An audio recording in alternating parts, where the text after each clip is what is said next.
Welcome to the Tuesday, June 23rd, 2026 meeting. Please silence your cell phones, pagers, and other electronic communication devices. Agendas and speaker request forms are located at the back of the chambers. Today is more of a first view of what the department heads see as their budgets. So we'll have a roll call. We know that Commissioner Hadcock is out today. Other than that, everybody is here. We'll say a prayer, and I would just ask that everybody look at themselves and say, how could they be a better person every day? I think that's important if you pray about that for yourself. And then we will be followed with a moment of silence and a pledge of allegiance. So thank you.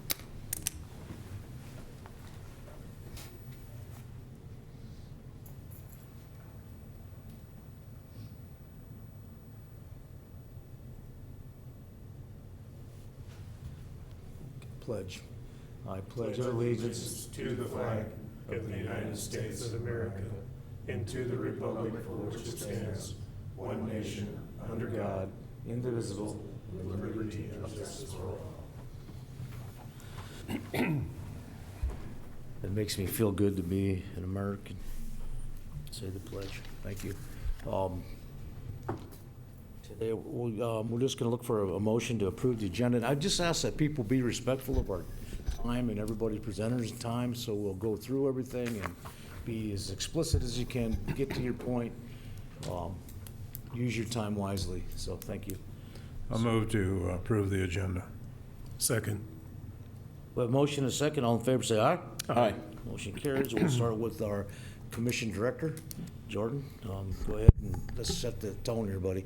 Absolutely. All right. So what I wanted to do really quickly is I usually like to kick this off with a little bit more information than we have today, but all of these numbers are still kind of a little bit in flux. But I wanted to point you to a couple of numbers that you want to keep in the back of your mind as we move forward listening to these hearings. Because again, the point of today is to make sure that we're listening to the different agencies, the different departments, the different offices who are making requests for the 2027 budget. And so no action is anticipated to be made today. We just want to take in all of the information and try to understand what we need to do. But overall, what we're looking at right now, I guess the one thing I will note first is that in personnel, we used 2026 numbers as a placeholder because we are still working on finalizing the 2027 anticipated personnel figures. And so basically everything was just kind of copied over. We know there are some big moves, moving HR out of the sheriff's office, putting some payroll into the commission office. There are going to be budgetary changes. But overall, the numbers are pretty much going to be about the same because we didn't really reduce staff when we made those combinations. And so what we did is we used as a placeholder personnel figures from 2026 for everyone's budgets. And so really I want the focus to be on operations, capital outlay, that kind of stuff, and just try to focus on some of those aspects of it while we try to hone in on what the personnel numbers are going to be. And so right here at the bottom, let's see if I can zoom in here. You can kind of see the number that we're looking at right now with total expenditures with just some placeholders is $129 million. And so that's kind of $2.2 million more than the approved budget for 2026 already. And that's not without including anything like a cost of living adjustment for personnel or any of the insurance increases. And so we're already starting from a position of having some pretty high expenditures. And then if we look at revenues, our revenues, second page here, also went up just a little bit, $1 million, and some of this is because we're finally budgeting for things that we didn't typically budget for, where we would just supplement budgets as things came through, but the directive was we want to make sure that we have transparency in our budget, and so now we're putting everything in right off the bat. So that $1 million, that's not anything new, it's not anything unexpected, it's just finally accounting for in the budget at the start of the process what we anticipate these revenues to come in at. And so you're looking at $123 million, almost $124 for revenues, which is about $5 million short of what our expenditures are currently slated to be. So if you wanted a balanced budget, $5 million is going to have to come from somewhere. And so just keep that in mind. It's not that we have to cut, because we do have some cash position. I don't have the exact figures right now to be able to manage some of this stuff, because not everything's going to be a direct impact to the general fund. Some of it will come out of accumulated buildings. Some of it will come out of bond payments, big projects like that. Highways got their projects as well already slated from funding sources. And so it's not exactly doom and gloom that we'd have to cut $5 million to get to a balanced budget, but that's kind of the deficit that we're working with right now. I wanted to show you some graphs that we just put in and show the public as well. We added these yesterday just because it took a while to kind of get all the figures ready together. And so historically, you can look at the actual, which is the blue, and then I guess technically this dark blue is the approved budget, and then the approved budget in 2027. So as we're looking at overall budgets, yes, we're up, but in 2025, we did have a larger budget, an actual expenditure, I should say, than what we're currently budgeting right now. So again, not doom and gloom. We're looking at kind of maintaining around the same side of things, but if the board is looking to cut, then reductions can be made, because in 22 and 23, we definitely were, 8 million there and 13 million lower than we currently are. As we look at the individual categories, personnel services is, that's a trend that kind of speaks for itself. It's going up and going up and going up and going up. And the only way to stem that tide is to make some hard decisions on what to do with personnel. It's not that we shouldn't be continuing to compensate our personnel fairly. It's that, is this going to be an approved recommended trend, or are we going to try to do something different as a county? Because personnel still makes up about 57% of our total budget. I'll show you that in the pie chart here in a second. Other expenditures, that'll spike depending on year to year. And so we're looking, again, just kind of about, it's an upward trend, but we're looking about on par. And then capital assets, that's always going to be project-driven, equipment-driven, that kind of stuff. And so luckily, we're seeing things taper off after you had ARPA funds and stuff like that from COVID, which were huge expenditures, one-time expenditures. Now we're getting back into more reasonable capital expenditures.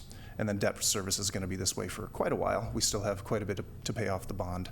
And so you're going to see that remain pretty consistent, unless for some reason we need to bond more.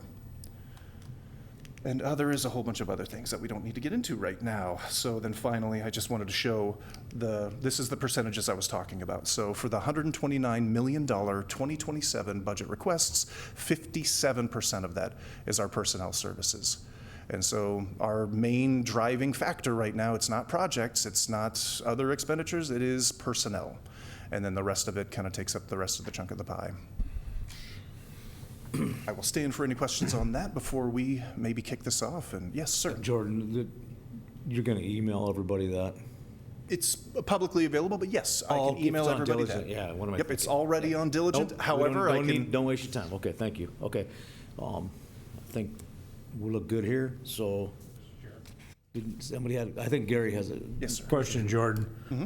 How much did we use from reserve this last year for the budget? For From 2026? reserve. The cash position, and that's an analysis I'll have for you guys in detail on July 7th. I don't have that exact number, but we did spend from our cash reserves. A lot of it, though, came from bond money, because we did have the concourse project. We did have all that stuff that was not put into the budget, and so it wasn't even anticipated to be expended. It's in the tunes of millions. It was quite a bit, but like I said, a lot of that was from bond money that we're already kind of paying debt service on. If we have questions like that, instead of spending a lot of time on them, will you just Yeah, I'll write make those a note. down and then get back to us on them? So Absolutely, yes. And has it right away, so. that okay. absolutely will be a figure that I present Okay, at the July 7th meeting. for Anybody sure. else have a question? No, we'll move on then, right? To Central States Fair, right? Yeah, let's kick it off with Central States Fair. Okay. Mr. Jeffries, you have the floor.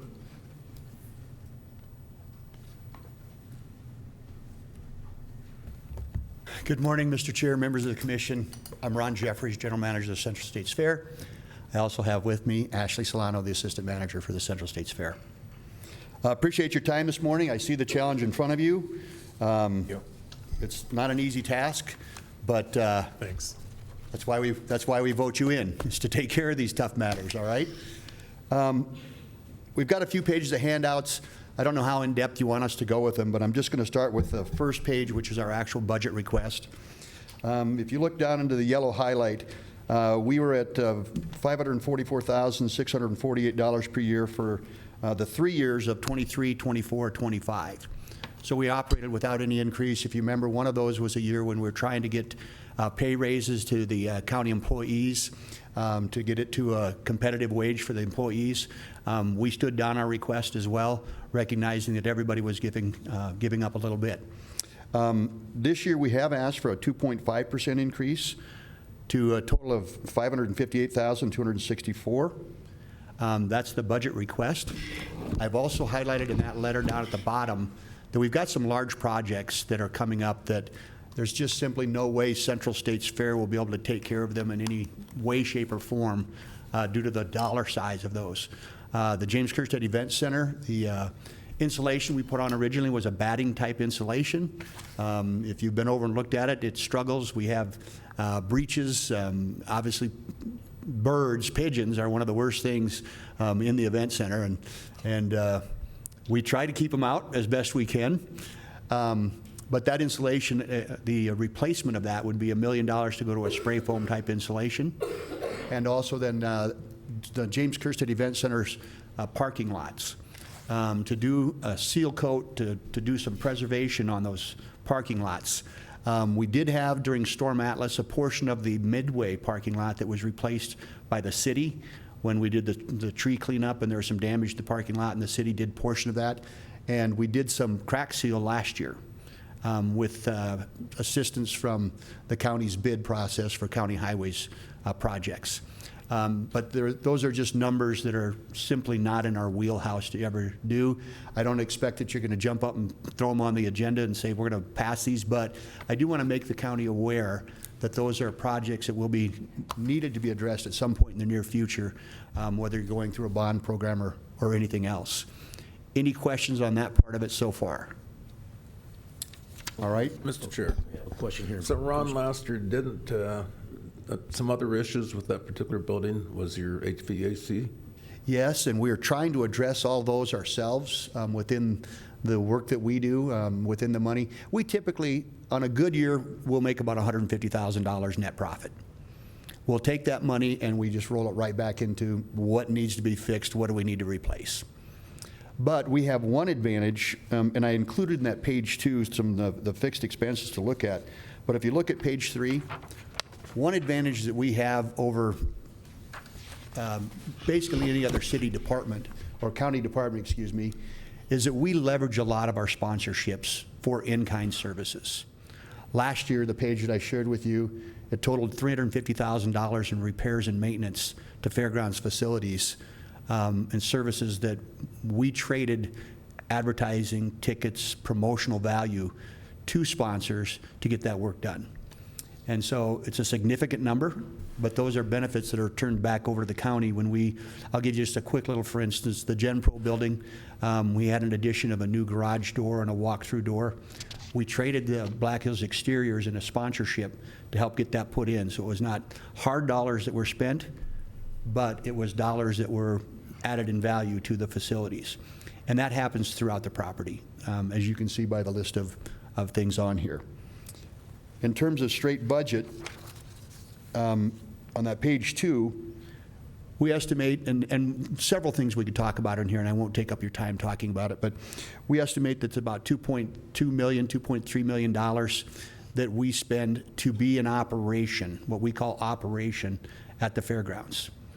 The county portion covers about hopefully $558,000 of that. The balance we will take from proceeds from the Central States Fair, the Black Hills Stock Show, and the general rental of the facilities. So, and I've got my whole maintenance, or my whole office payroll in here. You could make the argument that, well, the whole office payroll there, number 61802, 495,000, excuse me, 61801, 495,000. You could argue that, well, some of that's just because you're producing events, and that is true. But if I were not producing any of the events and only running the fairgrounds, I'd still need a general manager. I don't know what happened to Ashley. I'd still need a general manager, we'd still need a finance officer, we still need a receptionist, but still need somebody to rent the facilities and run events. Host those activities that we host all year long. So of the 7 full-time staff members, I would need at least 4 of them, and that's assuming everybody was okay without a vacation day. You know, somebody to back up when everybody else is gone. We run a really tight ship. You'll notice in the maintenance payroll, 449 to 463.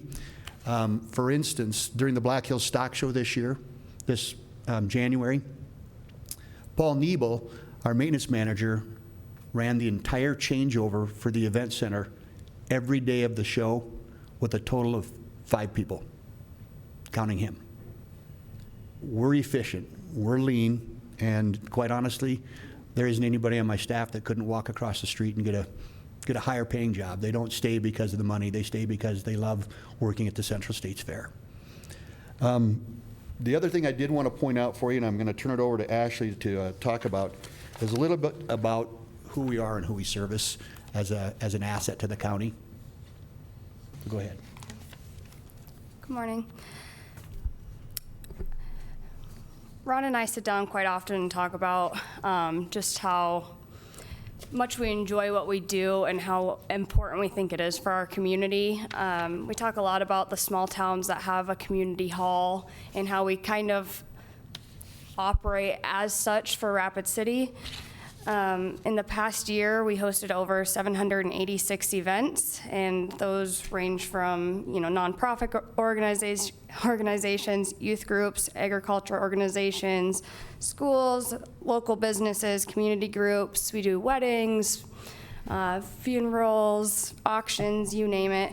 But we also host emergency response training, military exercises and groups, government meetings, public events. Many of those county, city, and military events are hosted at a reduced rate or no rental charge at all to support public service efforts and maximize community benefit. We feel that that's very important for the community. It's something that we'll continue to do.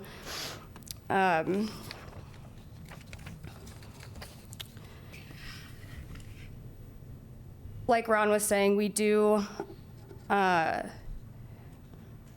try to maximize with our sponsors to do these upgrades on our buildings. They're used quite a bit. On a given weekend, sometimes we have 12 events going on throughout the grounds. But we just feel it's very important for our community to be willing to host the variety of events, keep people coming back to Rapid City, and to service both here and the surrounding communities. And then to the Central States Fair and Black Hills Stock Show, in addition to the daily activities that we do, we think they're 2 of the largest economic drivers for bringing people into the community. It doesn't impact just Rapid City. Obviously, the Black Hills Stock Show impacts a much greater area than that. Perhaps the trade area is going out to McLaughlin and Phillip and Hot Springs, who also see Rapid City as their main trade hub. So I think the benefit comes back to us in spades through those types of events. I do think your money's well invested at the fairgrounds because we do have an economic return on your investment. And if I could take one moment of privilege, Mr. Chair. Yes. I would like to publicly recognize Pennington County law enforcement. Sheriff Mueller and his team were outstanding. It's the cross-training that they've done with the Rapid City Police Department, Ellsworth Air Force Base, and the tribal law enforcement that were able to help put our incident in the rearview mirror in a quick fashion. And they were outstanding at every level, from the sheriff to the victim's assistants to every detective and investigator we worked with. We are simply unbelievably fortunate to have the crew that we have standing behind this community. So, thank you. Thank you, Ron. We understand the importance. Stand by for questions. Anybody have any questions up here? Mr. Chair. Yes, Commissioner Drews. So, Ron and Ashley, one of the things that I really appreciate is the youth activities that you provide out there. And I know that there are a number of these that are provided essentially at no cost or reduced cost. But I think that's very important for our community as a whole, our county, and appreciate you continue doing that. Thank you. And we will. Commissioner Durr? Yeah. Jordan, because to fund the fair, we do a specific levy, and so it sits in its own fund. And I believe the fund balance in there, and again, I believe we're making payments twice. So we changed that last year. Instead of you invoicing us and, basically, okay, we'll pay you for the bills, we're just taking that dollar amount and dispersing it based on our receipt of our spring and fall taxes. But I think when we make the second payout, I think the fund balance we started off at the beginning of the year was around 80,000, something like that. I believe that's about correct. Give me 1 second to see if I can pull that up quicker. So while he's looking at that, I don't know why, but in some of these restricted funds and we budget, we collect a levy, and then I don't know if it goes back to how the fair was invoicing us before and we were paying, every invoice and project. And I don't know, sometimes maybe that was an accumulation of maybe unspent money, but we changed that last year to where instead of them invoicing us and then us cutting them a check and this paper trail going back and forth, we just said, that doesn't make any sense. Let's just do 2 payments to them for that amount. Yep. But in addition to what they're asking for here, I would like to roll in that reserve, basically accumulation that we have that's just been sitting there, and clean that fund out so it's money in, money out. So it would be an additional about 80,000 on top of that is what I would like to see. Thank you. Commissioner Roskinek? I guess what I want to say, Ron, is I want to thank you and your staff for your outstanding service to the community, and just keep up the good work. Thank you. Thank you. And obviously, I've been an advocate for the fair, but I think that one thing that could help this year is if the commission decides to take the 0.5 cent sales tax, we'll finally be able to realize some of the fruits of the labor of the fair. The city has been reluctant to acknowledge the amount of revenue that you guys bring to them. It's unfortunate that they don't understand that, but if this commission votes in the 0.5 cent, that means that all those people that you're bringing here will finally pay back to the taxpayers, because that 0.5% will go to be a direct offset towards owner-occupied property taxes. So they'll start to see the fruits of your guys' labor. I mean, there's not a day that goes by when there's not people here from the ag community, which, the agriculture in our communities is the #1 business. Mm-hmm. I know you guys don't receive a lot, or if any, from Visit Rapid City either. I don't know if do you guys get anything from them? We do a sponsorship with us each year, yes. Sponsorship. Yep. The Civic Center gets, I think, close to $6 million a year from them, and they still lose money. So I just want to say that the fair, and if people don't realize it, that what you guys create in economic development is, with a $500,000 payroll, 2, maybe 3 of their employees get that down there, and you're running a whole staff with it. So I've been an advocate for that, and will continue to be an advocate for it. And now that they can, if we vote this in July, I think, Gary, we'll be able to benefit from the fruits of your guys' labor, actually, finally, for once. The taxpayers will actually see and get a benefit from what you guys are doing. So I don't think we have any more questions, Ron. Mr. Chair? Yep, we do. Yeah, I'm going to follow up on your other in here about projects and timelines and what you're looking at. So the county, we're trying to project, we've asked department heads, I think, Jordan, to go out 3 years. So we're trying to do forecasting, and because again, we changed our kind of budget process. Everybody was building up like a reserve accumulation and saying in 3 years, I'm going to do this, 5 years. We did away with the reserve accumulations and just said, let's plan for this and budget for it. And Davis, I know you're sitting back there looking at your phone, I assume, but anyway, one reminder is the fairgrounds, the property is owned by the county. This is our property. And so it's our facilities, it's our property. We have an agreement with the fair to, maintain, manage, and run what they do. But Jordan, and I would like to see get with the fair staff and let's plug some of this stuff in and look at our 3-year projections. And a lot of it would go back to Davis, facility projections and stuff that we have for these capital projects. But let's start planning for this and have the discussion. So let's get these projects at the fairgrounds in the queue. Appreciate that. Look forward to an invite. All right. We'll definitely get in the queue, and you got a good man back there that knows a lot about maintenance, willing to help you guys. So, thanks, guys. for Thank you. presentation. Appreciate your Have a time. great day, and we're Thank you. next up to bat is Rapid City Public Library. You have the floor. Terry? Terry and crew, I should say.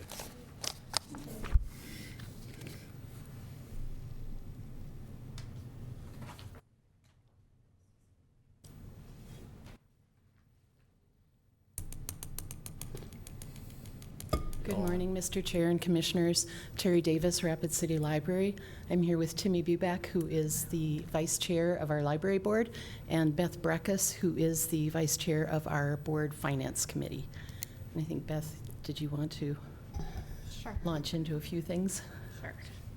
Thanks for having us. And in your documents, we have a request for the current year of $373,000 funding from the county. And that represents the current county residents represent about 20% of our total library usage.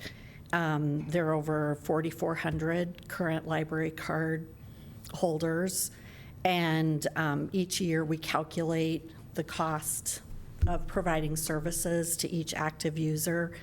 And next year, or for this year, it's about $130 per user. And so the cost of providing services to those active users is $572,000. And so the budget request of $373,000 is about 35% less than the cost of providing the services, and represents a little less than 9% of our total proposed budget, which you also have in your documents, which is just under $4.3 million for 2027. You can see at the top of the page, yeah, in the green highlighted. And, we have, I guess, the county users use an overwhelming amount of services, and it's just a great resource for them. And I think Terry can probably go into some of the services that we provide or any questions that you may have. One of the things I would like to note is that, as Beth said, we do have just over 4,400 county residents registered at the Rapid City Library right now. And we took a snapshot of their use, and within a 1-week period from June 11th to the 17th, 1,200 individual county residents used the library. And that's not, 10 people coming in 120 times. That's 1,236 separate individuals that live in the county who used the library during that week. So their use is significant, and it continues to be around 21 to 22% of our overall use.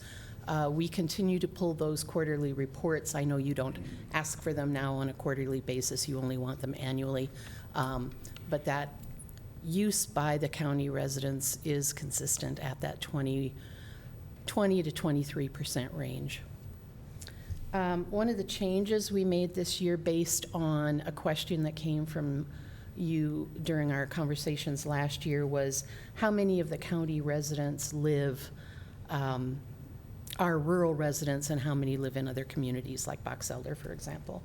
And so one thing we did in May, and this is reflected on the table on the second page there, you see as of the April 21st, we just have one figure for Penco Adult and Penco Youth, and that's just how we counted them. If they didn't reside within the city limits of Rapid City, we consider them Penco. Now we have differentiated that, so as of June 17th, the figures that are reflected there, the 2,932 adults and 609 youth, those are actually rural residents of Pennington County. And then the other town figures listed are those people who live in New Underwood, Box Elder, Wall, Keystone, Hill City, et cetera. I know you have many, many documents you have to review in preparation for these budget meetings, so I don't imagine you've looked at all of our information. But I would like to point out that in our strategic plan, one of the things we are continuing to work on is developing partnerships with other organizations, other governmental agencies, and so forth. And one of the most gratifying partnerships we have had is with the Sheriff's Office Ignite program. We have been sending library staff to the jail with the library's recording equipment, and inmates have read children's picture books, and we've recorded that reading. And so what we do then is we provide a digital copy of the recording and a copy of the book. Those books are provided by our Friends of the Library group, and we give that to the inmate's child.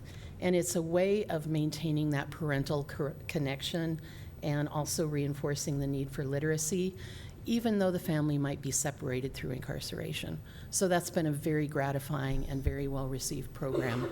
Unfortunately, we weren't able to do it for Father's Day. We did it for Mother's Day, but the Ignite coordinator had some scheduling challenges, and we weren't able to do that. But we are planning on continuing with that later this year. Other than that, I would certainly be open to any questions if I can answer them. Thank you. Mr. Chair. Or, yeah, Commissioner Roskinek. So Terry, last year I did a visit at the library, and we went upstairs, downstairs, or we did a pretty thorough review on all your services, and as a result of the budget last year, we had, it sounds like you had to drop some services or just reduce some. Could you just give us an overview of some of those that were cut just due to the budget that was approved last year? Sure. We have reduced the number of print magazines, print newspapers, dropped copies of the Rapid City Journal that we purchased, the physical copies. We have changed databases, reduced some of the databases which people use for research and information gathering. We have also limited some of the events that we do with creation or hands-on, that kind of thing. Those are limited to some extent.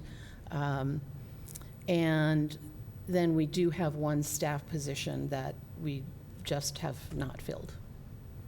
So there's still that network between the libraries, the one in Hill City, Keystone Wall, where I can't remember the name of the program, but Hill City didn't have a book. There's possible that they could reach out to the Rapid City Library and is that service still provided?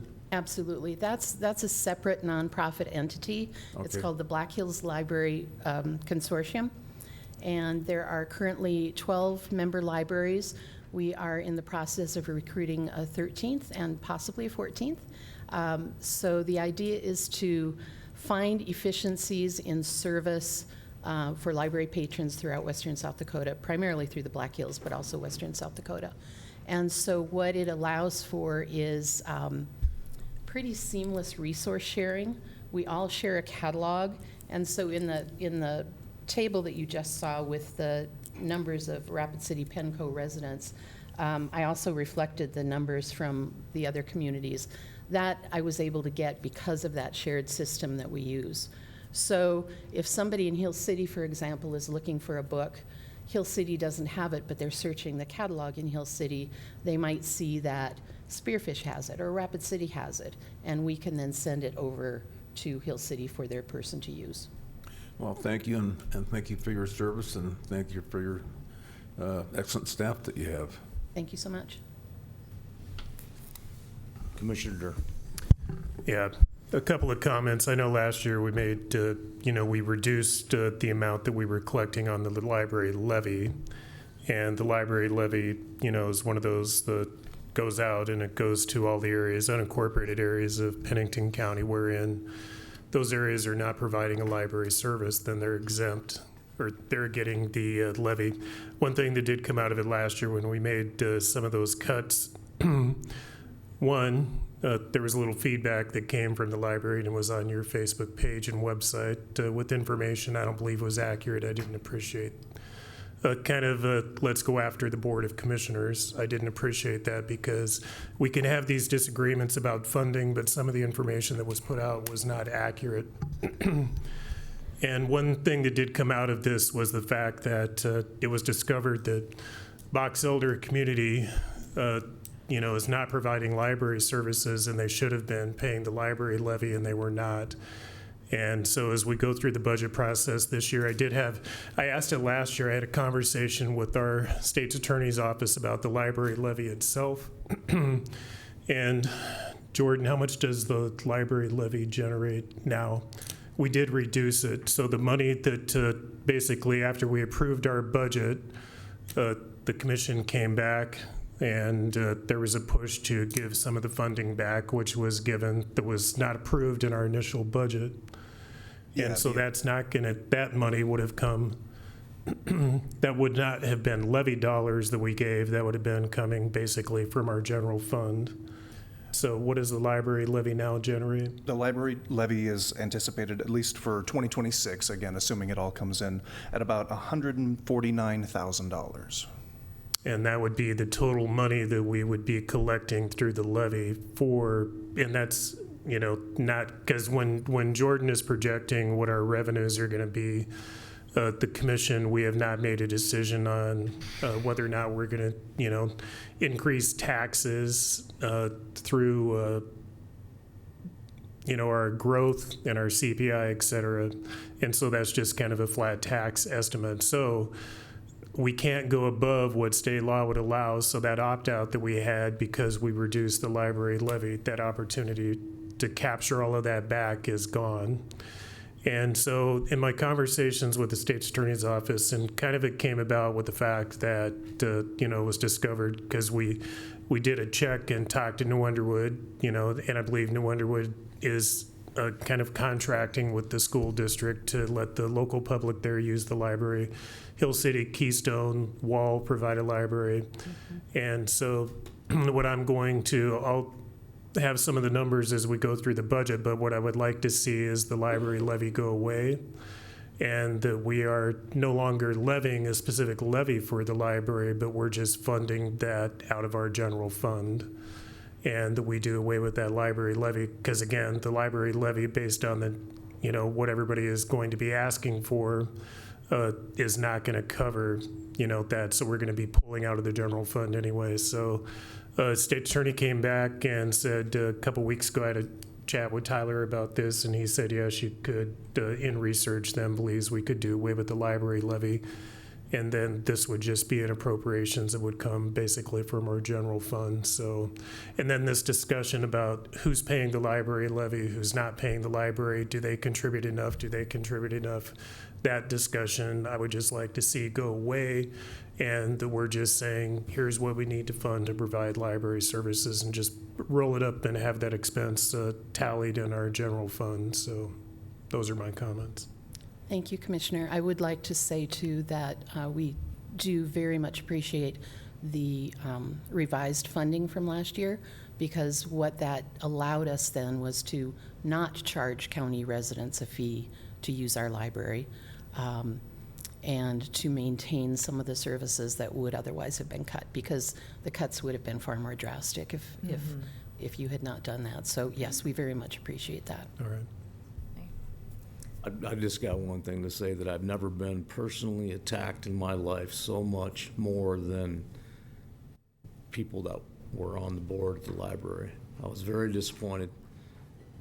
I had never had anybody attack me like that. I never have. And I've been in politics for 20 years, highly disappointed in how that transpired. And then to come to find out that you guys remodeled your bathroom for $900,000 after the fact. But an open, honest, sincere discussion. I was one of the only people that voted for the original funding anyway, but because I got attacked by your board specifically at the beginning, and then from everybody else with no knowledge of what they were even talking about, you know, it was very disappointing, and I mean, it didn't change my manner and how I make decisions. I just wanted to express the fact that that's never happened to me before, and I've been in politics since 2007, on and off, and I didn't expect a professional organization to come at me like that for, I mean, something and with information that was so wrong, that was just speared out as a political opportunity to put pressure on me to make a decision that I'm going to make anyway, either way, for the citizens of the community. So that being said, I'm done with the questions, but I appreciate your time, and hopefully we're going to be making decisions about this stuff, Jordan. When? Oh, yeah, so no action's going to be taken today, but for sure, by the July 21st meeting, you have to have your provisional budget approved. And so in July 7th and July 21st, that's when we're going to have the discussions where the board is going to make motions and say, we want to see this, we want to see that. And so if there's direction that you want to give today as to can we look at certain things again, lay those on me, and I'll make sure that we get all of what we can prepared for the next meeting. Yeah, it's just going back to the fact that, you know, last year, because what we're collecting this year, the budget that we set and the dollar amount that we're collecting is going to be well short of what the library funding is requested. And the fact that there was going to be a supplement from the general fund to make that difference from what we originally approved in our budget. So as I explained the library levy and where we're at, are you okay? Because again, I want to have the discussion because I want to do away with the library levy and just do it through general appropriations. And do you have any concerns about that? As far as we're concerned, you fund things as you need to. And the mechanics of that is how it best works for you. From our perspective, we want to know that we have funding to support the use by the county residents. And if we have a fairly good projection of that by the end of July, that would be very helpful to us, because then we have time to make plans for the coming fiscal year. When does the city adopt their budget? Same as you, has to be legally done by the end of September. All right. Okay. So we'll have enough information by that time, and because we'll adopt our provisional budget by the end of July. And so, and then hopefully this time we won't have a lot of changes between July and the end of September. So anyway, but it's not that I want to go in and reduce the library, go away with the library levy to say, you know, I'm just looking to take away that funding. I'm looking at the library levy. I don't believe the way it's applied right now, or it has been applied the last several years, based on the fact that Box Elder is a large community that was never a part of this opportunity. So when you take the total dollars collected and say, I can spread that out across the county versus you know, hitting some of these areas, and you know, and again, it's not that the levy is a lot, but we're still going to go back because the library levy, based on what I'm hearing, you know, is not going to be enough to fund what is required. So that's the reason I would just say, let's share the cost throughout the county of the library services, and it's going to be very infinitesimal compared to those that are paying the library levy right now. So. If Mr. Chair. possible, can I, oh, sorry. Oh, go ahead. I just want to respond, if possible, just quickly to Commissioner Weifenbach and all of you about what the board and the Facebook and all of that happened. You know, I think as the vice chair of the board, one of the things that we're passionate about is the library and the services that are provided. And I think library patrons are also passionate about their library. And when we were faced with a funding cut that was unexpected from almost $500,000 to $80,000, we knew we would have to cut some major services, and that our county patrons were not going to be serviced in the same way. And that was a big deal to us and to the community, and we really didn't have any prior knowledge that that was going to happen, and it was kind of a surprise. In addition to that, I think and I'll just speak personally, as the vice chair of the board, one of the things that's really important to me is protecting the staff of the library and making sure that they have a safe environment to work in. And when Commissioner Weifenbach posted the salaries, that was something that I considered to be highly inappropriate.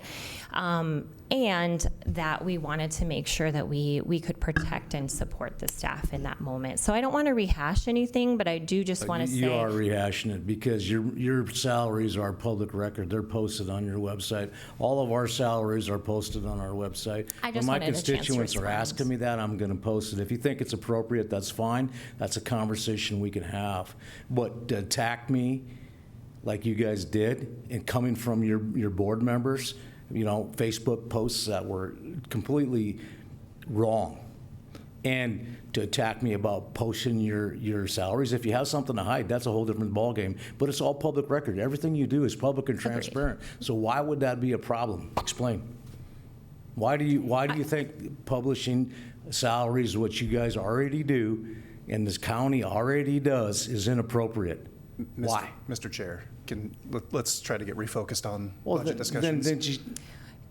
I'm sorry. I'm the chair. I'll run the meeting. You don't tell Sir? me what to do. I was asked, okay. Okay, you sit there. Yes, sir. Thank you for allowing me to respond. I don't need to say anything more about that, but just your understanding in that we understand. want to support the staff, we want to support the library, and be able to cut minimal services. And I do want to commend Terry for how, when we did still have to cut because of the cut from about the $500,000 down to what we did receive, which we appreciate any funding that we can receive to keep these enrichment services and these necessary services for our patrons. Terry found ways to stretch those funds and to make sure that the cuts were minimal, that Commissioner Rosknick talked about. And we just hope that we can continue that for the county patrons. We are asking for much less than what it costs us to support the patrons of the library at $572,000 for the 4,400 county patrons, active users. We're asking for $373,000. So we are already trying to stretch funds, trying to be good stewards of the money, of the tax dollars that we are getting from the county. The libraries are one of those few places where you can still go and see your tax dollars really at work, where you can see the way the community is being enriched with literacy, education, necessary services for those who may not be able to afford internet, printers, all of those computers, those different types of things. We can see tangibly our tax dollars at work. And so we just want to make sure that we can advocate as much as we can for those library services. So we really appreciate your time and your consideration. Mr. Chair. Yes. Yeah, just to have a follow-up comment. So when we started the budget process last year, I believe, Terry, you were here and we had a discussion about the library levy. So the very first presentation would have been in June of last year, I believe, about this time. And at that time, I said that I was the one that was leading the charge, that I wanted to reduce the library levy. And so I didn't, in those discussions, we didn't adopt any, numbers for the library, but I just said that I wanted the library levy to substantially reduce and or go away. And so in the initial discussions we had, and again, it wasn't, the rest of the board, this was me at that point in time being very clear during the budget process that I wanted to reduce that library levy and look at the library levy going away. And then through those discussions, like I said, it came up to, when we dug into it further to find out that, the rest of the county, in essence, was carrying, box elder through the library levy, and you guys were providing services, but the revenue wasn't coming in. And so, anyway, but it should not have been a surprise, when we had, at least anyway, I was quite clear about looking to reduce those. And as you look at our budget, and Jordan's projecting $5 million in a deficit, and then we have to weigh what the priorities are. And another big thing that is hitting us is a notice that we got from, and it ties into our budget discussion, so I'm asking Mr. Chair for a couple minutes here. Go ahead. So in January, about that time, we got a letter from, the chief of the fire department stating that beginning June, in 27, we're no longer going to be providing emergency ambulance services to the rural parts of Pennington County. And that is huge. And so, we've had several discussions about that. And we had a meeting in New Underwood about a week ago. And the number that would be required, excluding Box Elder, for just the unincorporated areas is about $705,000 for Pennington. I had a meeting in my community, New Underwood. It would be about $70,000 for New Underwood. And Box Elder is looking, to try to stand up their own ambulance service. But anyways, we look at all of these and you look at what, the priorities are and what we have to fund.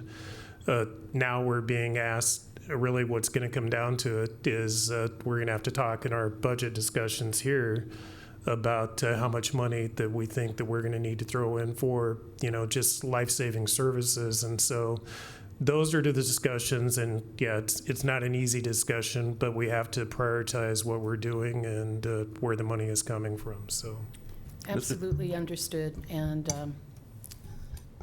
if we have a good sense at the end of July where things are going to shake out, then we can start doing appropriate planning and not have to scramble like we did all right, last year. So, yeah. we'll have a number for you. Yeah, and I would just add, I think it is good. We want to be proactive, not reactive, which is where I think we were last year, and the public came in kind of after. I think we didn't get a chance to have that conversation. That's what my whole communication. Exactly. There's no doubt that you're Yeah. passionate about the library. Everybody that comes in here is passionate about their cause. You've seen the Central States Fair people in here. They get nothing from the city, nobody, but they get all the rewards. I mean, it's just, we understand the passion. We get that, but there's a way to handle it.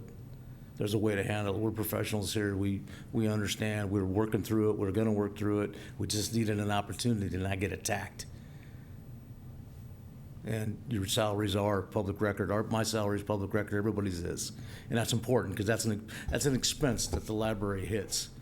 They take, and that's what costs funding to increase or whatever. You've seen ours is like a huge percentage of what we do here. And everybody that works here, their salary is printed out and is on the website. It's available for everybody. But Commissioner Roskinek had something to So say. here is where I'm at with the relationship between Pennington County and the Rapid City Library.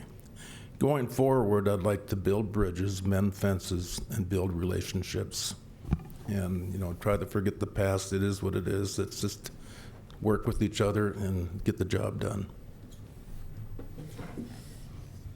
Okay, Thank you. I think any more questions?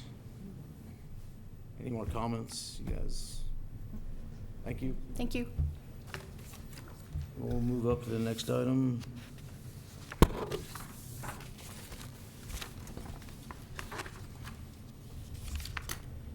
It's the Wall Library. Are they here? Wall Library? Anyone's here? Are they here, Jordan? Doesn't look like it. Okay, They let's did move on to the provide. next item. Okay, yep. Note that they weren't here.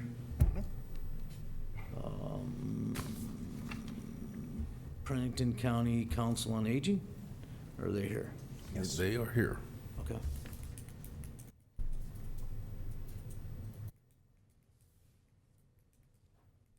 Good morning, ladies. Good morning. Commissioners, good to be here.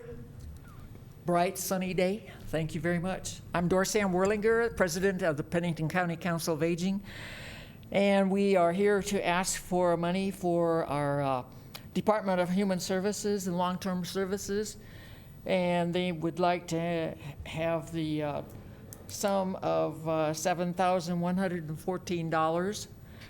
And then also Prairie Hills, and Barb Klein, she'll do that. I'm here for the Department of Human Services and Long-Term Services, as no one could attend for today. And as you can see, we had some items that they were asking for, and they had 3 different bids that they looked at, and it looks like Presidential was the cheapest. So, and those items were to be used for people that are trying to stay in their homes as independent living. And that's a big help for them. And also for bus passes and dial-a-ride, so they can get to their doctor's appointments, including going to get groceries and services that they may need.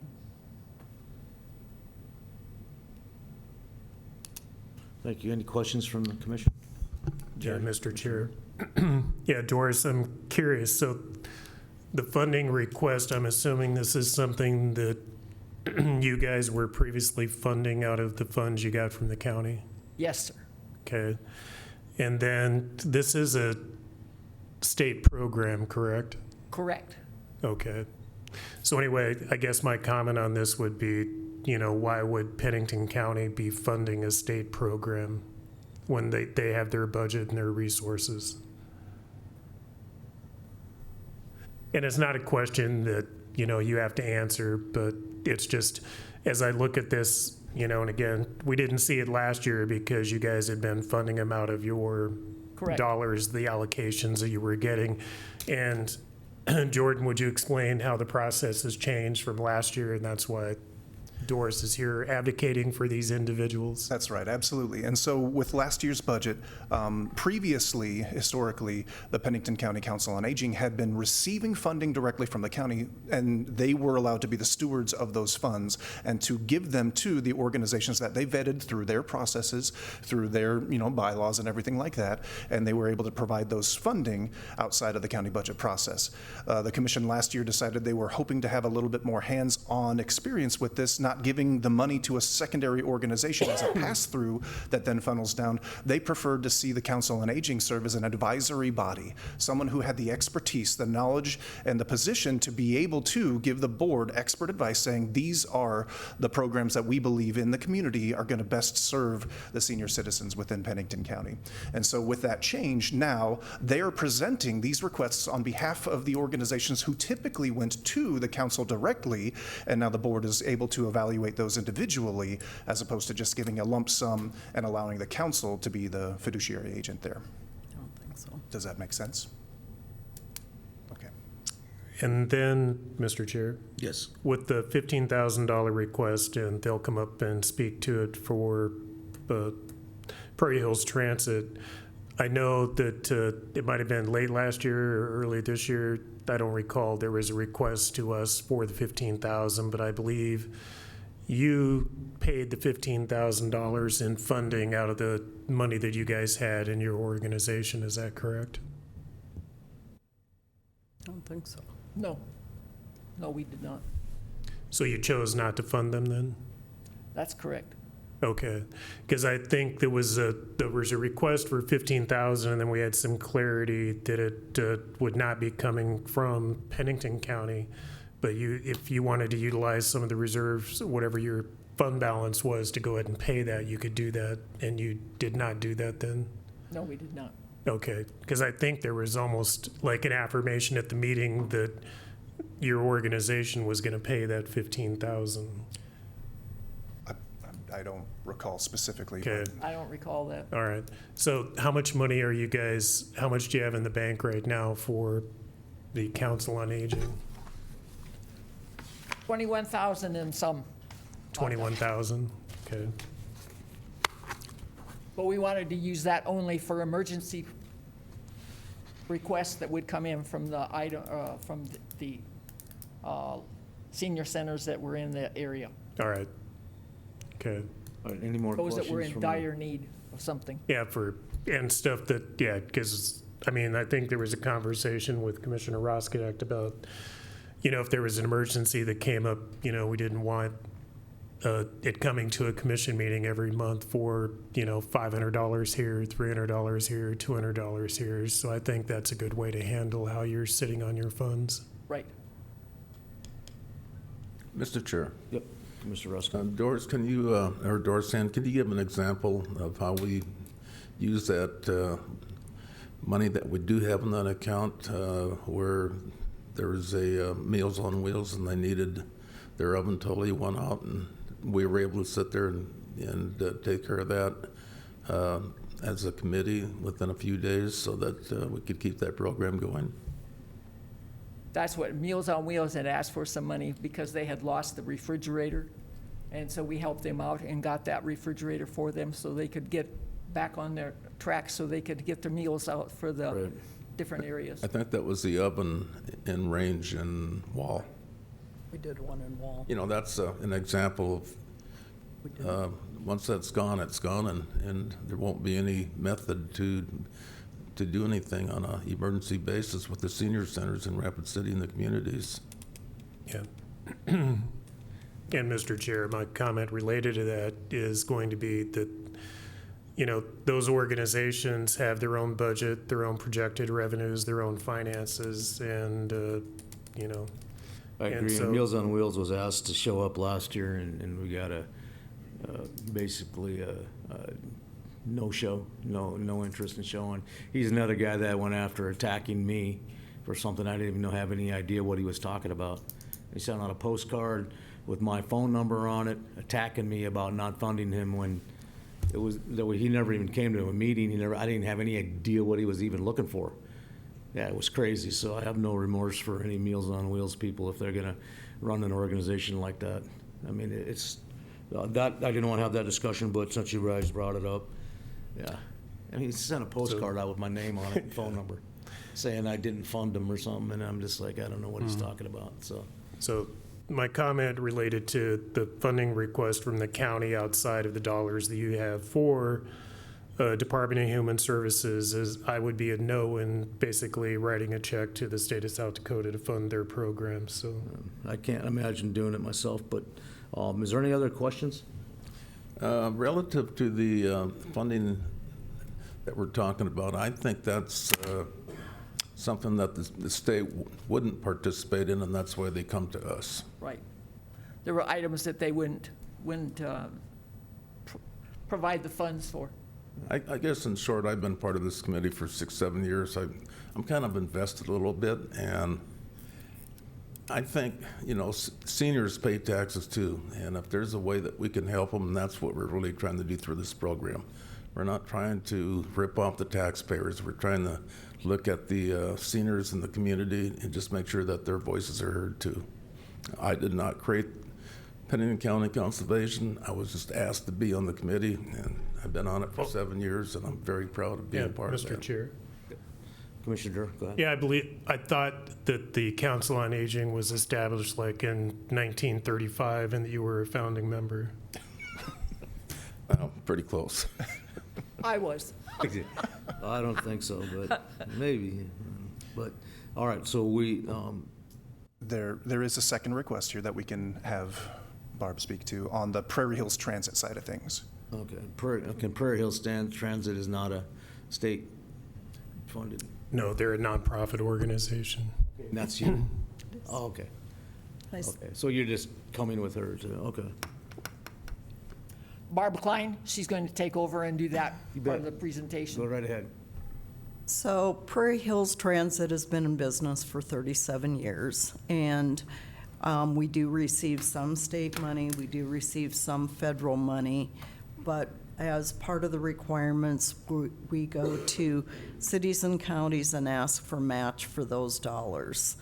For the funding that we're asking for this year, in the last 3 years, we took on Hill City without additional funding, and it has really turned around. Ridership has grown, and with that, if you looked at the statistical data, we had 4 trips from Box Elder, 165 from Hill City, but within Rapid City itself, 2,406. Now, the rides in Rapid City are primarily Medicaid transportation for individuals in wheelchairs. And with Medicaid, individuals receiving medical care are not charged anything. That has been a big need in Rapid City for many years. It's something that we decided to step in and try to help out with. All of these trips are for seniors. And the breakdown gives you medical, employment, not too many people employed, but nutrition, personal shopping, recreational and social. But really the key thing here is they're primarily medical appointments. About 2/3 of the individuals using our transportation service are also in wheelchairs. And for us, that doesn't mean that they wheel right out to the bus and wheel themselves in. It's a trip that is about 3 to 4 times longer. They are secured by trained professionals before they ever leave, and the same reverse when they're delivered to their appointment. They're delivered to the medical desks themselves if it's a medical appointment. When they're done, we go pick them up. It's really a very individualized service. It's very expensive. The dollars that we have, I think, are around $18 a trip, but that service continues to grow. The data that we gave you showed that we receive about $22,000 in federal money. That, in fact, is what we should receive in federal money. For the last 3 years, federal dollars have not provided the amount that we need, so we will operate for the next 4 months without any federal dollars at all. So instead of the $22,956 in federal dollars, what we will have actually received to provide these services is $15,304. The rest came out of reserve dollars. Reserve dollars for us are really intended to buy replacement vehicles. They helped match a building that we just built in Rapid City to store vehicles, capital type expenses. And with the shortfall of federal dollars, which isn't a county issue necessarily, but it also depletes the reserve dollars we have to do other things with. So we are asking for $15,000. It is a growing number of people that we serve, and we would really appreciate your consideration. I'd be happy to answer any questions you might have.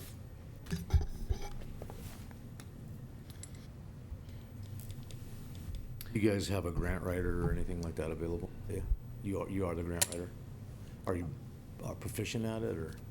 I'm fairly good at it after 37 years. I was but just gonna say, we have grant writers here that can help you too, so. Sure. But one of the questions I was gonna, if you could submit that information, Jordan, do you have that information available, so that the requests and the funding and all that stuff, and then? Yeah, yes. And then, Yep. now, I'm sorry, ma'am, I forgot your name again.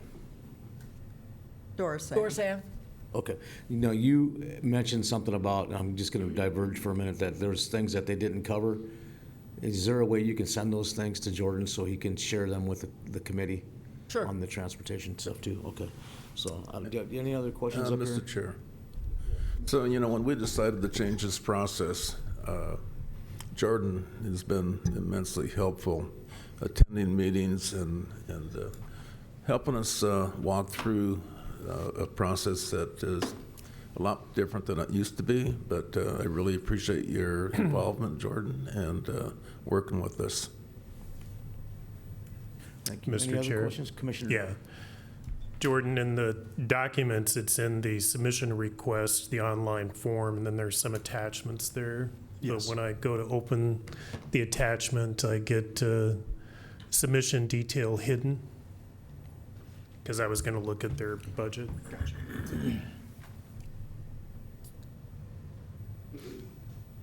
Did you guys have any more questions for him? Or- Yeah, I do, because I was going to look at their budget. My question is, what funding are you getting from the city of Rapid City? None. The city of Rapid City doesn't fund you at all? No, you have rapid transit. You have your fixed route and your paratransit service, and we do not receive any money from the city of Rapid. We applied for some 5309 through the MPO, but were denied. All right, because would you go back, Jordan, to the number of transports on their slide? So yeah, 2,400 out of 2,600 transports are right in Rapid City. And so the city itself is funding zero. Correct. Do you have what are the surrounding Black Hills counties? So what area do you cover? We cover 16,500 square miles on the western third of South Dakota. All right, and what funding are you getting from the Black Hills area counties? Everybody funds us except Meade County and the city of Belfouche. Even Edgemont gives us $1,500. Every city and every county is requested funding each year. All right, and so I know Meade County doesn't because I used to be there, so. I know. Yeah. So so Lawrence County, what do they fund? Lawrence County gave us $15,000 last year. All right. And Custer County? Boy, you're wanting a lot from my memory bank. $5,000. All right. Okay. So, and I don't know if you have it, but what I would like to see is, and you can get it to Jordan, but what I would like to see is in the Black Hills County, and in your service area, basically the entire service area have what your transports are throughout the service area and what the funding source is coming from those entities, or they're either city or county. Okay, so you want ridership and dollars per community? Yeah, just like you and have here, you have Box Elder, 4 trips, Hill City, 165. I would just like to see the heavy spot, see the number of transportations throughout your service area and what those local entities are funding. And the fact that you have 165 coming out of Hill City, I think, is a talking point, so. We have had significant requests from Box Elder as well. And normal rule of thumb is that we make the request to the State Department of Transportation, ask them if they have additional dollars to help support adding those communities.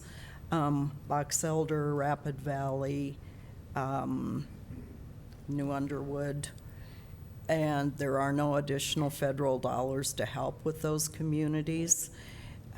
If they're Medicaid and we're able to pick them up in a time frame where we have a gap, we'll do that kind of service. But typically, if we are not funded in communities, we don't put their transportation as a priority. All right. And we have had about 140,000 trips the last year in ridership, but I'll get you firm numbers All right. as well. Yeah, just get those to Jordan. And then Doris Ann, I'm assuming when you came to us last year for the $15,000 funding request, was that early this spring? I believe it was early this spring. It was in January. Yeah, January that you came. It was after our fiscal year that we got the request for the $15,000. But my recollection is that $15,000, Doris Ann, is that something that you guys were annually funding with your dollars? The year before, we'd asked for 10. 10. And did you provide the 10? Yes, the year before. Okay. So it was just one request for 10,000? All right. Okay. Those are my questions. Thank you. Any other questions? I'm good. All right, well, thank you, ladies. We're moving on to the next. We appreciate you. Thank you. Have a great Appreciate your day. time. You bet. Mr. Chair, I just want to say that Doris Ann is heavily involved in this, and she's a volunteer, so I appreciate those volunteer hours. Absolutely appreciate all the volunteers Yeah. in the community, Yeah, my especially when it fault. comes to the elderly people. I mean, I wish we could take the money that we spend on the criminals and give it to the elderly people in our community. That's for sure. They are an Yeah. overlooked population, so. No, but yeah, just comment. I mean, Doris Ann is a great advocate for that group, so. Yep, thank you. Okay, we're gonna move on to Complete Health. Tim, are you in building, Tim? There, sir, thank you.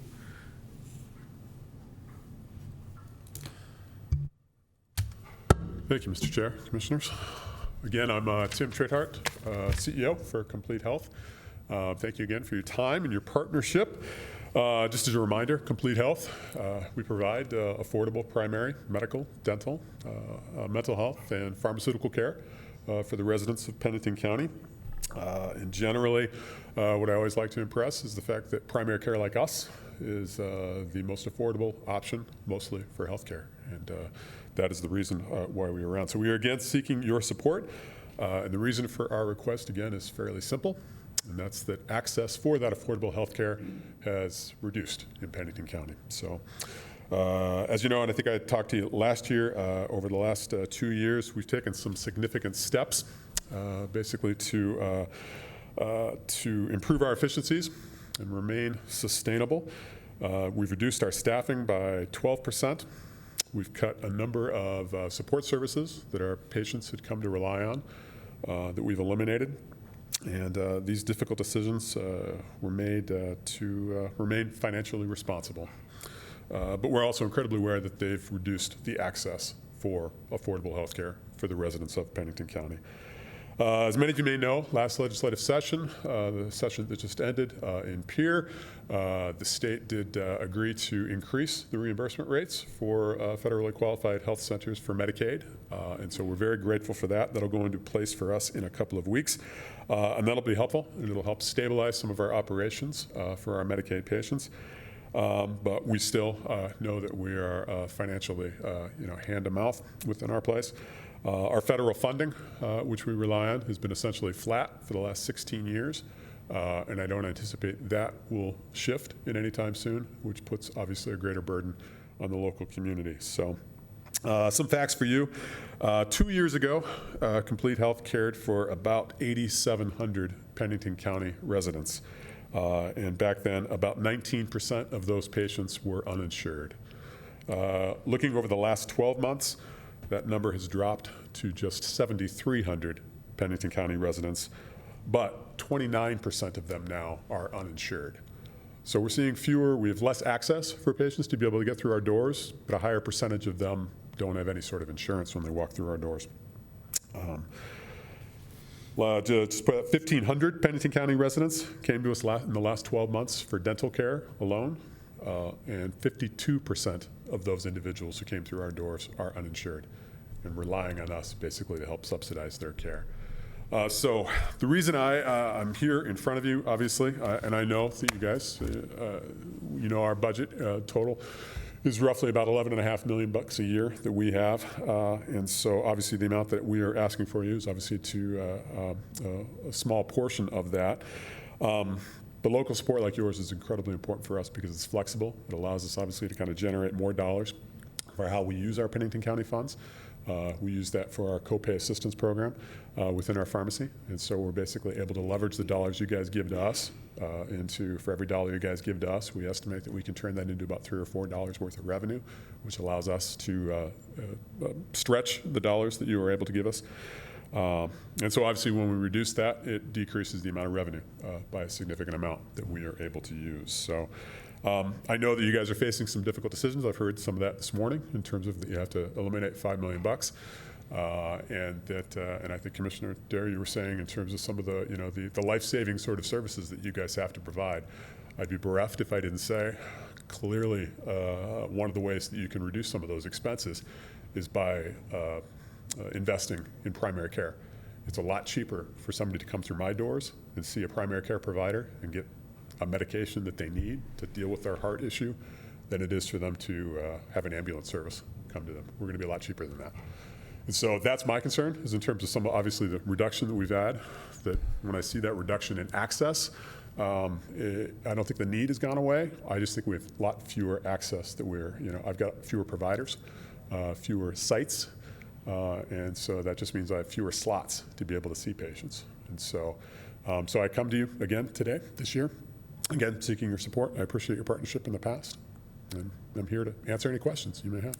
Questions from the council? Mr. Chair. Yes, Commissioner Drews. So, Tim, by having attended your meetings over the course of the past year or so. Always enjoy having you. Thank you.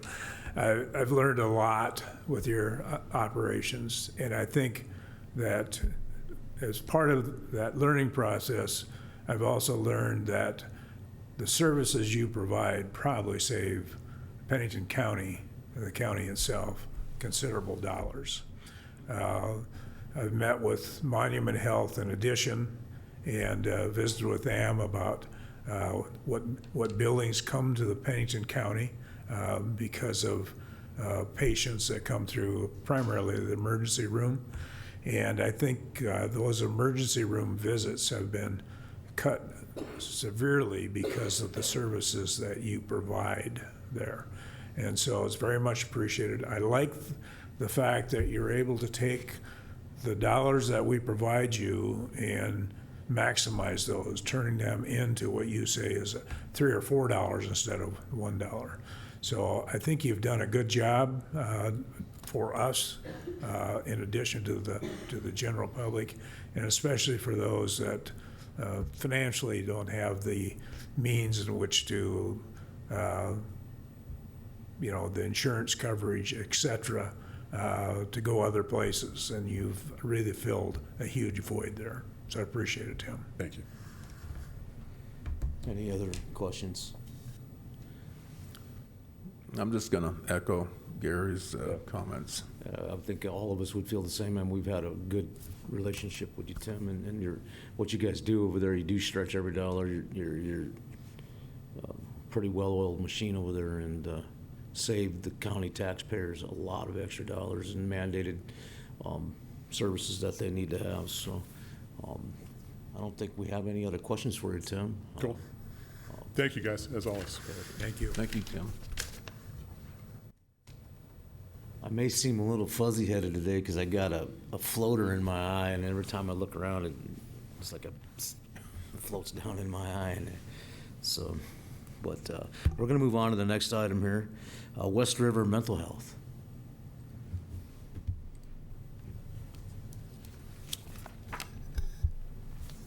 Good morning, Commissioners. Amy Iverson, CEO of West River Mental Health. We are here making our annual request of the $109,222 that you have allocated to us over the past few years. We provide mental health and substance use services to individuals in Pennington County and 9 other counties across western South Dakota, serving individuals who oftentimes don't have insurance.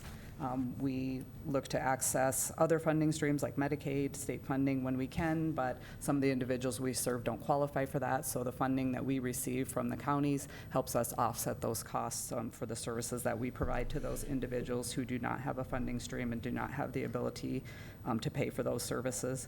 We serve about 4,000 people annually across our catchment area. Over half of those are coming from Pennington County. We work really closely with law enforcement, with Health and Human Services, to make sure we're especially working with people with serious mental illness who, without those contacts, regular contacts with us working to keep them on their medications, would have a lot more contact with law enforcement, trips to the emergency room, inpatient psych care, those really high-end services. So we work really hard to try to prevent that from happening with that population. So your funding helps make sure that we can do that work. So I would respectfully ask for the funding again next year, and happy to answer any questions you have. Any questions from the commission? Mr. Chair. Commissioner Durr, sir. Good morning. Morning. So I'd mentioned to you a few weeks ago about, and I want to get into, it's a conversation about pivot point.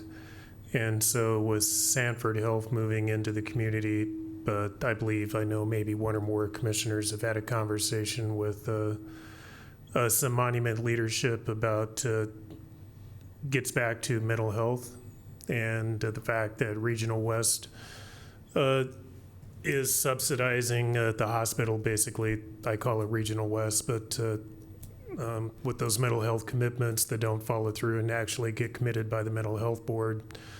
And so they're not able to bill for those dollars and collect if somebody goes off to treatment. And so they were looking to see, talking about the dollars that they're, losing on doing the mental health care in the community. And then that they would likely be coming to Pennington County and asking for a partnership. And basically a partnership means let's have an MOU and you write us a check. And in that discussion, it came up about a conversation about pivot point. And could you explain pivot point and how, and basically just talk about what pivot point does and just what I said, is there a connection? Yeah, so Pivot Point is the crisis service for people with a mental health crisis that we operate here in Pennington County.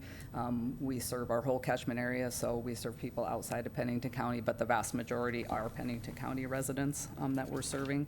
We serve people on a voluntary and an involuntary basis, so people can come in, bring family members. Someone might have a suicidal crisis, they might bring in a family member, we can serve them, or they might come in on a hold, a mental health hold, so then law enforcement is bringing them in for us to do that assessment and for the county QMHP to come in and assess them.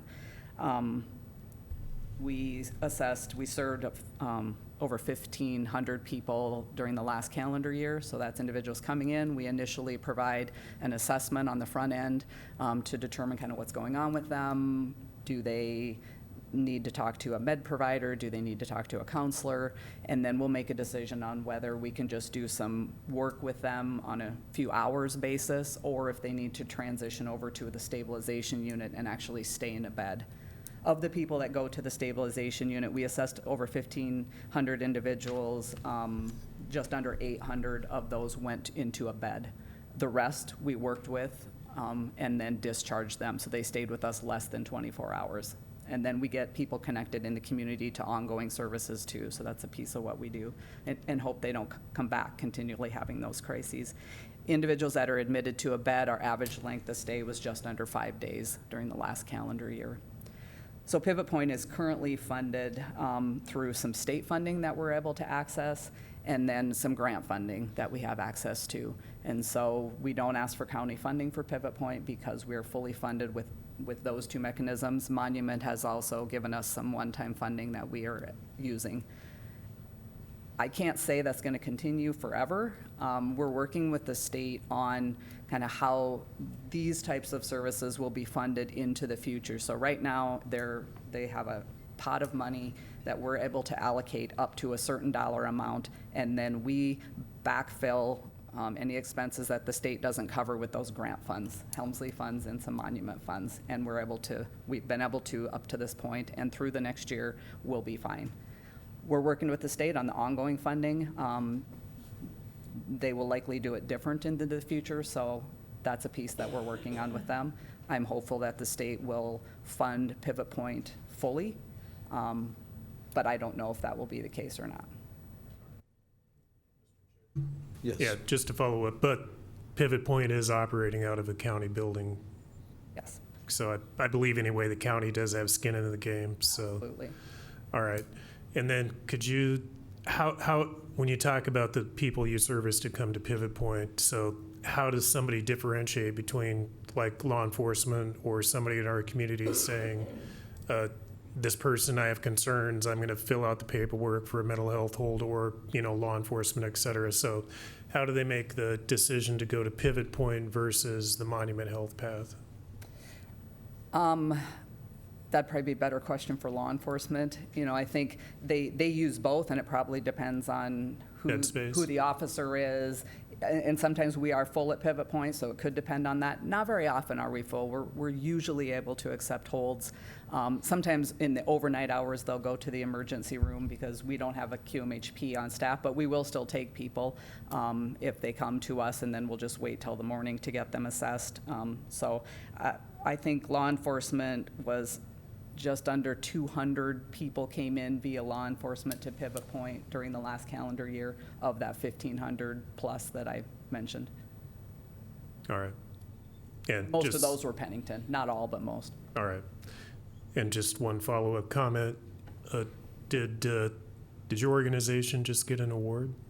We did. What was that? Yeah, we were the nonprofit of the year through Elevate. Good work. Thank you. Good work. Thank you.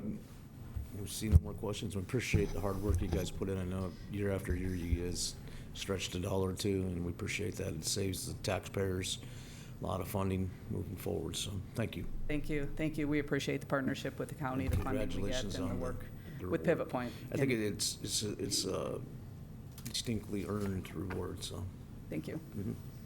Okay, we'll move on to the next item here. Pennington County Conservation District. Conservation District. Here we are. Yep. How's it going? Morning. Good Good morning. morning.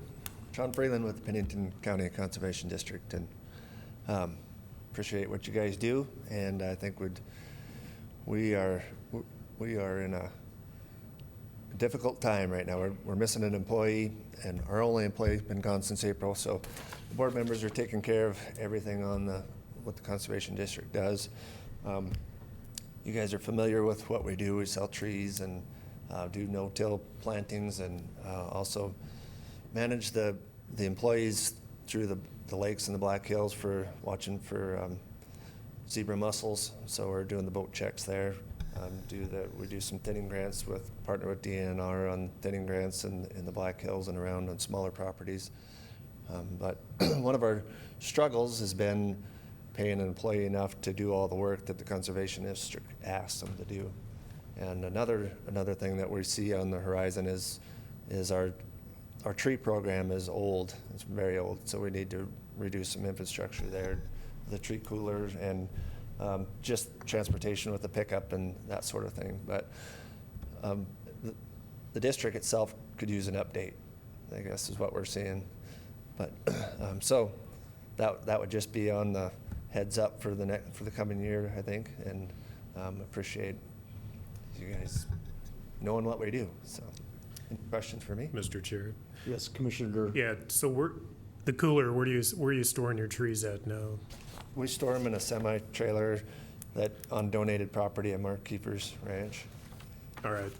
Yeah, so, yeah, my daughter-in-law went over there to get some trees and was like, is this for real? Is this kind of sketchy or what? Yeah. So, yeah. Yeah, it's back in the weeds, and Yeah, it's it's like, where are you taking me? yeah. So anyway, but yeah, and what was a challenge? I know staffing for conservation districts for years has been a challenge because of the workload and the funding. So that individual that's trying to manage everything is also out planting trees and doing that type of stuff in some of the conservation districts. So how has the challenge been this year with the drought? It's ongoing. A lot of producers are looking for cost share for water and that sort of thing, but what we need to be careful of is just educating the producers on not to take too much. So if we take too much of our grass, we lose our cover. We lose our cover, then we start to get blowing soil, and the water won't infiltrate. So when we do get a good rain, those producers won't be able to infiltrate that water, and then they won't grow grass, and so it's an ongoing cycle. So that's part of what we like to do. We have a conference in the fall and try to educate producers and just good soil management practices and try to keep that soil in place. All right. So yeah, the drought it's a big one. Yeah, and I was just gonna say, I know that conservation districts do a lot with not a lot of money.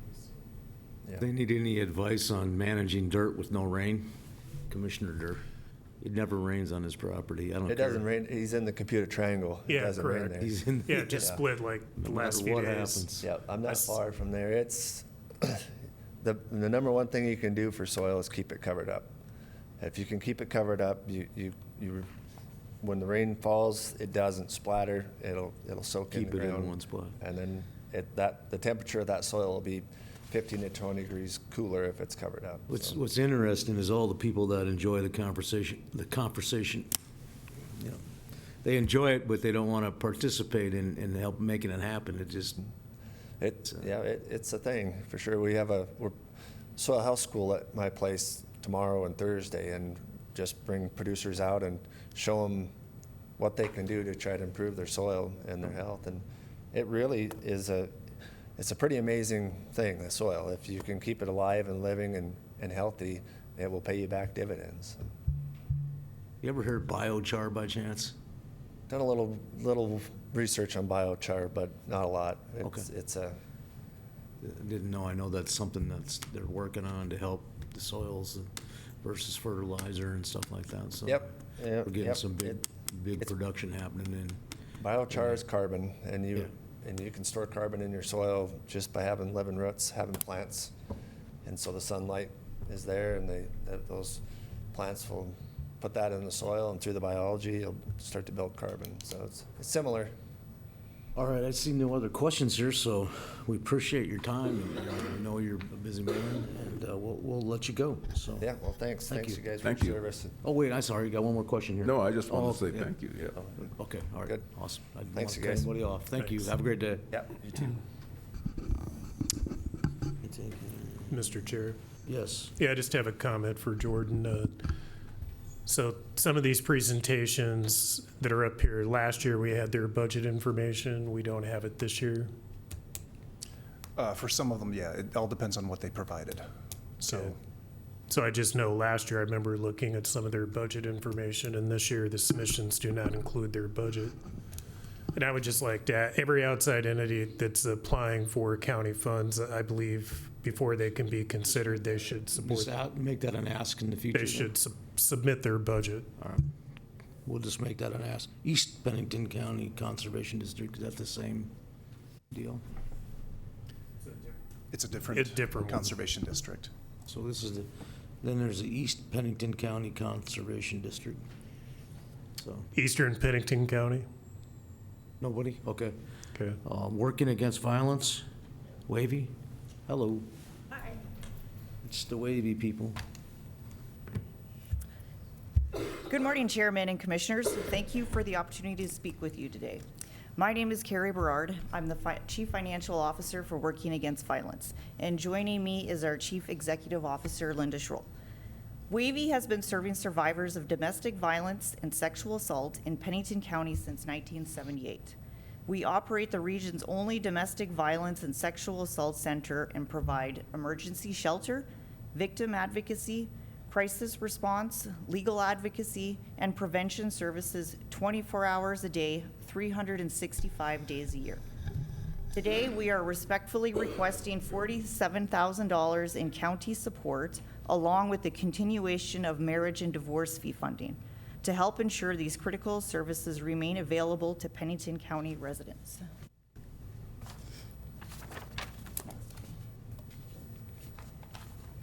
When discussing county funding, the most important statistic in today's presentation is this one. As of 2026, approximately 80% of the individuals served by Wavy are residents of Pennington County. While we never turn away someone seeking safety, 4 out of 5, every 5 people receiving services from Wavy live right here in Pennington County.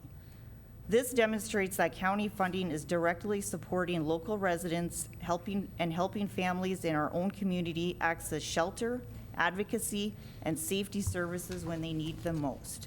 At this point, I'd like to turn it over to Linda Schroll to talk about the impact these services have in our community. Thank you, Carrie. Thank you, Commissioners. The numbers before you, there you go. The numbers before you represent real families, real people, and real crisis. In 2025, Wavy served 1,590 unduplicated survivors and provided more than 45,000 free of charge services. Our shelter provided safety to 1,073 adults and children, resulting in nearly 14,000 nights of safe shelter. Many of the survivors we work with arrive having exhausted every option. To put it bluntly, they don't have a safe home to return to. They arrive fleeing domestic and sexual violence, family violence, intimate partner stalking, and human trafficking. They need a safe place to stay. They request someone to help them navigate the legal system, assistance finding sustainable housing, counseling, education, and support so they can begin healing and rebuilding their lives. Each and every one of those numbers before you represents a person who found safety, support, and hope through Wavy. Thank you, Linda.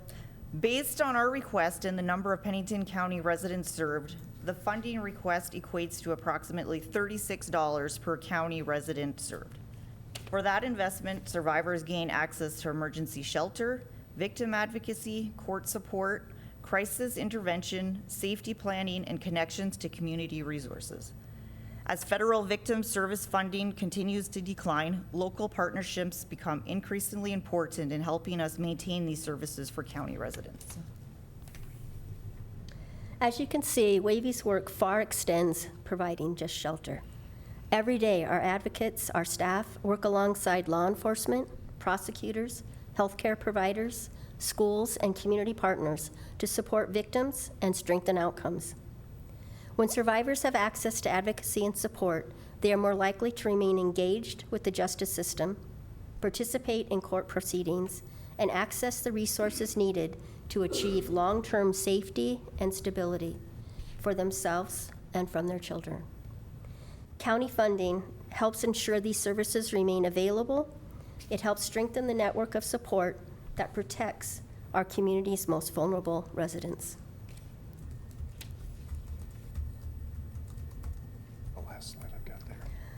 So we just want to thank you in closing for allowing us the opportunity to share Wavy's work and the impact it has throughout Pennington County. We are so proud to serve this community and grateful for the partnerships that help make this work possible.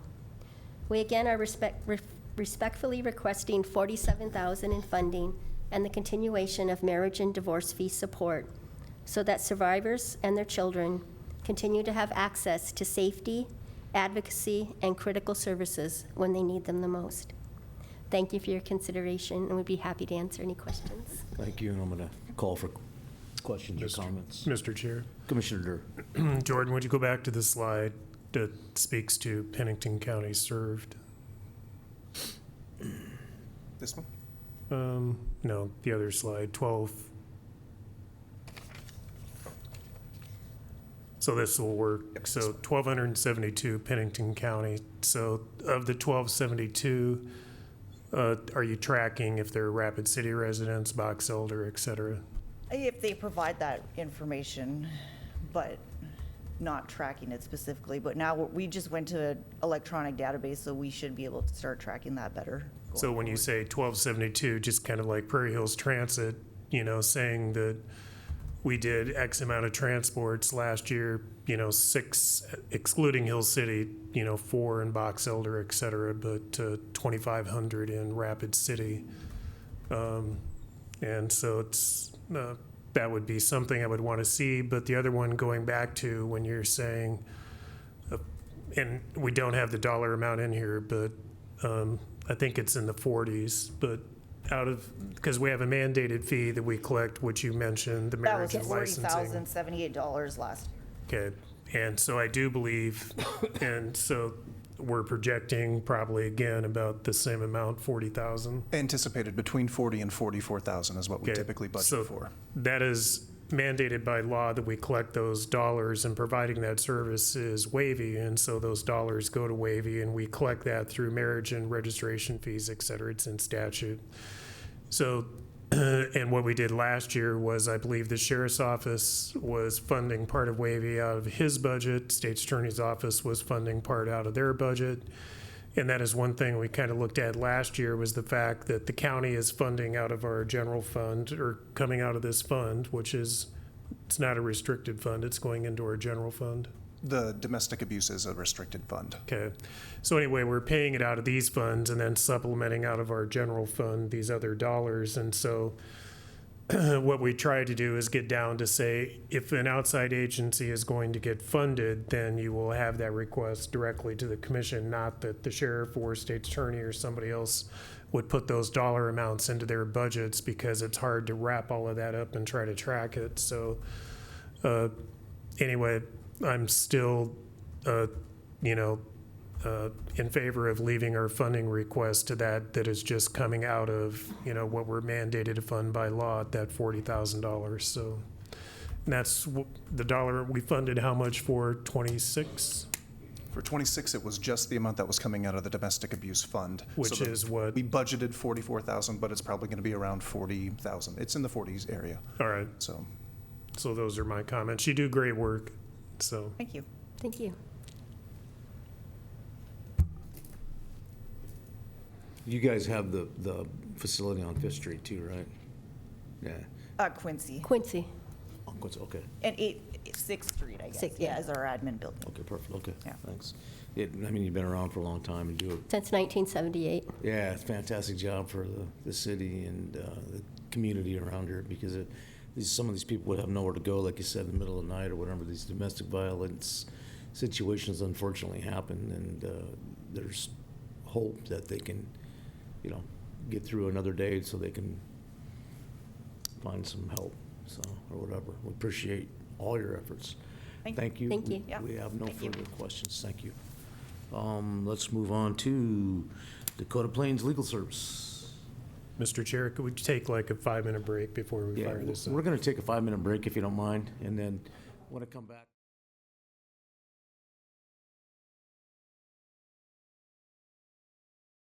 Here.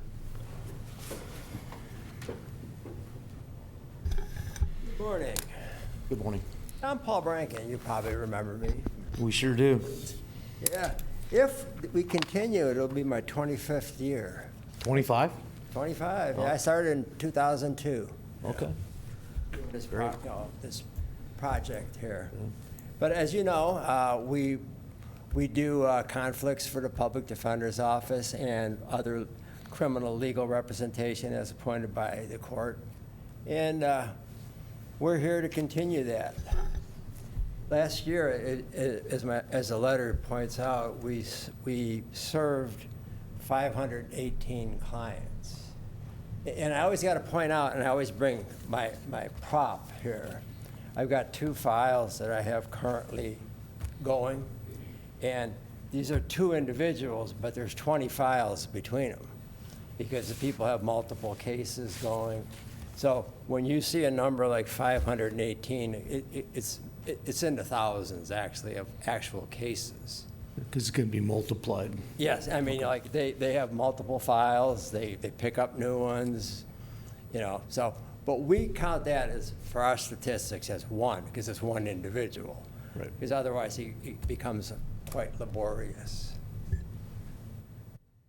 And as I state, we do the criminal representation, but we also do abuse and neglect cases, juvenile. In a rare occasion, a child support representation, we get appointed to those by the court. That's not very often, though, but it's mainly criminal and abuse and neglect cases. And we're asking for just a moderate 2% increase this year, just because some expenses are up. But I try to hold everything down if I can. We had the same amount for 2 years, I believe. So we're just asking for a 2% offset to help with some increases we're facing.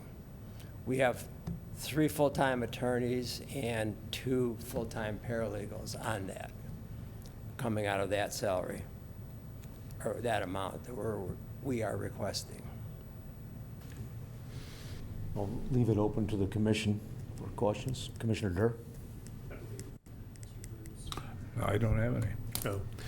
So I do. You brought up, getting back to, we had our new presiding judge, Lindgren, and Laura Roetzel, our state's attorney, come in about a month ago or so, talking about some of the changes that they were trying to institute, and the judges with the court system and the calendar to try to get some of the cases adjudicated quicker and less status hearings, that type of stuff.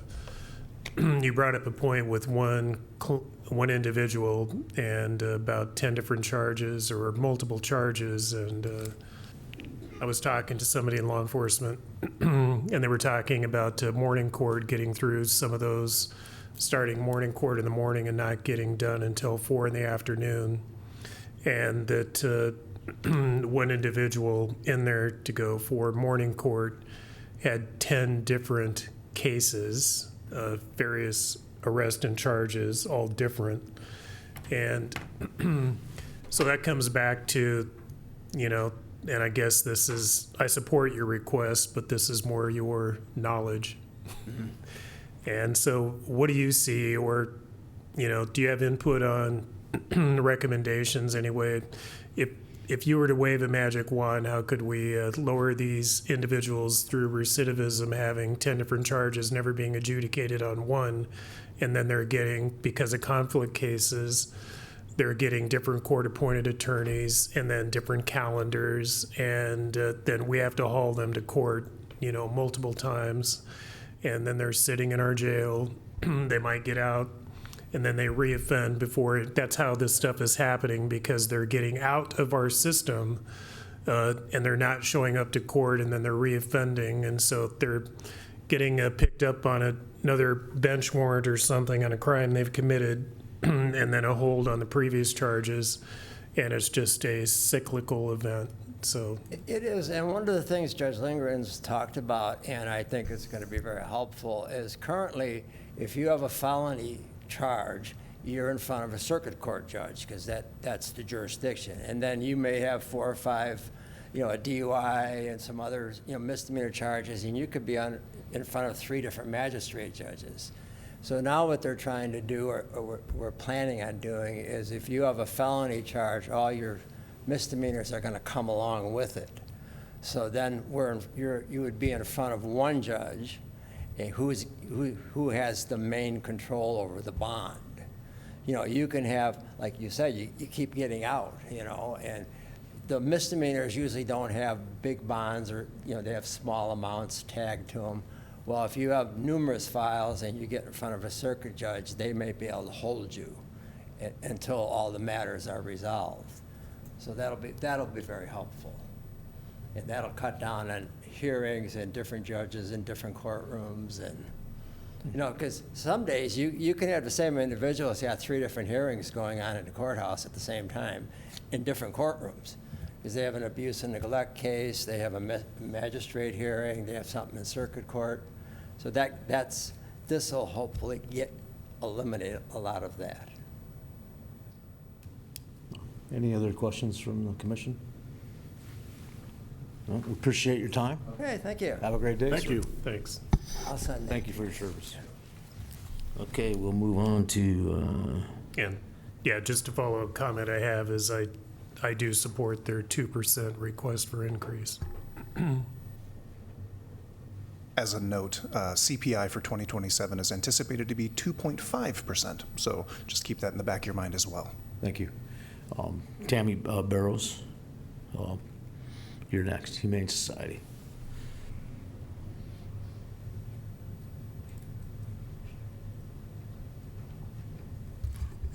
Good morning. Excuse my voice, I'm getting over the plague. I'm Tammy Barrows. I'm the Executive Director of the Humane Society.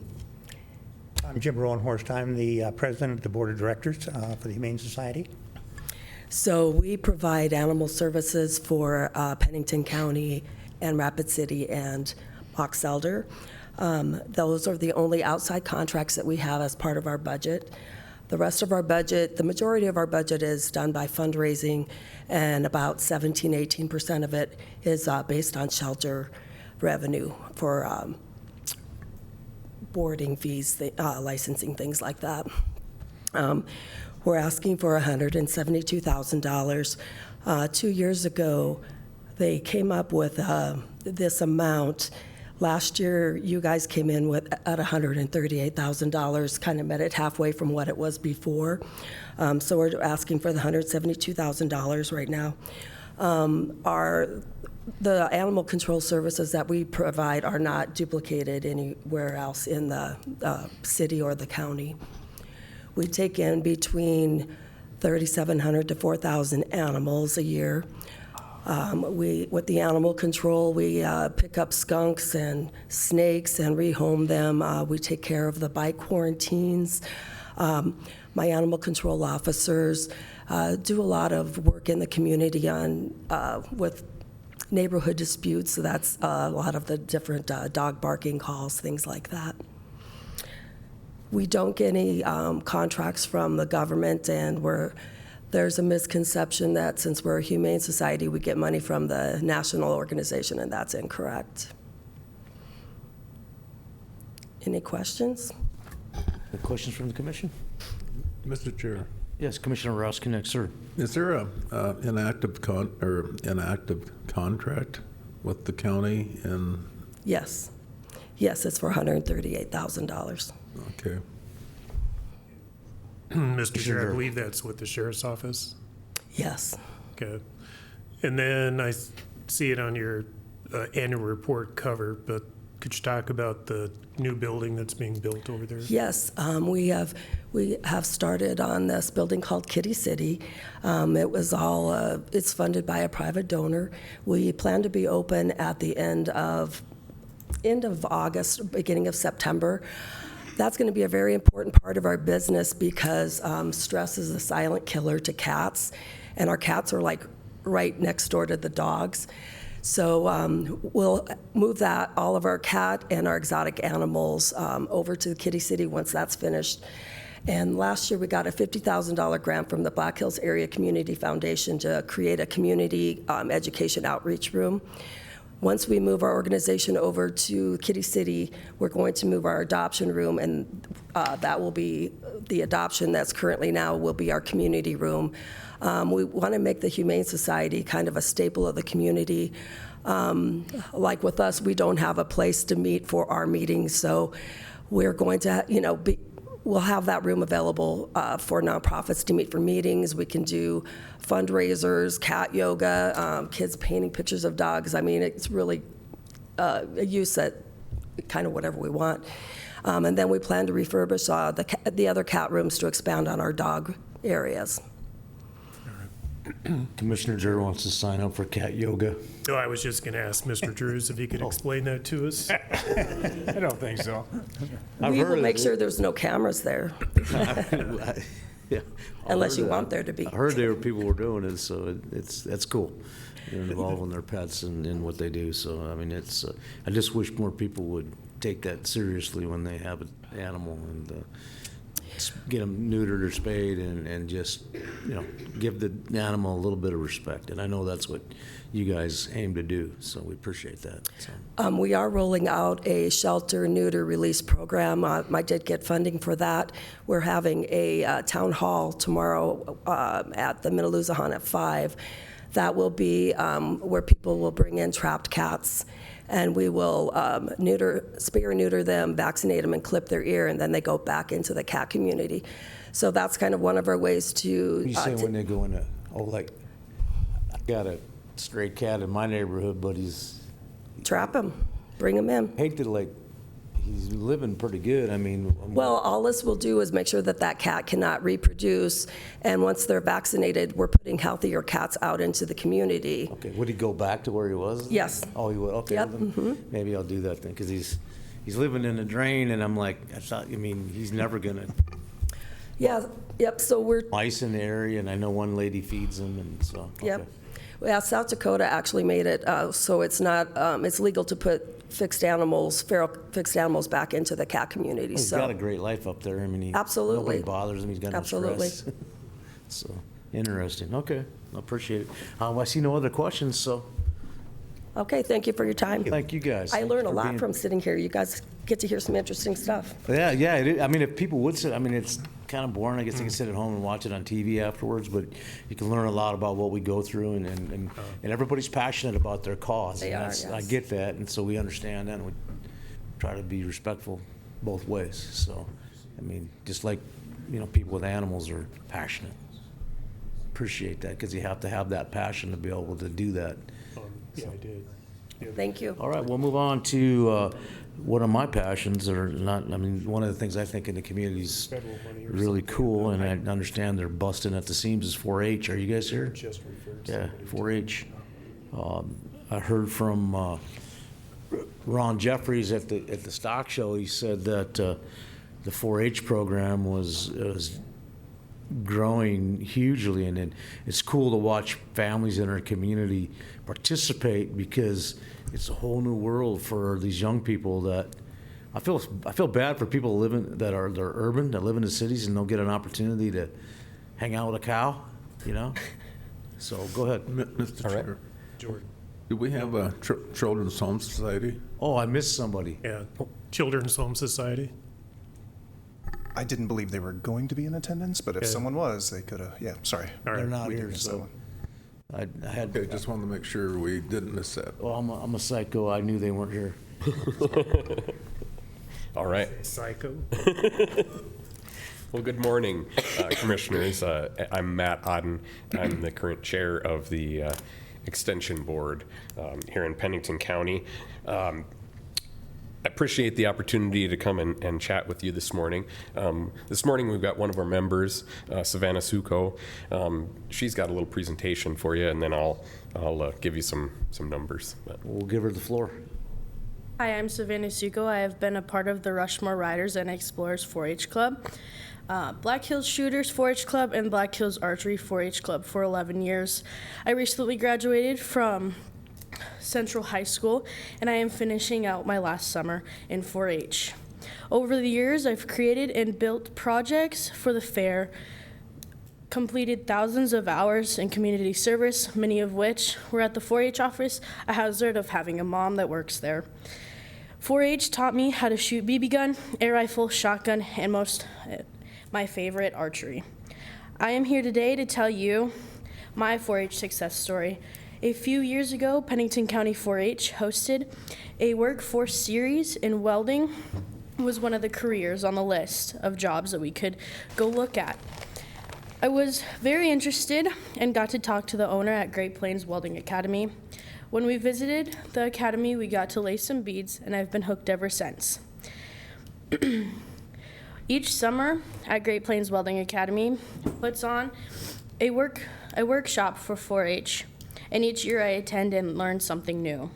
My club leader started a kids-made market for youth to sell items they made during the holiday season. I started welding wreaths out of horseshoes and set up a booth at this 4-H event and made $600 at my business. I learned a lot about businesses during this event. I took a couple of dual enrollment classes at Western Dakota Tech while I was in high school to see if welding really was what I wanted to do. I learned so much in these classes and grew to love welding even more. This past year, I visited nearly every technical school in the state, applied for the Built Dakota Scholarship, and I am excited to share that I will be attending Mitchell Technical College this fall for welding with a Built Dakota Scholarship sponsored by Vern's Manufacturing. I truly believe I wouldn't have received this opportunity without 4-H on my resume. I know that none of this would have been on my radar without 4-H introducing me to welding in the first place. I want to thank all the Pennington County Commissioners for their support of the great 4-H program we have here, and I hope that you will continue this support for the future youth. Thank you. Thank you. And Mr. Chair. Yes, Commissioner Durr. So Savannah, you may be aging out as far as being a Yes, 4-H yep. member, but you've proved over the last 11 years that this is something that's really passionate for you, and I know that you'll continue on with a 4-H program somehow or another through many years of your life. So we really appreciate your efforts in all this. Thank you. Thank you. All right. Thanks, Savannah. So yeah, I think that really tells the story of what we are, and that's really the goal. Whether a kid is in 4-H for a year or for 11 years, I think it makes a lasting impact on their lives. I myself was an 11-year 4-H member, and my kids are in 4-H, and it's something I'm very passionate about because it's made such an impact on my life as well. In Pennington County, we have nearly 500 members in 4-H. I think our current enrollment is sitting at 496, but it will continue to go up as there's some kids that don't register until there's the project area or the thing that they want to participate in. For 4-H members, dues are only $5, so we don't want that to be a barrier, and there's opportunities for scholarships for kids that can't afford that. So I think it's a really great opportunity. We've got 17 clubs throughout the county, and 52 certified SDSU volunteers, myself included in that, as well as a number of folks that volunteer their time but haven't went through that process as well.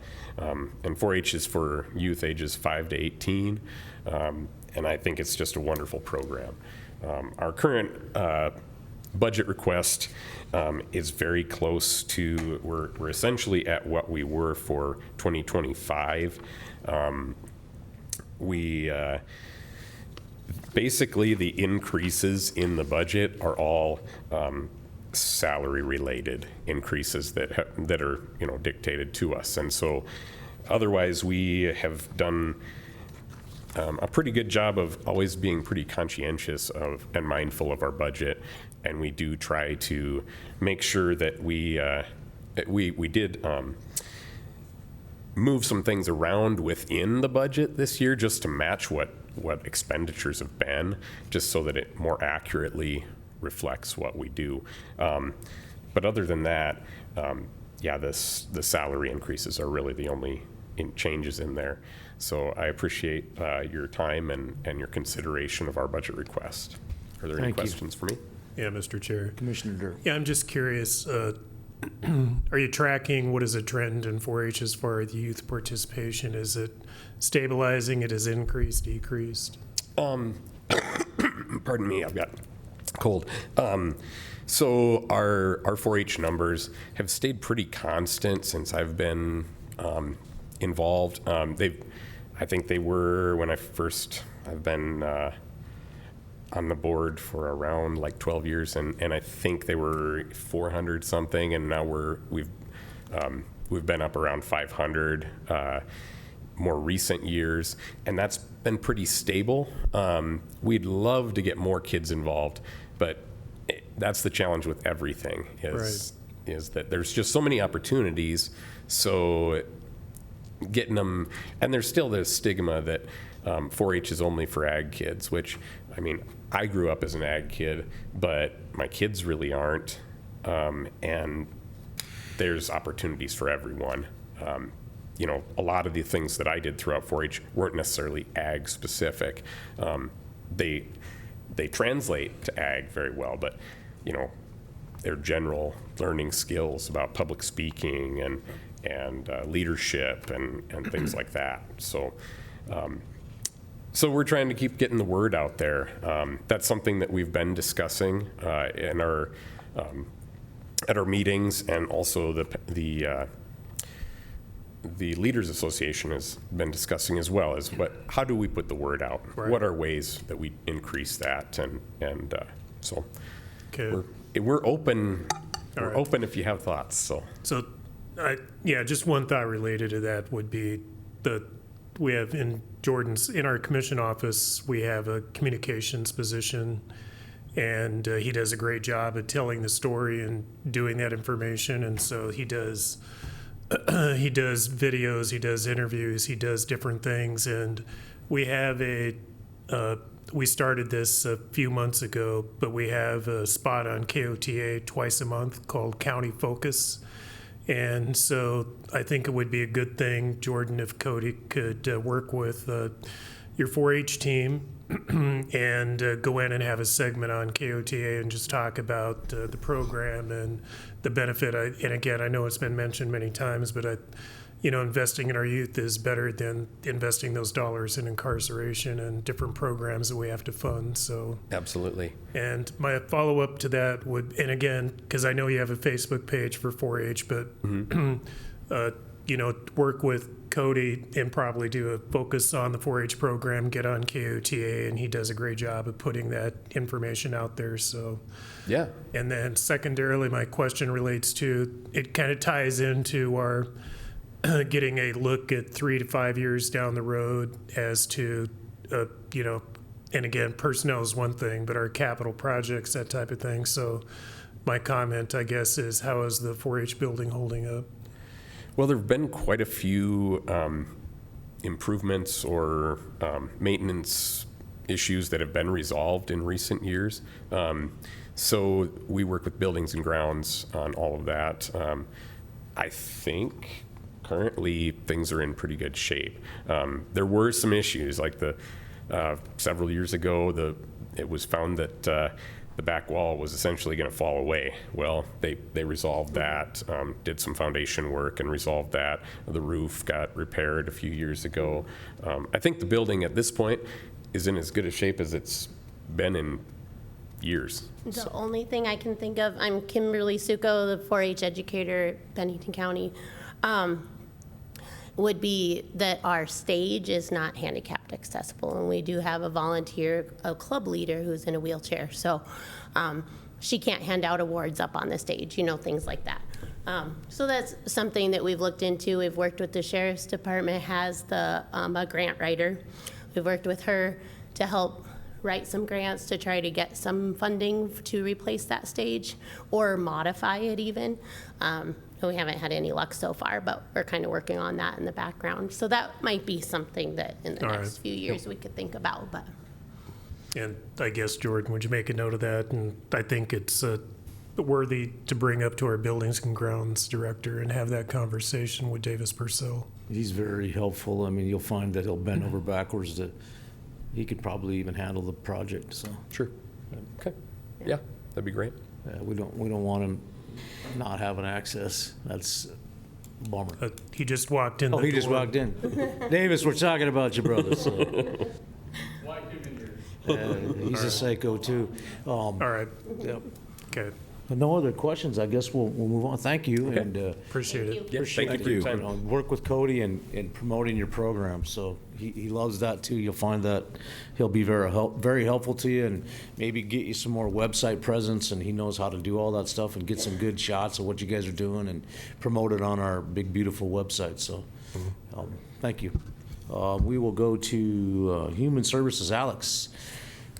And speaking of Cody and 4-H, I mean, there is something that ties together. They have shooting sports, and Cody does headshots. Oh, God. Terrible, terrible. We're taking that one back. Jordan, edit that from the file. What archery, I know they noticed archery. Down in Oklahoma, they have archery in the school. Both my granddaughters do it, and it's crazy how many kids get involved in it, and they love it, and it's just, it's awesome. But Alex just got promoted, so this will be your first, you're responsible type thing. Yeah, so, that's all right. Well, you got the floor, sir. Yeah, and we were saving up some issues we had for him, right? Yes. Okay, go. Yeah. that sounds good. Mr. Tice, he wanted to let him slide until you took over. So we're going to come after you. I appreciate that. Okay. It's perfect. Alex Purcell, Director of Human Services in the Veterans Service Office. Thank you all for having me this morning. Just here to present on our budget for 2027. Pennington County Human Services, we serve as the umbrella for 4 major programs that directly support the health, stability, welfare, well-being of Pennington County residents. That falls into economic assistance, medical assistance, the Veterans Service Office, and diversion or reentry programming. Start with economic assistance. I think I've got some presentations up if we should need them, but I'm going to stick to my narrative. I've got some notes and highlights here that will allow me just to kind of stick to the main points here, and then further discussion as needed. Economic assistance offers emergency short-term support to Pennington County residents that are facing that urgent need. This program is lien-based, so it requires any participant or applicant to first exhaust all other available resources. This last year in 2025, we received over 1,000 requests for assistance, and projecting well into 2026 now, we anticipate that will increase as well. The greatest demand, obviously, it doesn't always resonate with everybody, but the greatest demand is going to be those individuals that are of the lowest incomes. And so addressing that need is a definite priority for our organization. So the services available through economic assistance is rent, utility, transportation, and those sub-bullets there, kind of what that looks like for transportation. Home deposits, that's only when grant funding is available. And then the utility deposit guarantees, that's more of a rarity anymore just because there's a different process involved with those companies. Medical assistance, this is a big one. It's also a lien-based support and, of course, a resource of last resort. It's only available when coverage options have been fully explored, and then that eligibility is determined on access to healthcare and insurance coverage, which our staff look closely at those different cases as they come in. That assistance looks like prescription medications, medical appointments, hospitalizations, transportation to medical facilities, funeral assistance, and other medical necessary services. Again, our staff does a wonderful job at looking at each application and determining that eligibility. Veteran Service Office, this is one of the big ones as well. We estimate that there's 14,000 veterans living in Pennington County. We're home to multiple VA facilities. We know about the new VA clinic up on Mount Rushmore Road or Highway 16, and then our proximity to Hot Springs and the VA healthcare facility in Sturgis, Fort Meade. Also, our proximity to Ellsworth Air Force Base, which is growing, and a large National Guard population within our state. So Veteran Service Office, Pennington County's Veteran Service Office plays a vital role in helping veterans achieve the benefits that they've earned through their service to our country. We've continued to see a steady increase in veterans coming into our county. Military retirees, they love the area, they don't leave. In a lot of cases, not all, but you know, a lot of veterans end up calling Pennington County home. The Pennington County Veteran Service Office is the busiest VSO office in the state. We anticipate greater volume in 2027. In the attachments, you can see the different types of forms and everything that's been submitted to the VA, the Federal Veterans Administration. Again, it's over 6,000 forms in 2025. 2026, that data is approximately halfway through, and we're already at 2,100 forms submitted. So with that, and kind of the way it works with submissions to the VA is, and I've said this for the better part of a decade now, is today's Veteran Service Office appointment is tomorrow's work. There's obviously the VA is not, it's gotten way better, but it's not prompt in completing the claim process. It takes months. And so this data will continue to increase all the way back to the beginning of the year, sometimes the year prior. It just depends if that veteran gets put on an appeal. That can take upwards of a year.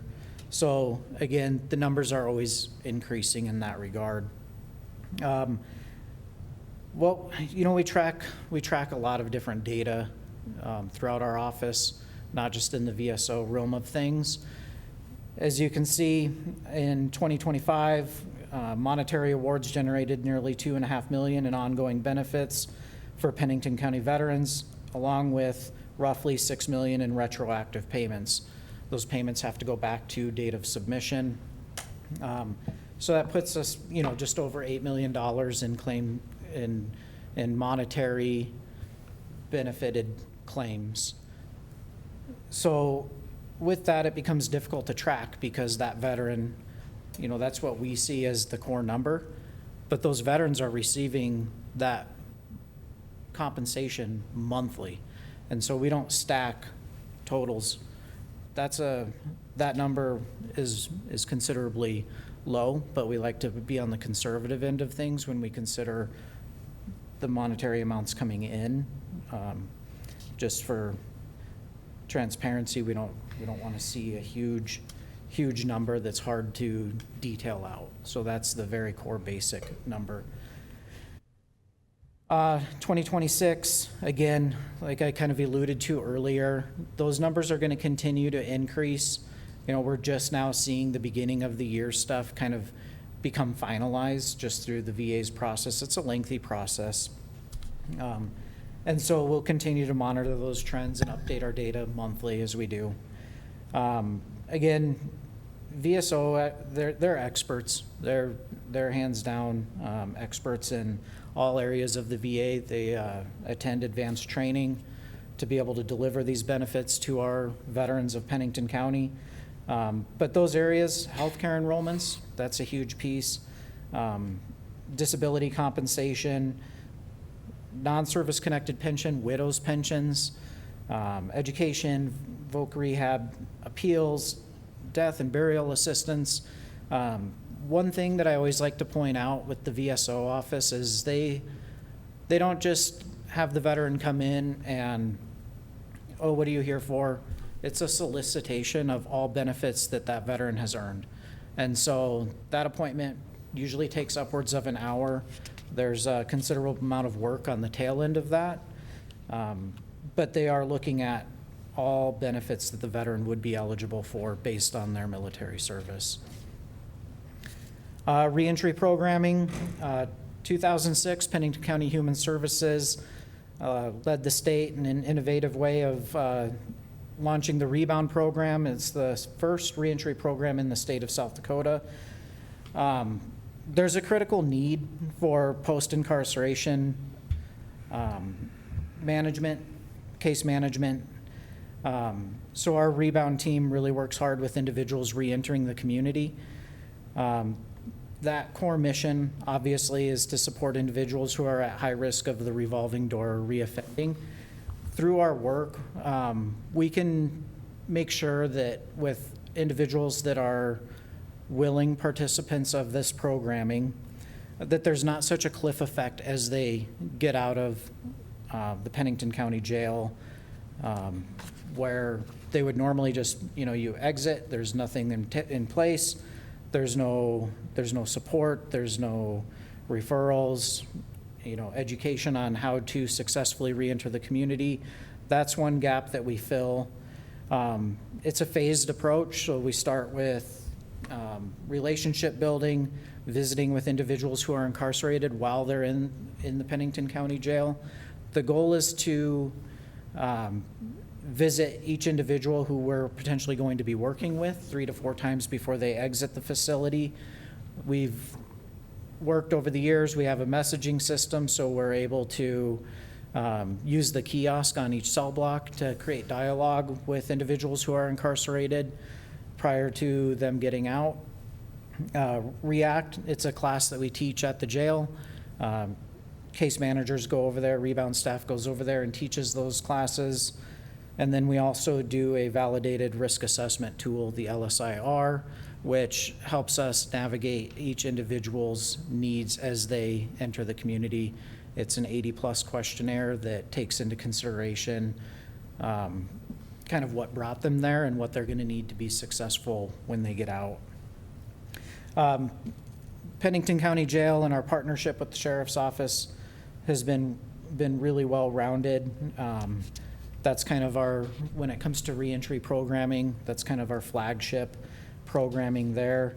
But referrals also come from the jail mental health team, court services or probation, the Sheriff's Office Ignite program.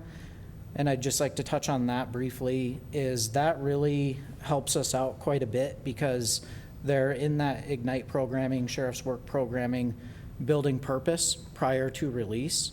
And so we've noticed with individuals that go through the Ignite program and then when they're in the community, they're more motivated, they're more obligated to the process. And so that's been a huge piece with several of the individuals that have come through that program and into ours. And then problem-solving courts, DUI court, drug court, veterans court, mental health court are all huge pieces. We have team members from our team on both the Veterans Treatment Court team and the drug court team, and they're able to help those teams navigate individuals back into the community with more pronounced success with all the structure that comes with that. So with reentry programming, it's not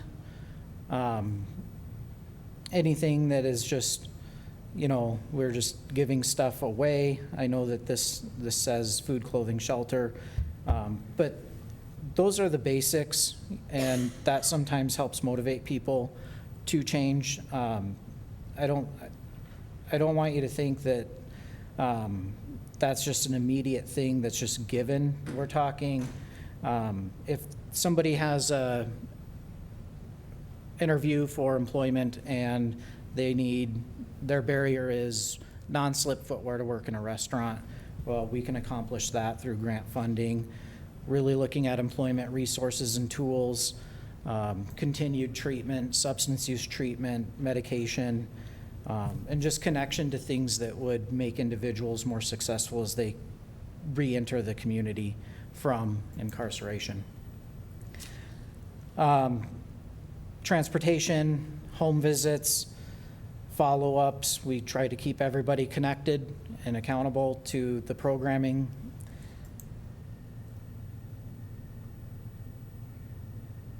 So the data pieces that we track are, you know, recidivism data.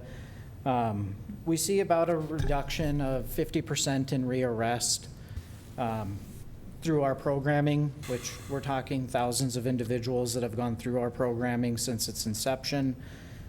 That really helps with individuals not going back to the jail, which offer a cost savings to the taxpayers is by keeping individuals in the community, working, positive change, not re-entering incarceration, re-entering facilities with costly attachments to them. Key partnerships and impact. We work closely with West River Mental Health, Oyate Health, and Complete Health. Those are key pieces to ongoing health and medication management, critical partnerships. We couldn't do it as efficiently without our partnerships with those organizations.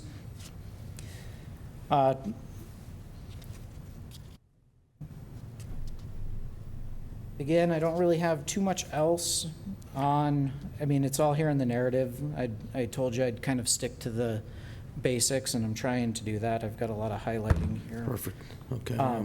So since our last presentation. Do you have like numbers that you're looking for your budget? Yes, in particular, so we've narrowed our budget very closely down. We went through each line item with good discretion. Again, it's a fairly lean budget. We did absolutely everything we could in each line item. And so initially, what you see here on the screen is what we would be looking at as a department. Okay.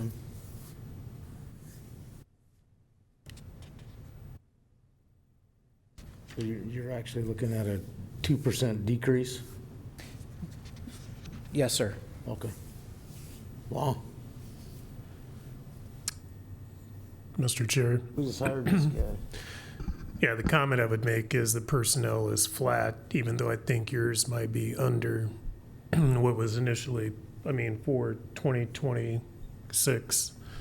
And then I see in the line item for travel and conference that you've got a 67% increase. Yep, so that increase is,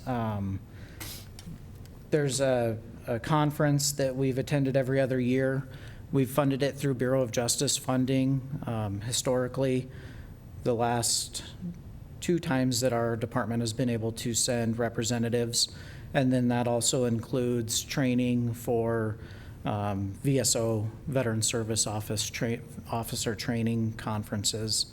And so we did increase that area just to make sure that our staff is staying on the front lines as far as the most up-to-date training, best practices, things of that nature. Thank you. Have any other questions from her? No. No other It's just- questions? Alex, thanks. Okay. Thank you, Alex. Yeah, thank you. Yeah, it's just, I mean, again, your office, your department, and everything you do in the community, it's just exceptional work, so thank you.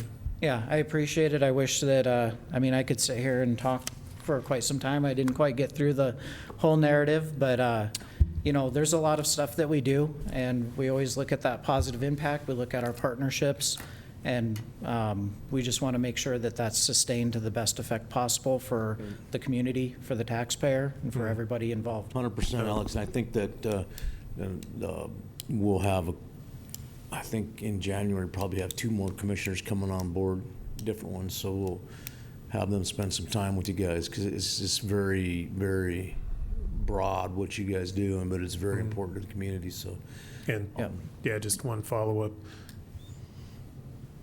You have somebody you know now at the Vicarovich Foundation, so do you have an in there to get more money out of them? There's a plan in place. All right. Mr. Chair. Alex, I just want to say thanks for stepping up to the plate, being a commissioner for Pennington County Housing Redevelopment. I think you'll really be a good fit for that program. Yeah, thank you. I look forward to that opportunity as well. Well, Thanks, once sir. again, thank you. okay. Have a good day. And now we're going to go to the treasurer, Miss Annette. You have the floor. Good morning, Commissioners. Annette Brant, Pennington County Treasurer.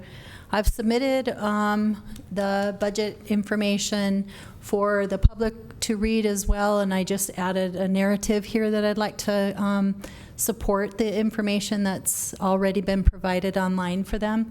And then so that I don't forget at the very end, if there are any of the comparables that are wanted to be placed online for the public as well during this budget process, I will be compiling those as well for you. So Treasurer's Office is solely responsible for receiving in and balancing all the revenue collected by each county office within Pennington County, as well as from the public. Our push, as you know, has been to move the public through the lines faster. Our recent visit to Minnehaha County made it obvious of the workload differences and gave us several means of perhaps freeing up the workload of the staffing in the back to assist in the frontline absences of staffing over the lunch hours. Hands down, the issue is motor vehicle processing procedures that we are currently doing. We log in every title that comes in. We send back if they aren't complete rather than contact to walk them through the process. We're going to change that. If we receive it in and they're missing something, we try to contact them and walk them through everything that they need. So we'll be changing that process. Processing return documents and keeping copies. We reach out more than once for documents that are needed, and we hold on to that paperwork too long for the owners to get documents that are needed. And we're just going to start sending those back and have them resubmit a completed packet for us. We'll have more time for processing customers at the window and mail that is complete if we do that. We keep copies, we scan them in, and records retention hold them is placed on them, so some counties don't do that. We are big on that because there's so many that come in, but it appears that it's not quite as necessary as what we have been doing, so we can shave off a lot of time on that. This will be a change for us, but we will allow more processing time in the back area. Looking into no voicemail option, we have a seven-person queue with 3 full-time people answering the phones, and often our 25 capacity voicemail fills up during the day as well. If voicemails aren't needing to be returned and logged, that will free up 3 more hours of processing time at the front windows, so we can when somebody goes to lunch at the front window, we'll have somebody now to move them up front. I'm not saying that we're going to do away with voicemails immediately. I'm going to be visiting with IT in regards to the reporting that they have on that before that decision is made. We're working on attachments to emails so that out-of-state callers, we can just send them that attachment rather than talking and walking them through the process, which is what we do now. The length of time for our phone calls when we're talking to out-of-state people takes between 40 and 45 minutes. And that's one area that I think we can definitely shave down on once we get the attachments ready for them. We'll ask them what their email is, what their question is, and then we'll just send them, check your email. If you have additional questions, the state's number is on that. Difference in how we're thinking about things, but we can definitely shave off time for that as well. Let's see, many of these are already on our website, but when a call comes in for assistance, we currently walk them through everything. Future plan is to get their email, like I said, and send them the printout so that they can walk themselves through the process and get to their own quote from the state website. This will free up time being taken on the calls coming in and eventually should reduce that need for the voicemail overflow as well.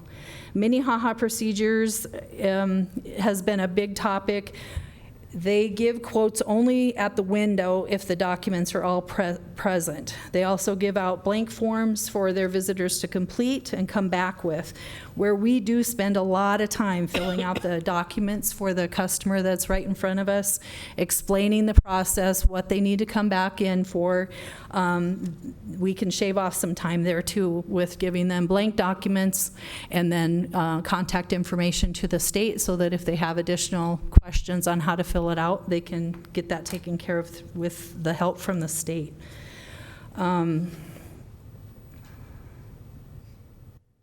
Any issues that the 605 drive has with the individual customer, right now what we're doing is the customer is in front of us, we stop and we contact the state. We do the information back and forth to them. We either call them or we're on their chat and we're waiting for that response back from the state while that customer is waiting for us so that we can get it taken care of. That's not done in some of the other counties. It's, this is what you're missing, contact the state, find out who you talk to, and then come back to us. And ask them how long it would take to get it fixed, that kind of thing. That will shave off a lot of time. Again, we do spend a lot of time trying to assist those little hiccups that 605 is having as well. We don't just send them away. It's going to take a little bit of time transitioning into that, but we started yesterday. So immediate operational changes. Our front window training will be reinstated as the primary method of new employees, rather than conducting training in the back while processing mail transactions. This approach will begin immediately with the 2 new hires that we have this week. They have 2 to 3 days worth of training on the state system before the state even allows them to get on the system. So we're going to be doing that with them, just shadowing the front people. So you'll see 2 people at the windows for about a week, maybe 2 weeks, before they'll be having their own window. A part-time employee has been hired and will begin employment in July, providing additional staffing coverage just during the lunch hours. So we, right up front, tell them what hours we're looking for people for, and that minimized people. We had 1 applicant that didn't mind working during just in the middle of the day like that, and so we'll continue to search for those individuals as well. Operational focus will be to continually shift more resources to the front counters, ensuring prompt and attentive service while balancing that mail processing activity that's occurring in our back office. Our mail processing will continue to be delayed with this change. It's a shift, but the state's committed to providing revenue figures related to out-of-state transactions to assist you commissioners in determining whether additional staffing is warranted for Pennington County to support the processing of these transactions and the associated revenue. We anticipated receiving these figures last week. However, the programming issue delayed completion of the report. The state has indicated that the information is close to being finalized, and I'll just keep you posted as they update as soon as it becomes available. During the legislative session, however, when mailing fees were discussed, excuse me, the state provided 2025 registration data for transactions involving just out-of-state addresses. That's all that they could pull out. That doesn't necessarily, I mean, it's an estimate, but statewide there were 217,500 out-of-state registration transactions that were processed, which is why we're an open state, right? Those are wheels that never hit the pavement in South Dakota that South Dakota is assisting with. Of those, approximately 103,000 were processed directly by the state, with the remaining transactions handled by, it's spread out through the different counties. We did a poll from the counties. It's about 50-50. I think it's like 33 versus 23 or something. I don't have those, oh, maybe I do, figures in front of me. But anyway, there are a lot of counties that are doing them now because of the revenue. I do have that with me, but the figures were presented as a county-by-county comparison of out-of-state registration transactions only. Pennington County and Clay County were identified as the two largest counties processing out-of-state registrations, with Lawrence County ranking third. We're compared a lot with Minnehaha County. They ranked fourth, processing approximately 7,800 or 7,800 transactions. Just for comparison, for mail, because this has been a big issue in our office too, trying to figure out how to handle this and how the other counties do. Pennington County processed 32,900 out-of-state registrations, while Clay County processed 30,943. Little Clay County. So given the significant volume of these transactions, we will immediately begin enhancing our logging process and improving the return of incompleted documents. We will also continue identifying efficiencies to ensure adequate staffing coverage and maintain high levels of service for our walk-in residents, which has always been our goal. I can go to the budget numbers if you'd like, unless anybody had any questions on that. No, I just want to say thanks. Wow, that's a lot of stuff you'll be enacting, but I think that if you really, it's going to take some time to get those things to happen, but setting your mind to it and doing it, I think you're going to be, we'll be drinking some wine in your waiting line in short order. So that's awesome. And we're looking at your numbers here as Jordan put them up, and then you bring that good news, and then you also look like you're decreasing your budget. Yes, same time? I think the salary is a significant issue with us. I still maintain that we need additional staffing in order to get that revenue in. That's a hard decision for you guys to decide, and I'm working on getting those numbers. But yes, the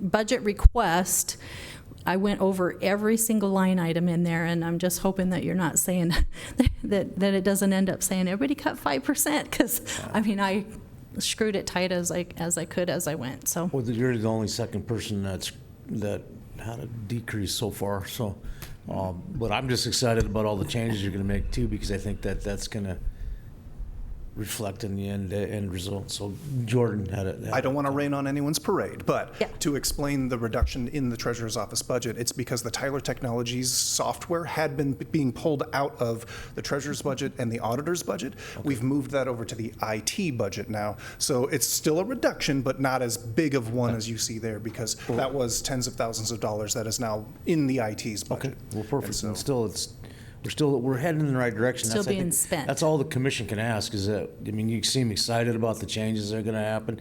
It's going to be your own deal, so I think that you're going to, just having you being excited about those changes and opportunities is awesome for me. But commission, do you guys got any questions? Mr. Chair? Yes. I just have a statement. I appreciate what you've done, Annette, and I know that it's going to take a period of time for measurement to see exactly how it all impacts it, but it all looks positive. Appreciate your efforts and your cooperation and really, really looking into this, so thank you. You're welcome, for sure. All of us up here understand that it's going to take some time too, so, that's something we're aware of. So as long as we're heading in that direction, you seem very excited about it. Commissioner Durr, did you have something to say? Yeah. So what I would like to see, so assuming your team had a good visit in Minnehaha County, Yes. Mhm. okay. And I'm just gonna, make a note because we need to work together to get to this. But yesterday morning, we had a commission meeting and we had 5 windows open. And Minnehaha County at the same time had 12 windows open. And so that's what I would like to see. And then getting back to the discussion, because this is a financial one, you're going to work on, the revenue and the weighting of the personnel required to get this, revenue and the wheel tax and all the other fees without a state. But it goes back to a discussion that I mentioned last year that if you're going to put, because I heard it, you're going to take your new hires and put them to the front window and go back to that type of training versus working your way up through a cycle out of the back room. And then eventually, because I think I've heard the timeline mentioned that would take up to 8 months possibly to get somebody trained to process at the front window. That was your previous model? Fully. Yeah. The ones that are up there 8 months can do all of the processing. All right. And in Minnehaha County, that is about 2 months because they're doing the front counter, training up there. And then it goes back to, I know it's going to cost us a little bit more money, but I think it's a benefit to your office and to the county. And that is to do away with some of the lower entry-level positions that you have to go through the training process. And if you make it to this point, then you'll get this position. If you make it to this point, you'll get this position. I would rather up that base wage when you're out recruiting and hiring. I would rather up that base wage to, the position of a tax and title specialist or whatever it is. And then to calculate if we had to make wage adjustments in your department so we don't have compression issues, I would like you to work with, this is me, but I would like you to work with Jordan and Kenner on getting what the number of positions we have and what it would take to get everybody up to the tax and title if we were going to re-advertise and say we need to hire, and I'm just going to make it simple, that, you're a treasurer and you have staff in your office that has your authority to perform and do the duties of the job. And the old job title just used to be, I'm a deputy treasurer, I'm a deputy auditor, I'm a deputy register of deeds, and everybody was starting at that level expected to do the job. Not unlike the sheriff's office in law enforcement, you're a deputy sheriff. We don't have multiple job titles and say if you make it through the FTO program, you're this. If you go through the academy and peer and you make that training level, then you have a different job title. And I think it would help with your turnover rate if we were to pay your people coming on board and saying you're expected to do this job, this is what it all entails, and we're going to pay you for that. And so I know that's going to be an increase to the personnel costs. And then looking at some of the compression issues with your existing staff if we were to bring everybody up. But that would be something that I would like to look at. Mr. Chair? Yes. Yes, and you have discussed that before. It would take a significant increase for compression as we've worked through 3 different wage studies on that, and it wouldn't be any different than that. We would just be working through like our own wage study, and I can get with Jordan on that too. I definitely would not want any compression with the staff that we have that are fully trained now, so. Correct, and that would be my point. I would like to look at that so that we're fair to the entire staff, but give you a higher dollar with an expectation and saying that we're going to go out and recruit. Because again, when you're going out there and you look at all the county jobs out there and whatever your lowest paid position is that you advertise for those entry-level positions, not only are you competing in the local economy, but you're competing with higher paying jobs in the county.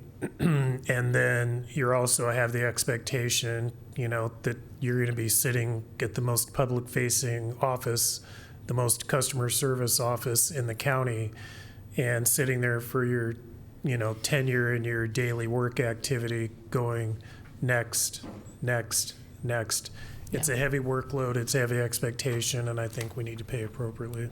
Base it on production as well. So, yeah, that's All right. 1891 is our starting and 2171 is the next step. And then they go up from there. So at the And- front window, we've got some that are $25, $26 an hour or so for longevity. So I'll look at that with Jordan. All right, thank you. Perfect, thanks, Annette. And no other questions, so have a great day and good Okay, luck with it. thank you. We're here to help you and support you with all the resources that are available. I hate to keep putting this on you, Jordan, I get it, but I mean, he's there, so use him and use Cody and in IT, and we're all in this together, and we're gonna be drinking some champagne in there, so thanks.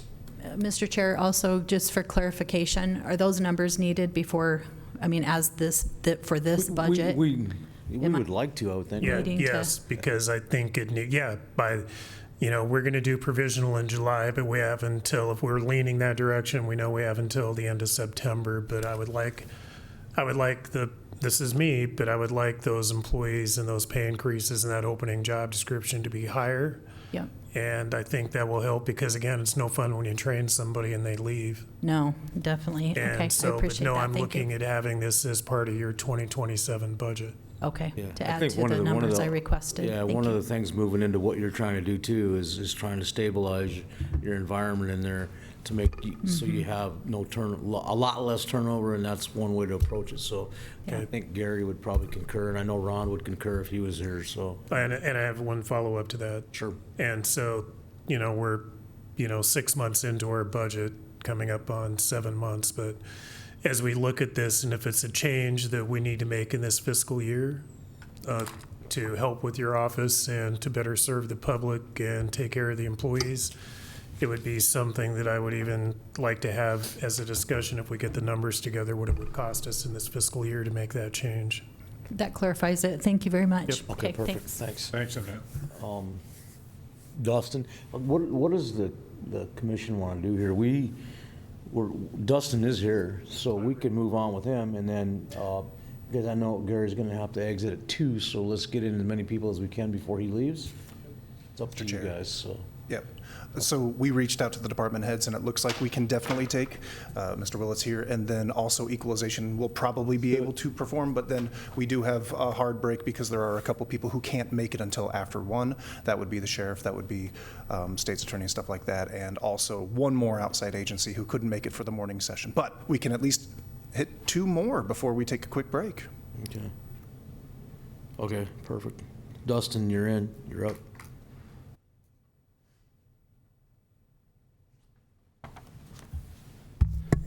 Good morning, Commission. Dustin Willett, Director of Emergency Management for Pennington County Emergency Management. Let me get myself collected here. I was planning on No, I get it, thanks for after coming lunch, in and early. we're still bringing the pulse down a little bit from a hustle from a meeting I had to No, we appreciate that effort. scooch so out from.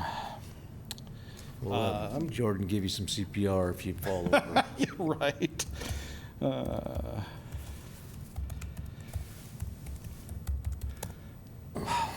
All right. So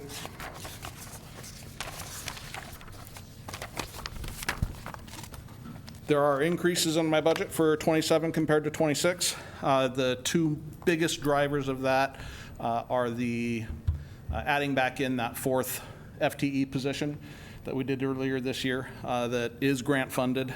And then the other piece of that is we've had money put into our budget the last 2 years for a siren modernization to bring our outdoor public warning sirens up to spec. And that money's been put into the budget, but a significant portion of it has not been expended, so that transfers over into restricted fund balance at the end of the year. It stays in 226, and the hope is to spend that money on the project that it was budgeted for over the last couple years. So those are the 2 big drivers, 2 big increases that you'll see from 26 to 27. And my computer has come up. So Are there any specific questions or anything I can speak to specifically? Commissioner Drews, do you have any questions? No? I do not. Okay. Commissioner Durr, do you have a question? No? No questions? Dustin? Oh, all right then. Getting off easy today. Well, what I wanted to pull up here really quick, and it'll take all of 2 seconds to find it.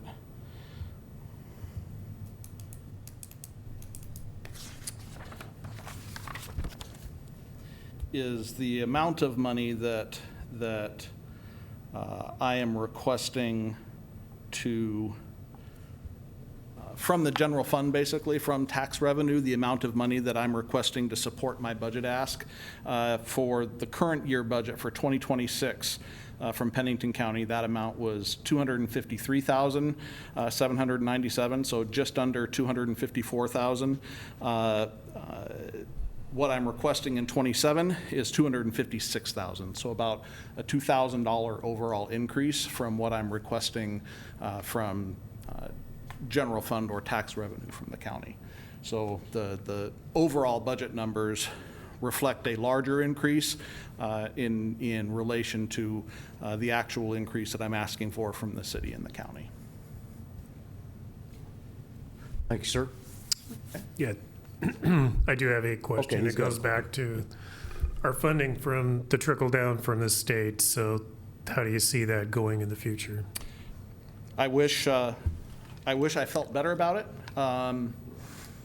So we saw all of the 2025 grant money that we had anticipated in 25 and saw zero of. We saw all of that this year in 26, hence me coming back and asking to have that FTE position made whole.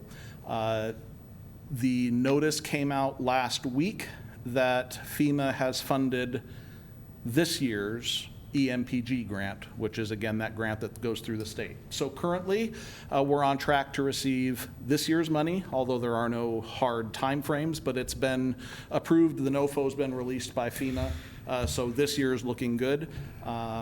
I don't have a crystal ball for next year, but our working assumption is that the Emergency Management Performance Grant will continue to be funded.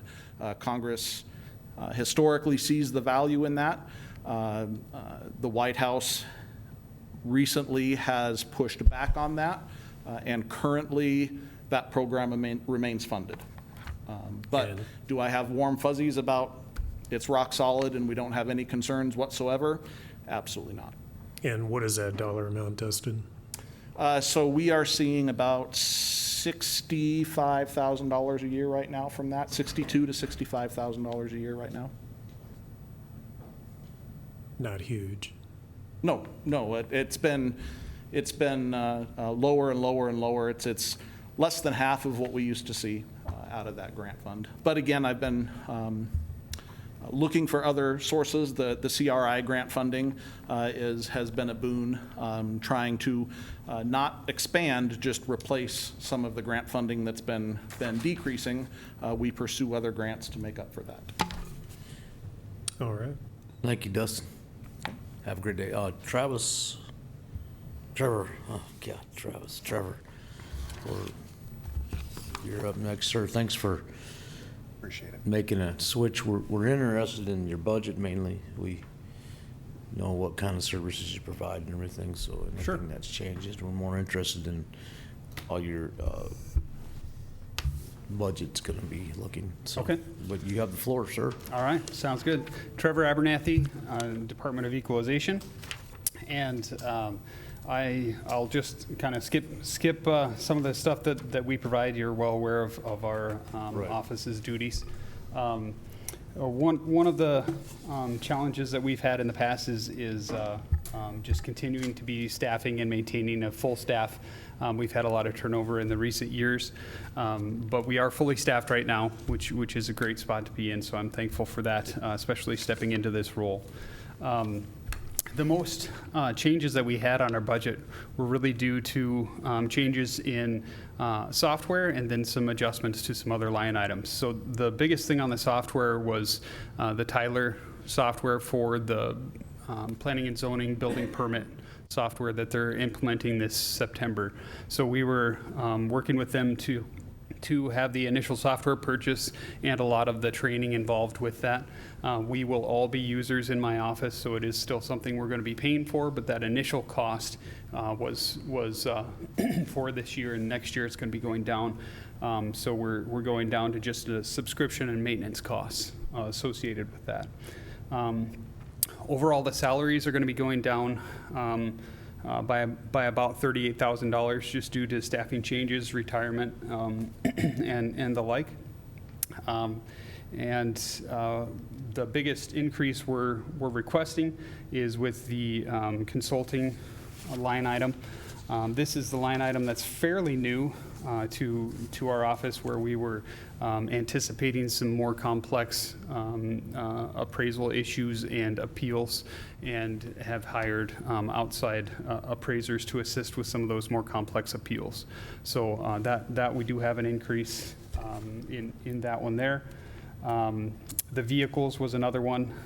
We purchase a vehicle every year. Every appraiser has their own vehicle, so they can go out at any time. Throughout the year, they're always doing reappraisal projects. They're looking at building permits. They're constantly going into the field. We also use them for travel to and from our conferences and schools that are required. With that, we try to buy new. And currently we have 16 vehicles, and we're going to be looking at buying another one next year to replace one of the older ones, as they are an aging fleet. And we discovered this year that the $40,000 that we had in there was not enough to purchase a brand new one that we were looking at getting. So we did end up buying a used vehicle to stay under that 40. And this coming year, we're looking at replacing our only pickup that we have in our fleet. And that's going to be generally more expensive than the other vehicles we buy, so that's the reason for the request of an increase on that one. The other line items are pretty insignificant changes, adjusting for increases in costs and things of that nature.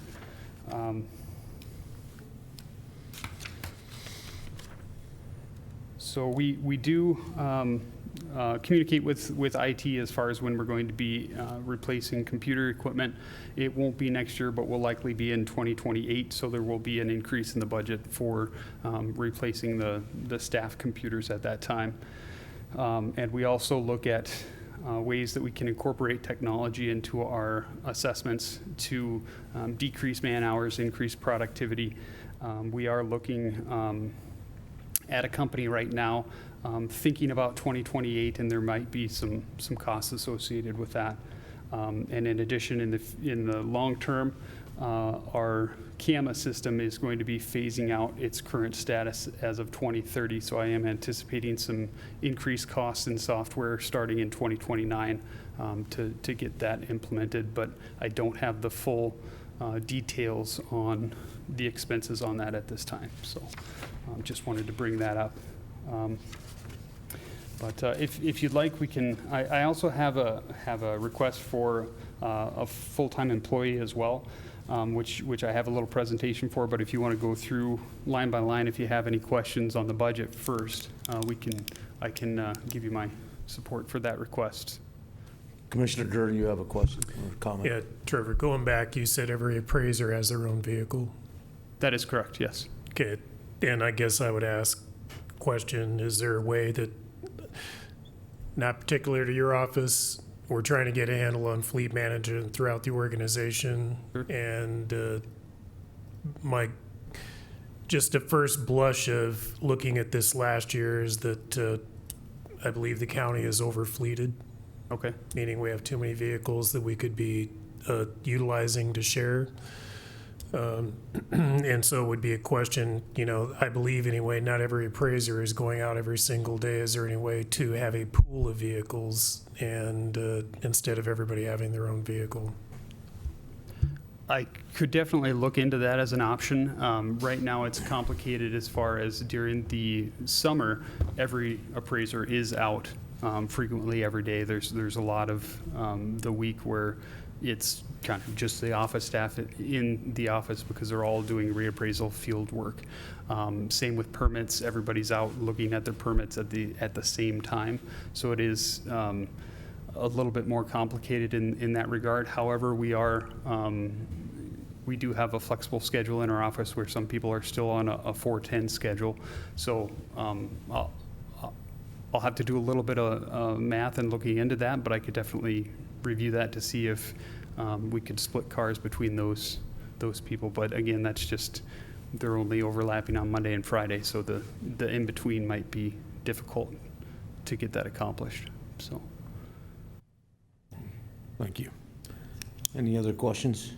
Well, I was Jordan, gonna- you're looking I at was- me like you got a question. I or was going to comment. jump in just for a point of clarification. When you're talking about a fleet of vehicles, it's not just specific to one department. Right. Perhaps Right. planning and zoning has some as well. We could utilize the fleet, and maybe not just during the summer months, but throughout the year, and have more of a pool, a fleet of.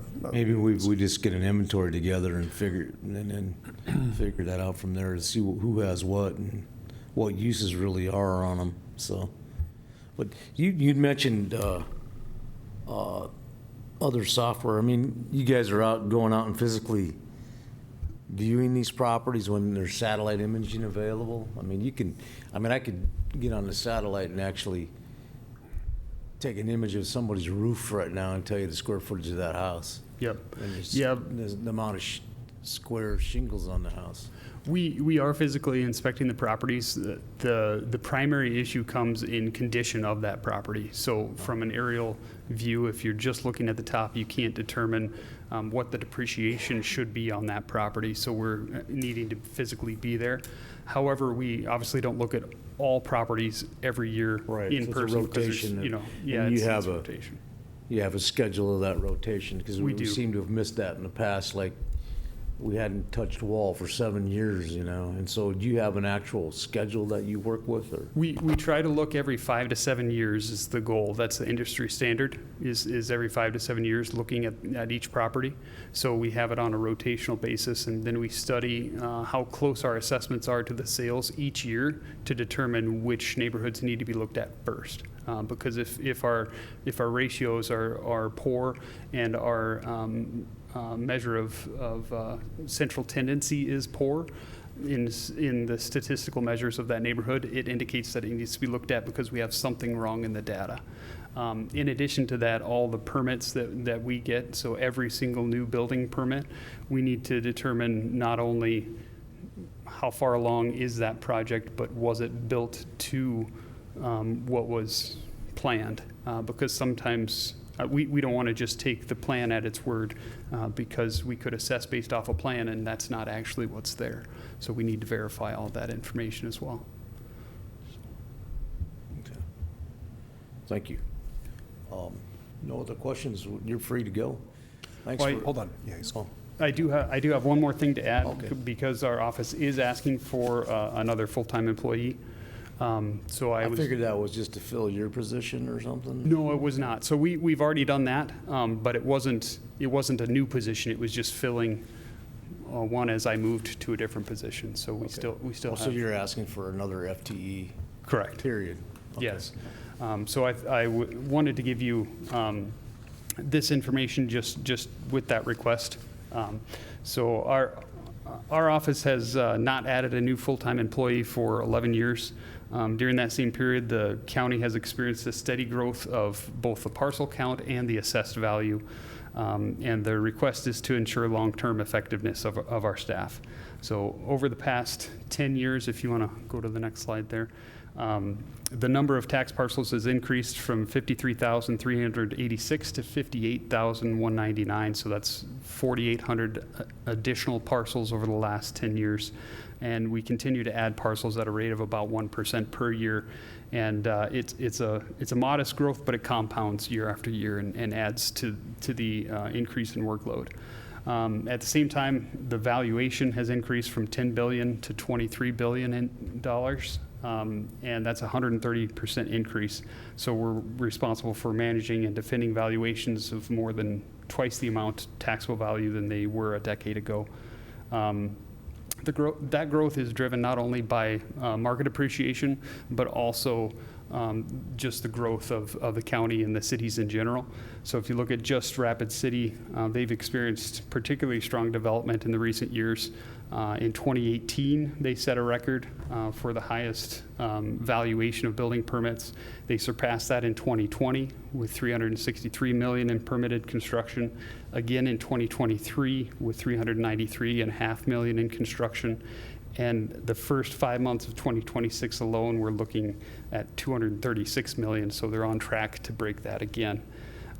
So our staff is responsible for inspecting every new parcel with the new construction and completing the annual assessment of all properties countywide. If you want to go to the third one there. So today our appraisers average approximately 3,880 parcels per appraiser. And that's not the true reflection of all the workload distribution, but an average of the whole. Residential appraisers carry a little bit more load than the commercial appraisers, but the commercial appraisers have more complex properties that require more work per property.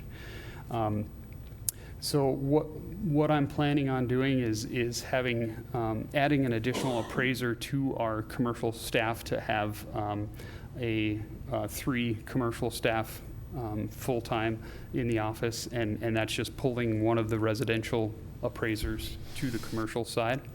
The FTE request is to add another residential appraiser so I don't have to add more burden on them as far as parcel count goes.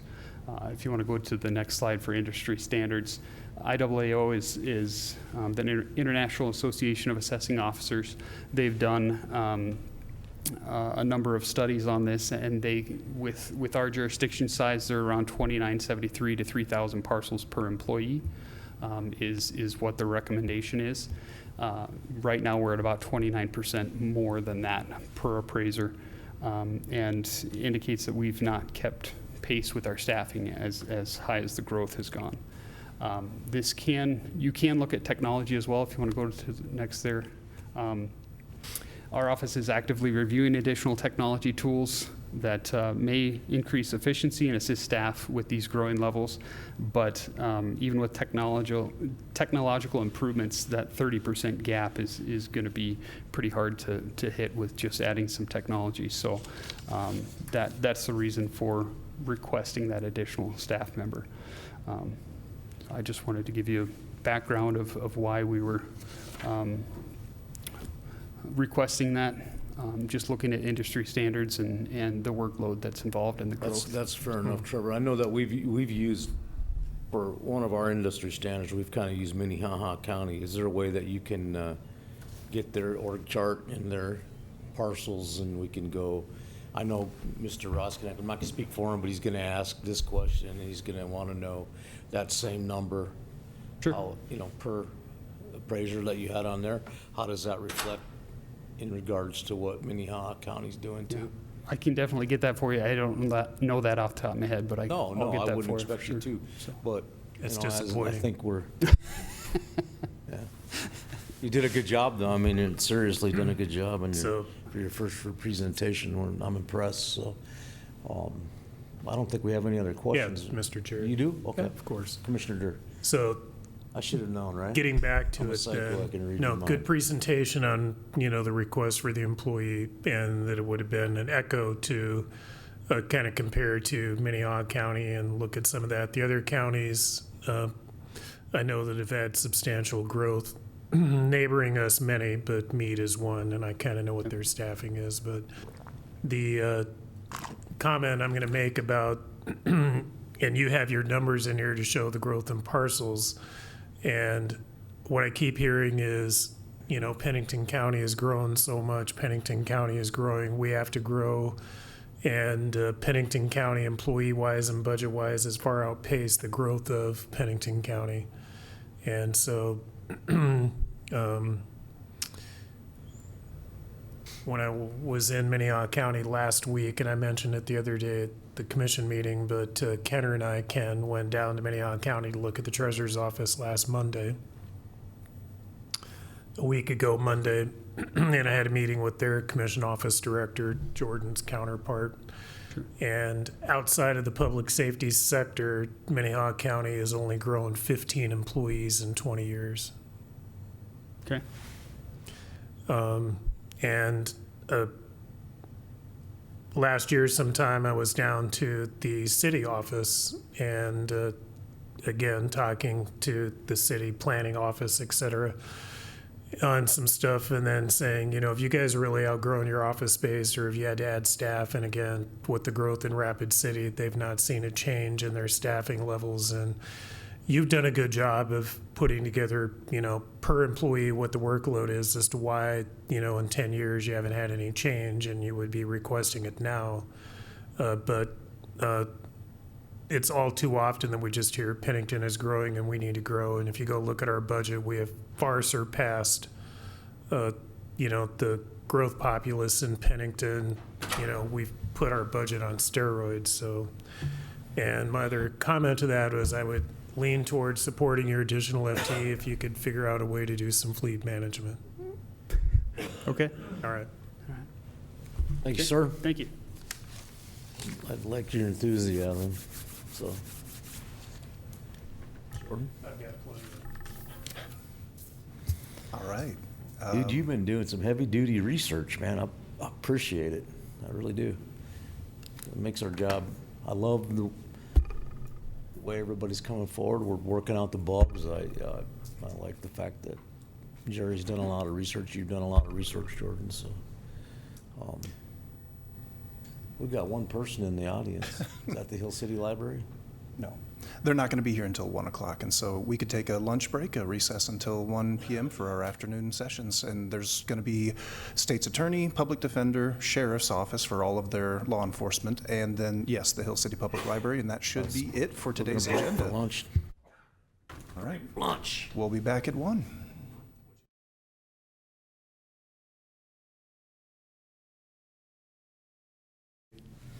So we're ready to roll, and we'll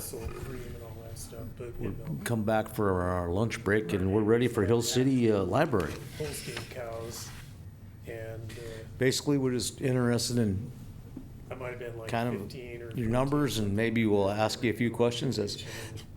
And because we'll again, just, you're married to it. So anyway, Yeah. they were like, "Would you come down and help out a couple of days or whatever?"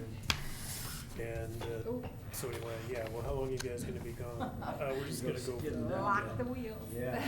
2 weeks later, they came home. And my family is like, "We told you not to go down there." Oh, But man, them things could kick.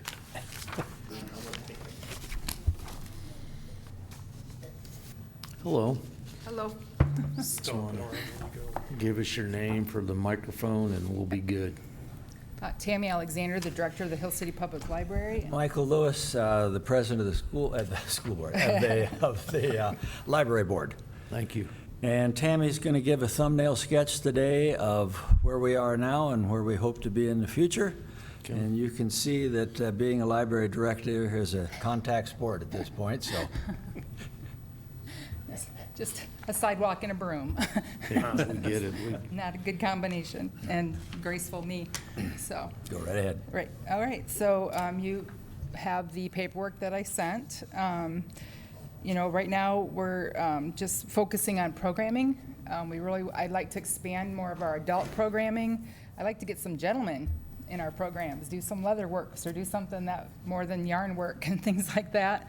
It's kind of a goal I've got. And I'm really going to focus this school year on our teen and young adult and teen programs. I like to get those older kids in the library to do some of these programs. I have a great imagination club, which is middle school. But the high school kids, they get so busy with jobs and sports and things like that, so I like to do some things with them. I like to kind of look into a young adult teen advisory committee and have them kind of be a board member. Step in and kind of help us with what they want. What do they need? School prep, things like that. Job, how do you fill out an application, things like that. Checkbooks, it's funny. Address and envelope. These are things that are stumping these kids. It's great. We're doing a lot of Road Scholar lectures, which are great for adults, but I like to kind of get some of the younger kids in for some of those. The lectures are really quite interesting. We've held those like at 10 and 4, Yeah, 2 times, so adults can show up for those, and they have. Yeah. They've had some really good And they're really more good geared lectures. toward adults, like Yes. celebrating D-Day and things like that, and Hope Diamond. So, but they do have some that would be interesting, like right now their summer thing is Greece. And you can take a tour, a lecture of Greece, which I think is great, something like that. And as far as the computers go, we did these computers in 2019. We technically should have replaced them. We have a 5-year technology plan, but they did take the Windows 11 upgrade. So we just went, okay, we'll take it. But now it's time to upgrade again, and they're probably not going, the software is not going to be upgradable anymore to keep us viable for our patrons to use the technology that they need, and the kids. So, any questions for me, for us? Commission? Mr. Chair, so how many computers do you have? We have 4 public computers, and then we have a computer at our help desk and a computer in my office. Okay, so you would need to replace all of them? Yeah. Okay. Yeah, they're all on the same plan. We do have a laptop as well, but it's fine. We use that, at this point, we use it for Zoom meetings. And right now, I'm using it at home. Thank gosh we have it, so I can do work from home on it. Very good. Commissioner Durr? No. No questions, so we're good. Okay. Unless One you of got the any things questions. that I'll just mention, one of the things that happens from where we are is we have a tremendous number of tourists that come through. And if you come down in the evening, like about 7 o'clock, you'll see all these California cars and things parked out behind the library. The state library upgraded our system some years ago, and it's just amazing. They're all sitting there doing their thing. A lot of times during the day, they come and they need things printed, things sent back to where they were from and all that. And that's one of the other reasons that the computers mean so much to us, because they're used by not just the Hill City people, but by the tourists that come in. And nothing I would ever think of until this came about. It's So amazing how many people sell or buy a home while they're on vacation. Closing, we do a lot of closing statements to the computers. That's funny. Yeah. Yeah. Yeah. Well, thank you, folks. Thank you. Okay. Thank you for your time. Appreciate it. Thank Have a you. wonderful day. We'll go to the state's attorney's office now. I seen her here a minute ago, and then she left. Pardon? She went to do what? Cough. Oh. You can do that in here, we allow it.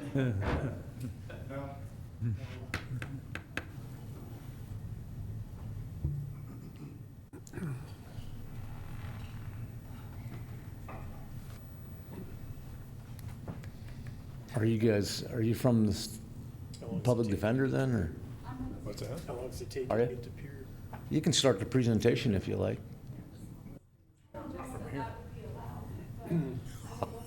Shaved off 15 minutes from the That's house. all we're ready for. Thank you, Jordan, for all your help. You understand all the way, or No, you turn I off? turned off at 1. Yeah.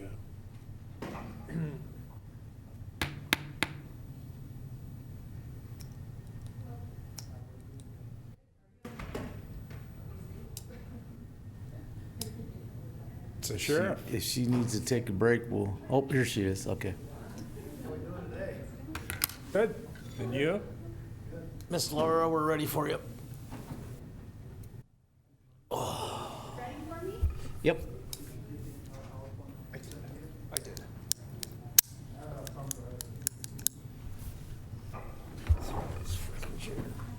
Thumb drive if you need it, Jordan. We'll see if it works this way, because if it does, we won't need the thumb drive. I printed it too, since I know that you didn't get it in advance. Thank you. I really like paper. Thank you. Everybody does. I gotta wind up my chair. Where's Deb today? Deb and Ron are both out. Ron had one of them doctor's visits that you have to schedule 6 months in advance. Should be able to use the arrow keys to doing the slides. Awesome, thank you. Move over here then.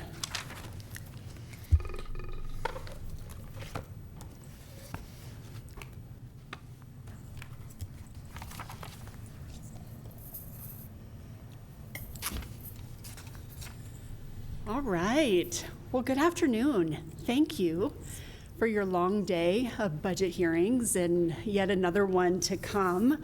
I am Lara Roetzel, as always, very honored to be the Pennington County State's Attorney and privileged to be able to present to you the fiscal year 2027 proposed budget for the State's Attorney's Office. You know, today I'm going to talk a lot about numbers, but really, it's not about the numbers, right? It's about the people behind those numbers. It's about the victims. It's about law enforcement officers. It's about children who need protection. It's about families facing mental health crisis. It's about children in need of protection. It's about every citizen who expects justice when they come to the state's attorney's office. And this budget is simply the tool that allows us to fulfill that promise of justice. So throughout today's presentation, you'll hear one consistent message. Our challenge is no longer quantity. Quantity has long been the challenge. The challenge now is quantity plus complexity. And so that's the theme that you'll hear in my message to you today. A lot of this you have seen before. You're well aware, good afternoon, Commissioner. You're well aware of what the Pennington County State's Attorney's Office does. You're well aware of our service to the community. The fact that we are doing criminal prosecution at the highest level, filing almost 11,000 criminal files in 2025. That we are the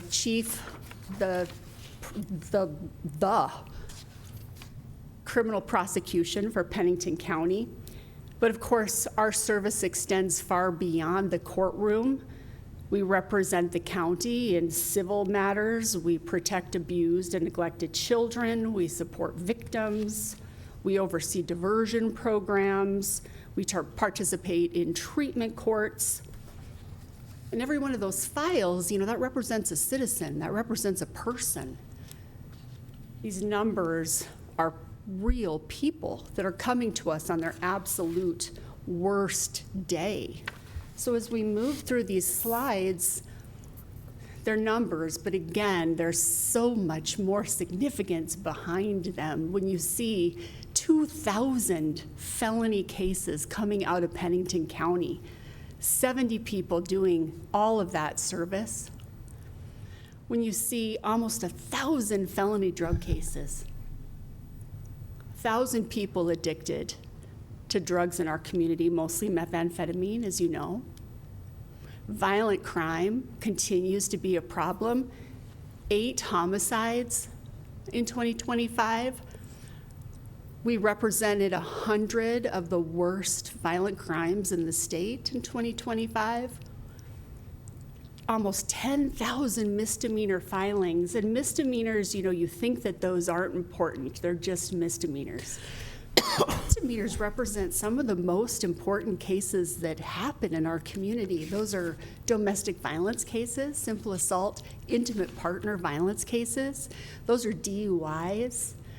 Those are petty thefts, and I'll tell you, you know, petty thefts are significant crimes in our community, and, you know, I thought about bringing all of my friends from the Mount Rushmore Road Group here today so that they could bring it home for you about how important that is to them and how important it is that I'm now filing on every one of those shoplifting cases. Every single retail theft case gets filed in Pennington County. That's a significant amount of work. That's 1,000 filings in Pennington County. We're going to trial. We had 36 jury trials in 2025. Our juveniles are committing crimes. We filed 522 juvenile cases in 2025. Our families are suffering in Pennington County, 165 abuse and neglect cases, and that's not 165 kids. You know, there are multiple kids in each of those cases. You know, double that, triple that, easy kids impacted, abused, neglected in our community. You'll hear me talk later about mental health commitments. They're on the rise. There's a real mental health crisis in our community, probably in the country. A lot of people suffering from mental illness. We've done a lot of good things in our community, and I think that that's helped keep that number where it's at. I think it could be a lot worse. I'm most proud of this slide. We served almost 4,000 victims in 2025. Tiffany Petro is amazing. The elevation that she's brought to victim services in our community is really, really impressive. I think we should all be really proud of that. Diversion, the things that Kim Morshing is doing.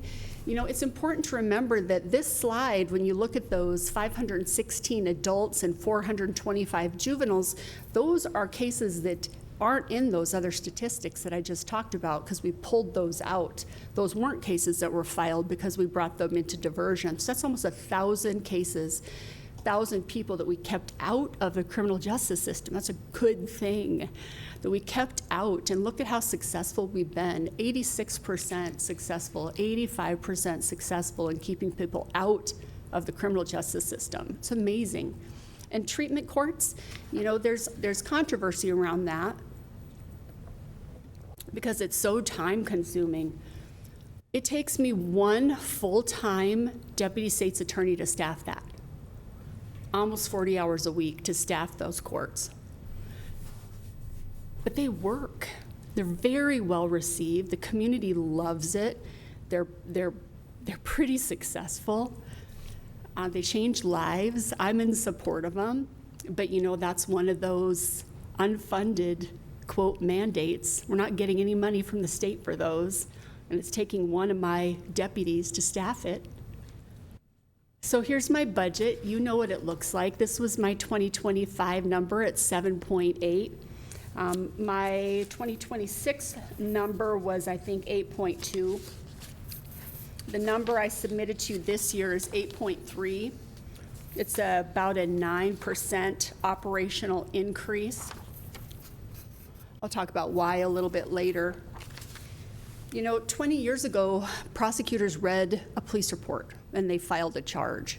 And when I talk about the complexity that's become our challenge, that's just not what we do anymore. It's not just a piece of paper, a police report that we get. When a prosecutor gets a case, we're getting body-worn camera footage from every officer on the scene, every deputy, every officer, every trooper. We're getting cell phone extraction from every cell phone that's seized. We're getting third-party surveillance video from every Ring doorbell camera and every store that's running a video near there. We're getting social media evidence from every person that's got a Facebook or a Twitter or an X account that might be important to that case. We're getting literally sometimes thousands of pages of digital evidence linked to a case. Prosecution is much different in the modern day than it's ever been, and it's much more intensive, and it just simply requires more prosecutor time. So we're dealing, again, not just more quantity, but more complexity.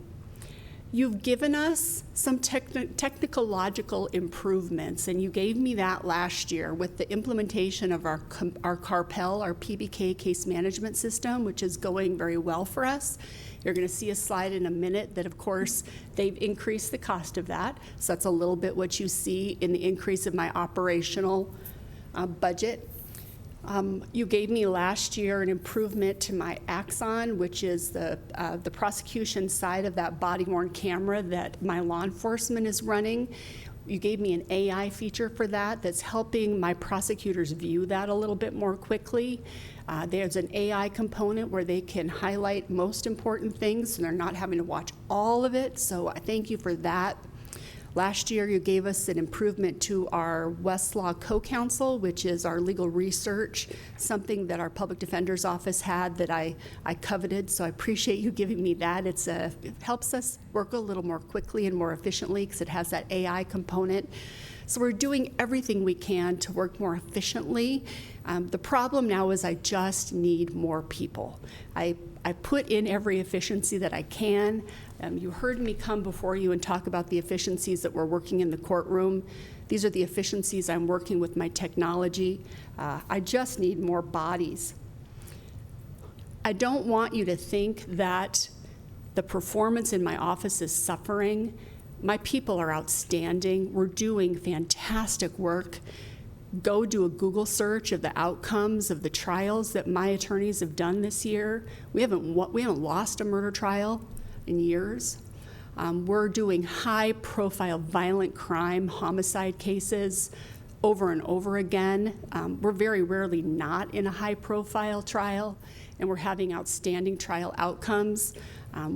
We're doing everything we can to expand diversion and problem-solving programs to improve outcomes. All the while, Katie Urban's just working her tail off, improving community engagement, improving victim advocacy. I mean, we're doing good work. I don't want you to think that that's suffering.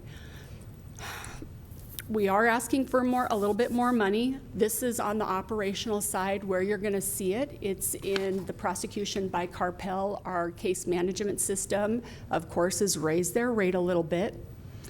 You're gonna see an operational increase in that mental health commitment category. And I gauged that by looking at where I saw increases over the last couple of years.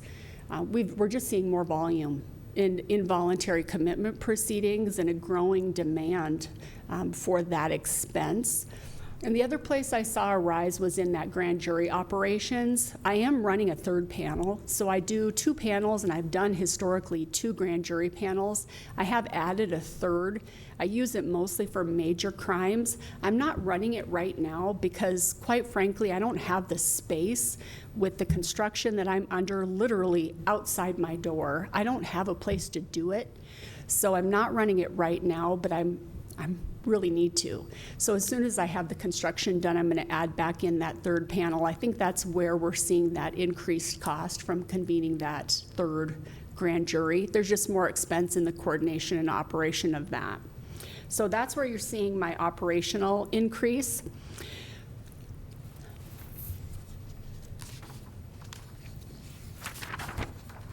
The heart of my request today is for personnel. I'm going to be asking for 4 additional deputy state's attorneys, and it's really because the modern prosecution has fundamentally changed, and that's really what that slide is talking about. This position is not about expanding government. I mean, I know everybody cringes when we talk about it. It's about preserving and delivering justice.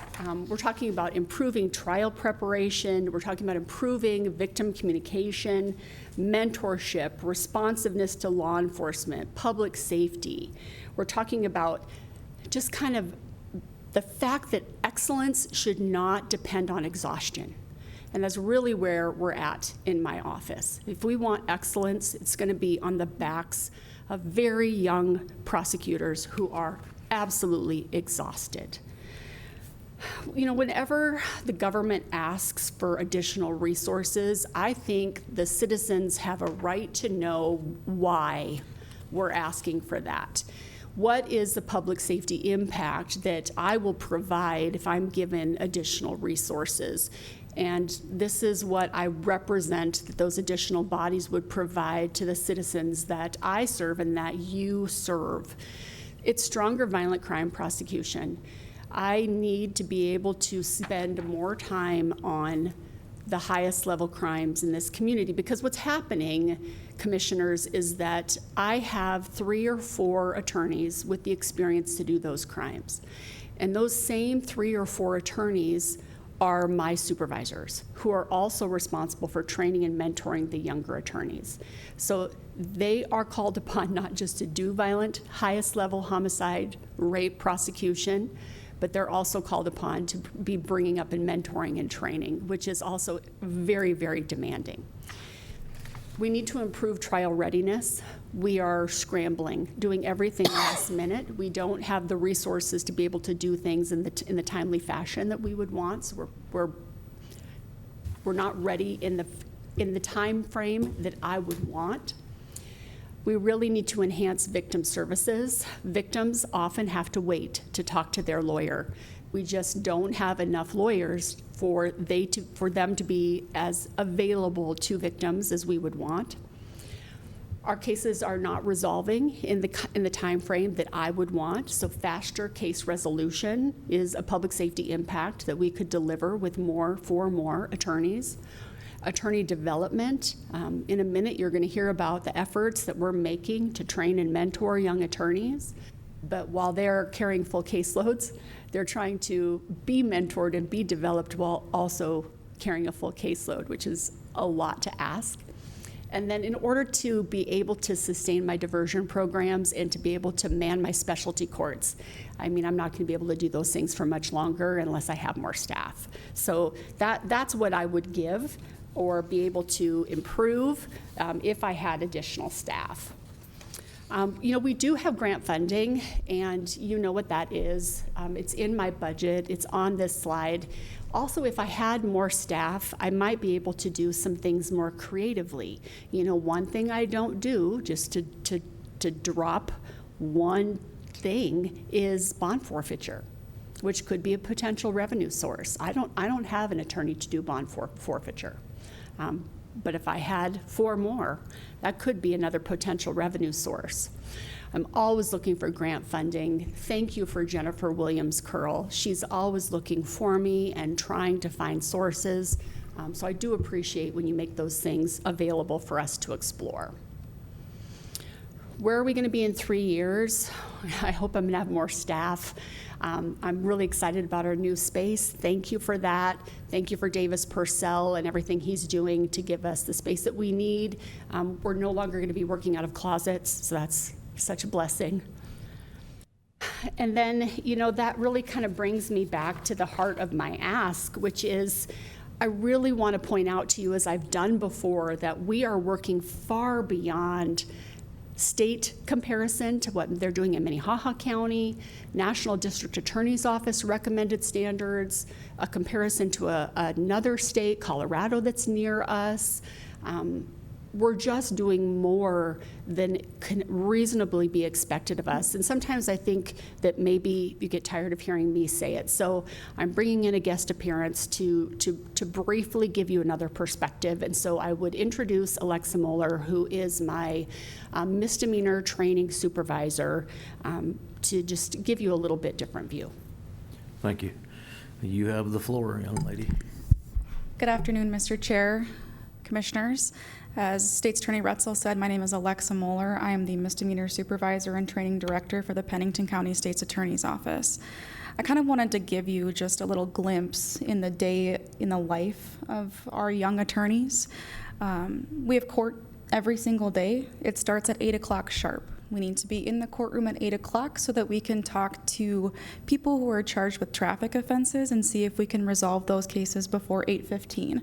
So we have about a 15-minute window to talk to about 20 people and see if we can get those wrapped up quickly.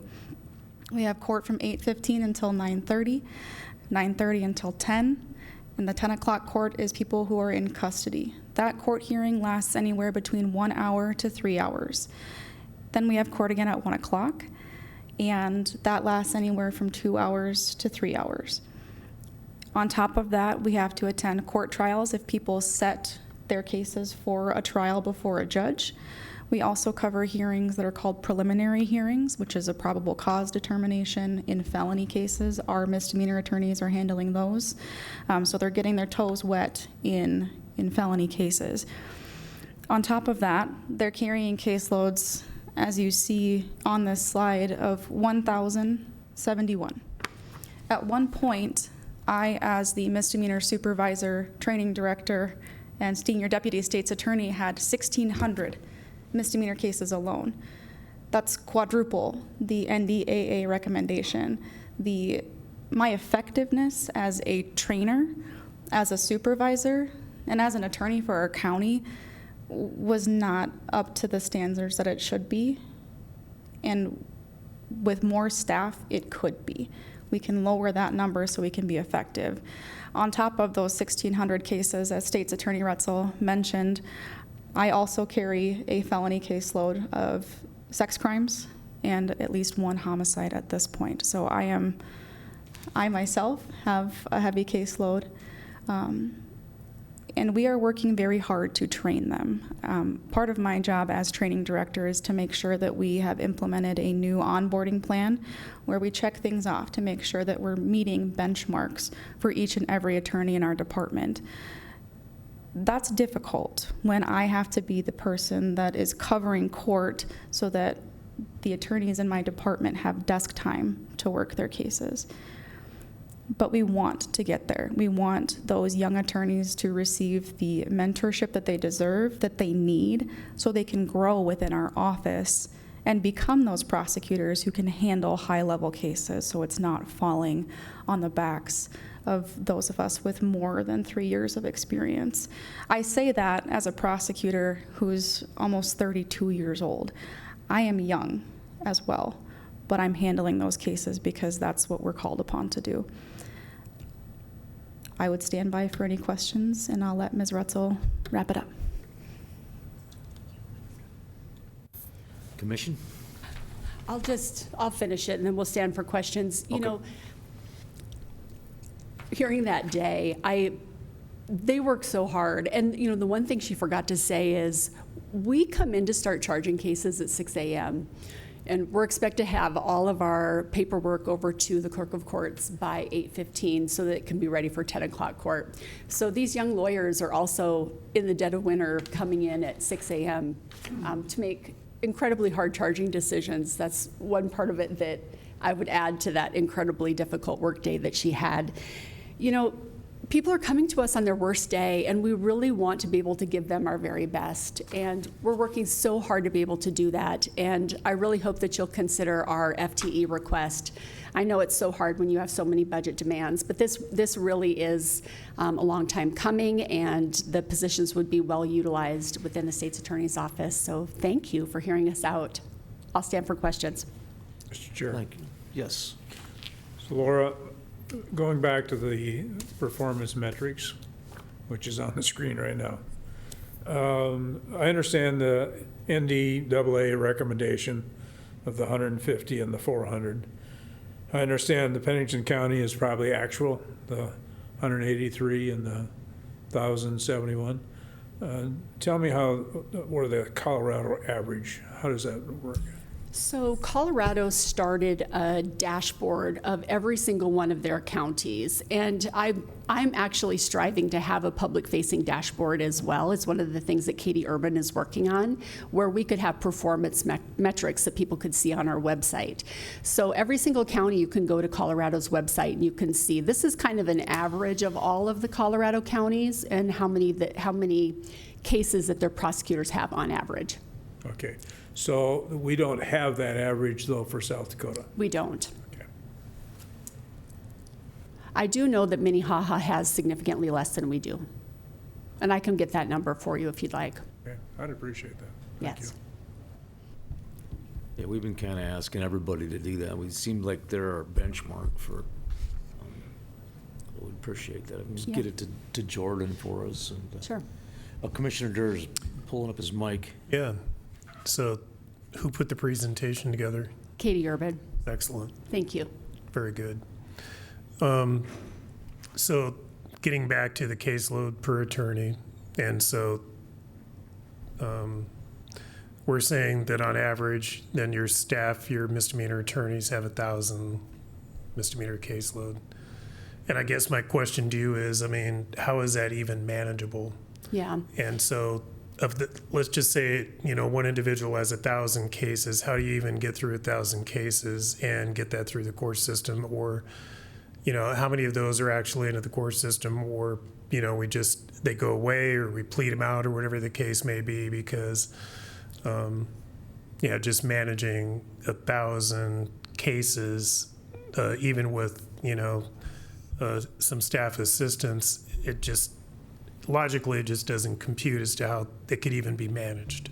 Yes, and Commissioner Katie Urban wanted to make sure that you understood and she talked to you about this when we presented our annual report, that number is based on being full staffed in the magistrate division. So if we had all of our 5 magistrate attorneys, which is what we are budgeted for, that's what the number would be. So as Deputy State's Attorney Mueller pointed out, at one point she was at 1,700. So that's the number on a good day. It's sometimes much, much higher than that, as high as, like she pointed out, 1,700. It's completely unmanageable. What is happening is there's delay. We're contributing to the myriad of status hearings that you've heard about, and the complaints you've heard of 15, 16 status hearings. Some of that is 100% the fault of the Pennington County State's Attorney's Office, because we can't get through the files to make offers, to provide discovery. You know, there's delay that comes when you're handling that many cases. I mean, the blessing is that our staff is able to, for the most part, keep up with the discovery. The delay is on the attorney's side in making offers. It's an unmanageable number. We cannot handle that number, which is why I'm really trying to communicate to you as effectively as I can that I have to have 2 more people in that department. And I'd really like to have another person in the civil department. We could do a lot better job for planning and zoning. I mean, I could go on and on about what I would do with those 4 people if it interested you, but that 1,000 is completely unmanageable, especially when you think about these are brand new attorneys, Commissioner. I mean, they come out of law school and they just they're not ready to practice. There's so much they have to learn and so much mentoring they need. It's really rough, and it quite frankly contributes to the fact that we have a difficulty retaining. You know, it's hard to retain people when they come in and they just feel like they're sinking. Right. No, and again, I mean, I just get down to, you know, how would you even effectively manage that? And you can say we have, nearly 1,100 per staff and sometimes 1,600, and then it just tells me that it's not being managed, that, we can't effectively, they're sitting in a desk or, whatever the case may be. I just know it's difficult. And again, in my time, getting back to prepping for morning court, one of my favorite attorneys from years ago was Mort Wilkins. And we would show up to court, and I go, "Did you read the file?" And he goes, "I got it here. They got it ready for me. I'll just cue you and you go." And so anyway, but I mean, no, I get that. And I guess it comes down to, it's a bigger discussion that we're having about the court system and the backlog and, what efforts Judge Lindgren's trying to do to, kind of streamline this and get through it. Mm-hmm. Because again, it seems like it's just an insurmountable thing that there is no amount of money that the county and the taxpayers can fund toward this that is going to find a resolution to what appears to be, just a, I don't know, a better way to put it, just a virus that keeps spreading and we don't have a cure for it. And it would go back to, and again, I mean, anybody that's been in our community a long time, you just go back daily and see the newspaper, listen to the 24-hour news cycle we have now, shooting after shooting after shooting in Rapid City, and the violent crime and that type of stuff. And, what amount of money can we throw at this to make it a safe community? And I know these are larger discussions, but I'm open to the discussion of your additional staff. I mentioned it to you last year. Because again, going back to it, and I think it's relevant, Laura, to come back with that conversation about the utilization and the cause and effect of what could be done with those, because again, it goes down to if we could adjudicate these cases and get them through the system, it was going to help us on all, I would hope anyway, on court-appointed attorneys and the conflict cases and the different things going through the system. And it was brought up this morning, what's the gentleman with Dakota Plains? Mr. Brankin. Yeah. So I asked him that question. We talked a little bit about it this morning, and he brought up an example of they had 500 and some, cases, or individuals, but each individually pulled up a file could have 10 different charges. And, it was brought, I had a discussion with somebody about morning court and in front of Judge Bogue, and morning court going until 4 p.m. And one individual in there for morning court had 10 separate charges, not all separate incidences, not adjudicated, none of them, and then just this recycling, court-appointed, court-appointed, court-appointed. So anyway, it's just, you know, and we appreciate, I do anyway, and I know the board does. I mean, we've talked about this in the effort to, you know, that Judge Lindgren and trying to work with your office on how to streamline these and kind of funnel some of those cases so they're not divided between multiple judges. But again, there is, if you throw money into something, let's just say for staff attorneys, and then how can we theoretically think that that's going to resolve some of the other issues that we have within the county? But I'm open to it.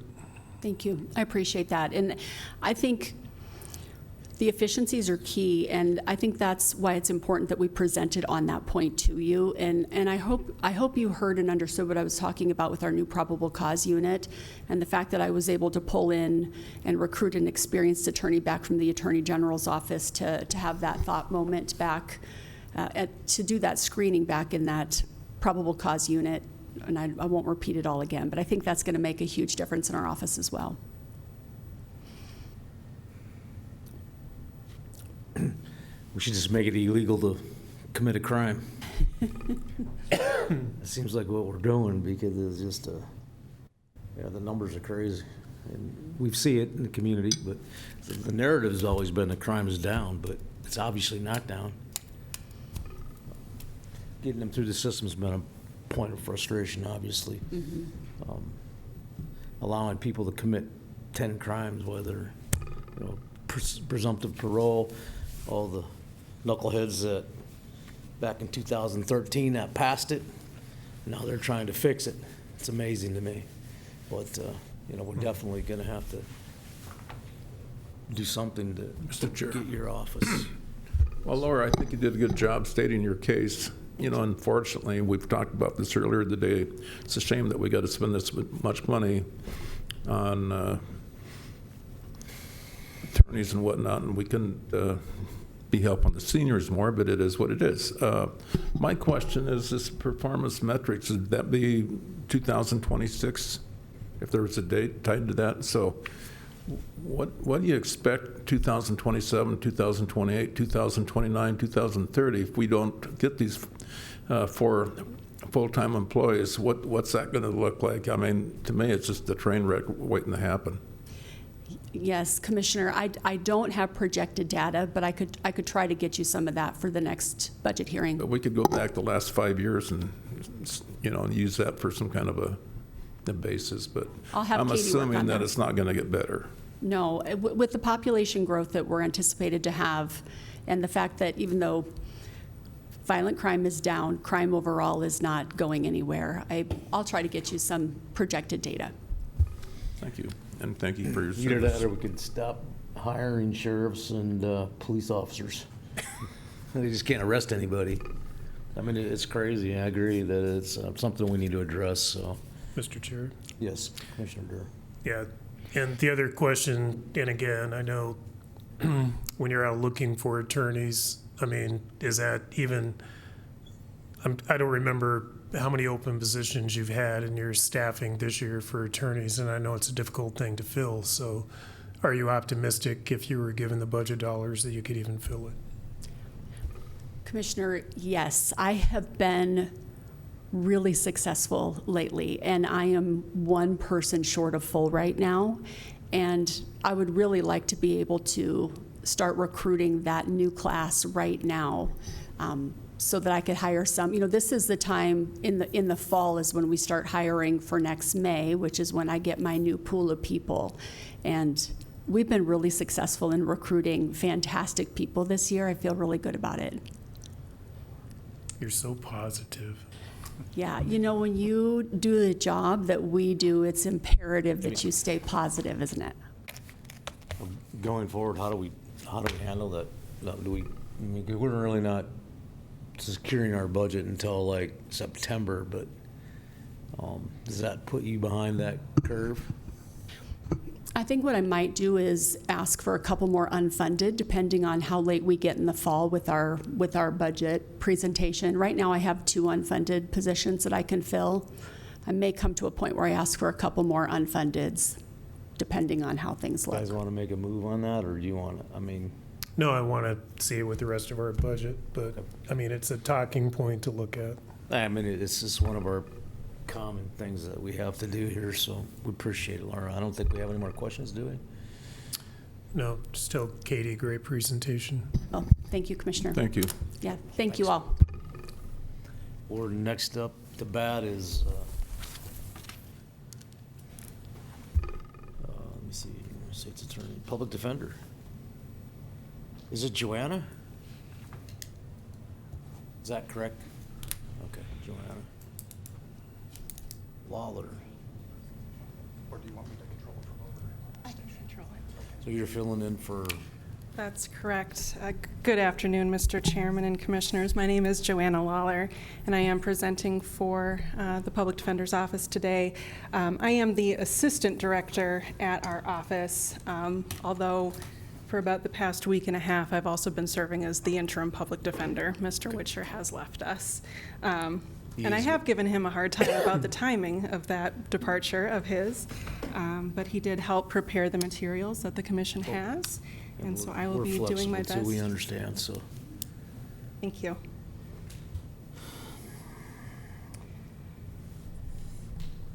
And a lot of what I will be presenting today, I think, are not going to be surprises or anything unfamiliar to this commission. Largely similar to last year, we aren't asking for significant increases in operational budgets. But to give an overview of this past year, 2025 is the last year that we have full data for. As State's Attorney Roetzel indicated, there has been an increase overall in criminal cases filed. In our office, we saw a very slight decrease in felonies, but an increase in cases overall, largely because of those increased misdemeanor case numbers. And as Ms. Roetzel talked about, a lot of those are petty thefts that we are seeing that increase in prosecution for. And so that has made it so that we have a lot of misdemeanor cases coming in, and the struggle of balancing that with our new attorneys as well. In terms of trial advocacy, our office set 304 cases for trial in 2025. Only 16 of those actually ended up going to trial. The rest resolved or were dismissed, and resulted in 10 guilty verdicts, as well as 5 not guilties and 1 hung jury. So as State's Attorney Roetzel said, they have had a successful year in prosecutions as well. In terms of our attorney shortage, we've been talking about standards that are set on a nationwide level. Our office and defense attorneys rely on standards set by the American Bar Association, which has revamped its formula and its numbers. We have so far been operating off of the old ABA standards, which for our numbers would indicate that we needed about 20 and a half full-time attorneys. We had budgeted for 19 plus the director position, although generally we're only staffed at about 16 plus the director position, so we were short-staffed for a lot of 2025 as well. Going forward, we are anticipating an increase in cases. So far through June 30th, we're estimating that through June 15th, we had almost 3,000 cases. So we are projecting that through the end of 2026, we'll have about 6,500 cases if things go the rest of the year the way they have this year, which again is a projected increase as well. Talking about how the ABA sets standards for case numbers for defense attorneys, and they aren't so different from the numbers set by the State's Attorneys Association either, but They have, as I indicated, set some new standards recently. Those have not yet been adopted by South Dakota. And I think Mr. Witcher talked to this commission last year about how these numbers won't necessarily be what we end up with, because every state is a little bit different and has different needs. But ultimately, we anticipate that new standards will be set that will mean that we need more attorneys. As cases do get more complex, there's more to review, there's more work to be done. And so we anticipate that going forward, we will be needing more. There is now a statewide public defender's office, the State Office for Indigent Legal Services, and we anticipate that they will soon be setting those standards for our state, and that will require us to make some adjustments.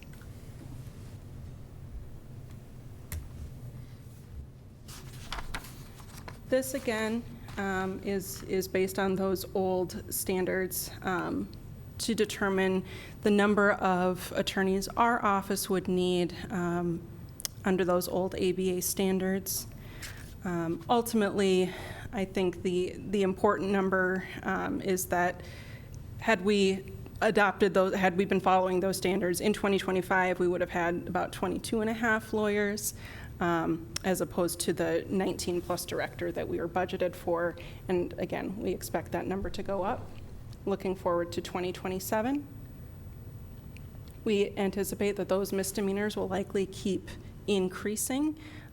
As indicated, those numbers haven't been going down; they've been going up, and we expect the population to be growing as well. There is still a tight labor market for lawyers. I think recruitment does continue to be a challenge, although, as State's Attorney Roetzel said, we've also had some success as well. We have 3 brand new attorneys starting in our office in August after they take the bar. So we are getting those numbers up, but I don't think that we can rest on our laurels either. And as I indicated, we may be having new caseload standards that require us to have different needs. In our budget, we requested 1 new full-time attorney, 1 half full-time attorney to recruit to be able to have someone start in the fall of next year, and 1 new staff position. That goes along with the increased case numbers.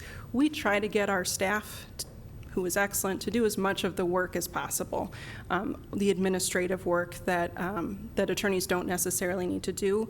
It's easier for us to staff our staff members, and they do excellent work. And so as we have more cases, it becomes more important for us to have increased staff members as well to help us through all of that. So that's our total request is basically for 2.5 new employees, 1.5 lawyers, and 1 staff member. Can I interject 1 second? Yes.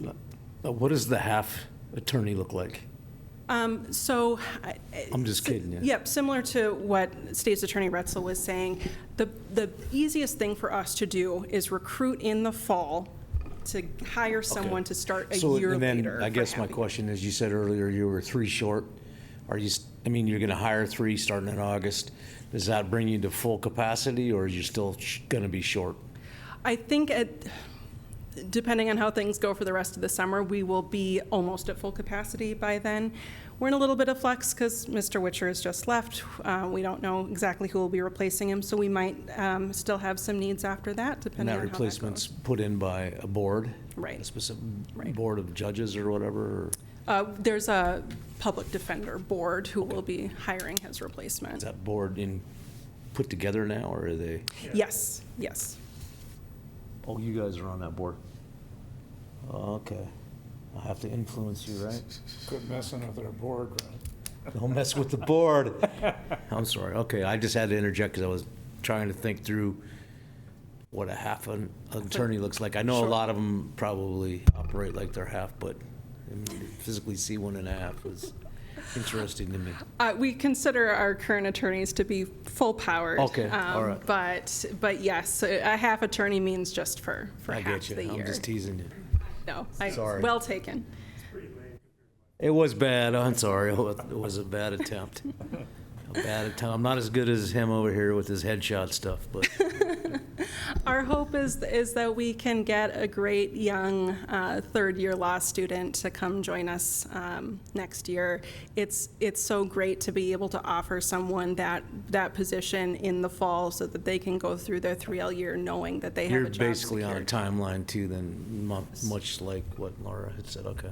Yeah, absolutely. Okay. And then I know Mr. Witcher had talked last year about possibly having access to a vehicle in our office. We don't necessarily need our own. We have a bunch of them in the assessor's office, so Mr. Okay. Durr is going to figure that out for you. Excellent. Yep. Well, then I don't need to talk too much more about Nope. that. And then, yeah, of course, just having enough lawyers and staff to meet both our current needs and our future needs. So wrapping up, we're hoping that our budget can meet our needs for 2027 and going forward as well. And I stand open for questions. Questions from the left, Mr. Chair, questions from the right. this has nothing to do with the budget, and maybe I should know the answer, but Dakota Plains Legal Services, how does that integrate with the Public Defender's Office? You know, because I support what they do. I think they're very effective, but I'm just trying to figure out how they work, if they do work in conjunction with the Public Defender's Office. Absolutely. So the county has a contract with Dakota Plains Legal Services to take our conflict cases typically. So if, if two people are arrested out of the same incident, they're each accusing the other of committing the crime, we can't represent both of those people ethically under legal rules. So we'll take one of them, we'll let the judge know we've got a conflict, and the judge will appoint Dakota Plains to represent that other person. There are other types of conflicts that come up as well.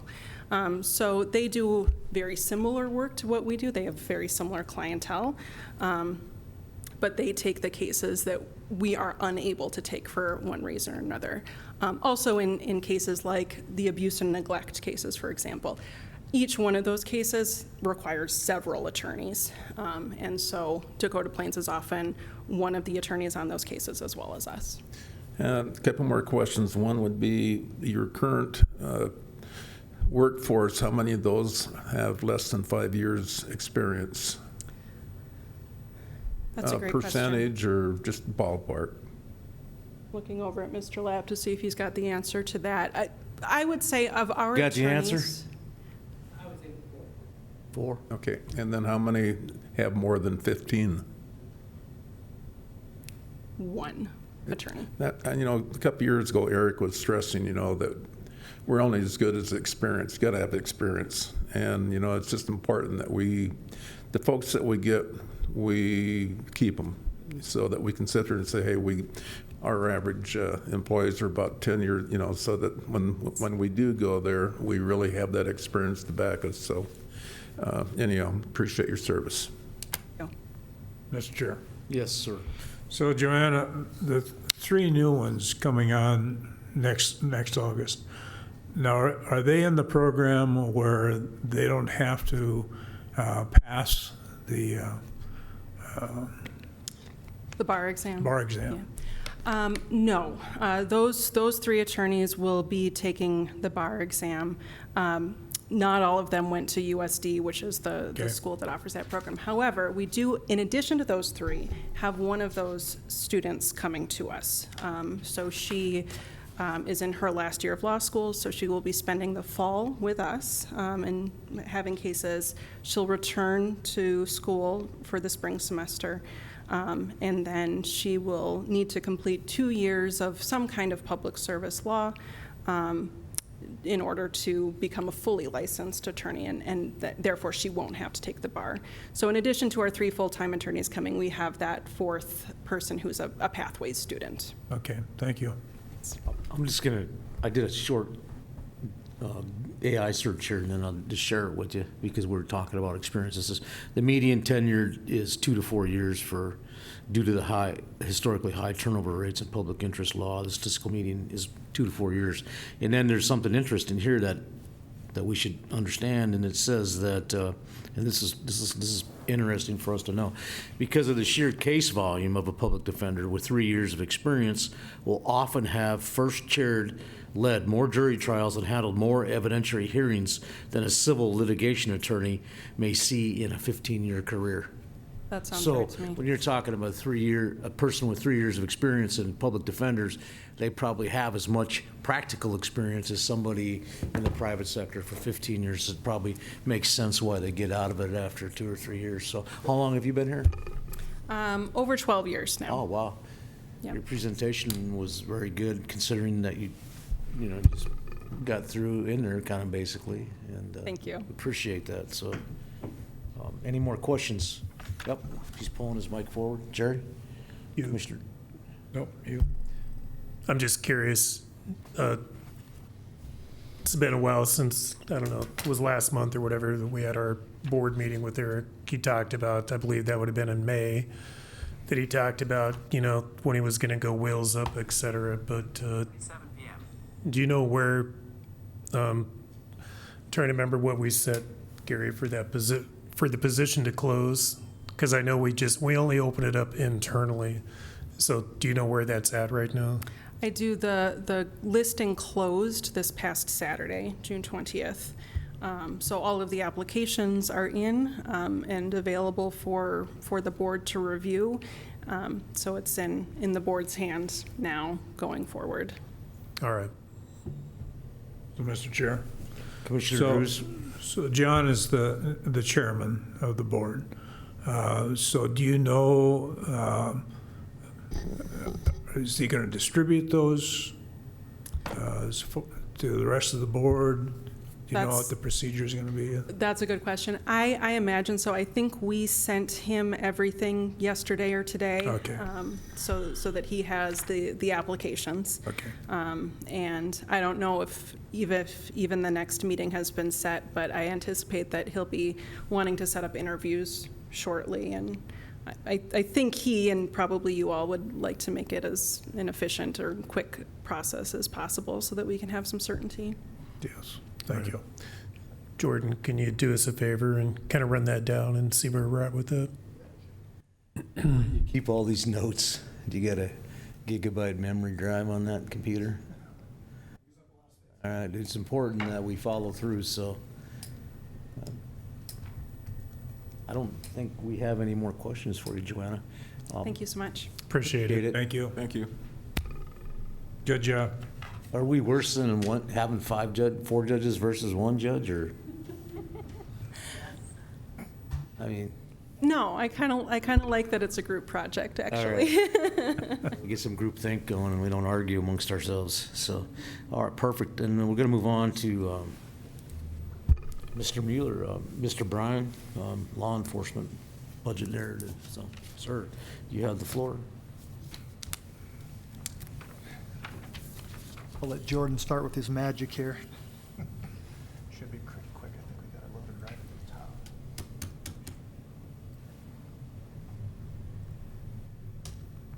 Arrow keys will move you.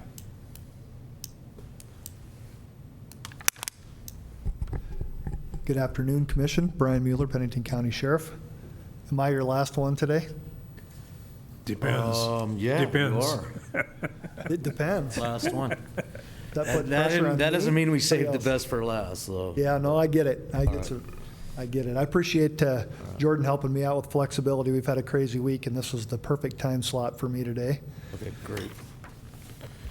I'm going to start off with jumping right into the budget, and then I'm going to do a little bit of a presentation on some of our statistics and workload.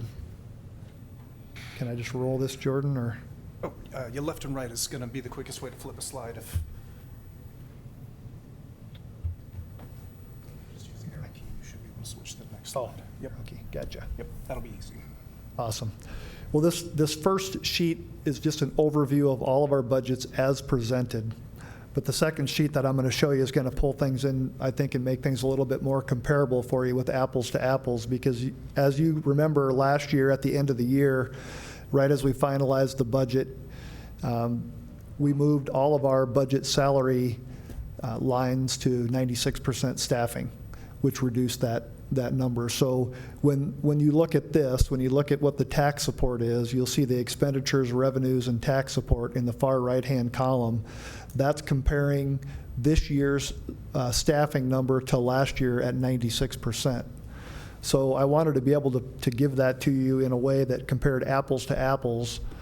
And this next slide would be if we moved all of our staffing to 96% again, this would be apples to apples in the budget. And when I talked about at the last commission meeting, when you graciously voted unanimously to support the 3% mid-year law enforcement raises, I told you that we were going to bring in a budget cutting approximately $1 million in tax support. And I know that last year we did that at the end of the process, and I don't know what you're intending to do, but my recommendation would be to help the budget process this year, if the commission could give guidance earlier on, even today, to Jordan to adjust our budgets to this 96%. I think that'll give the commission an extra $1 million to work with the budget going forward.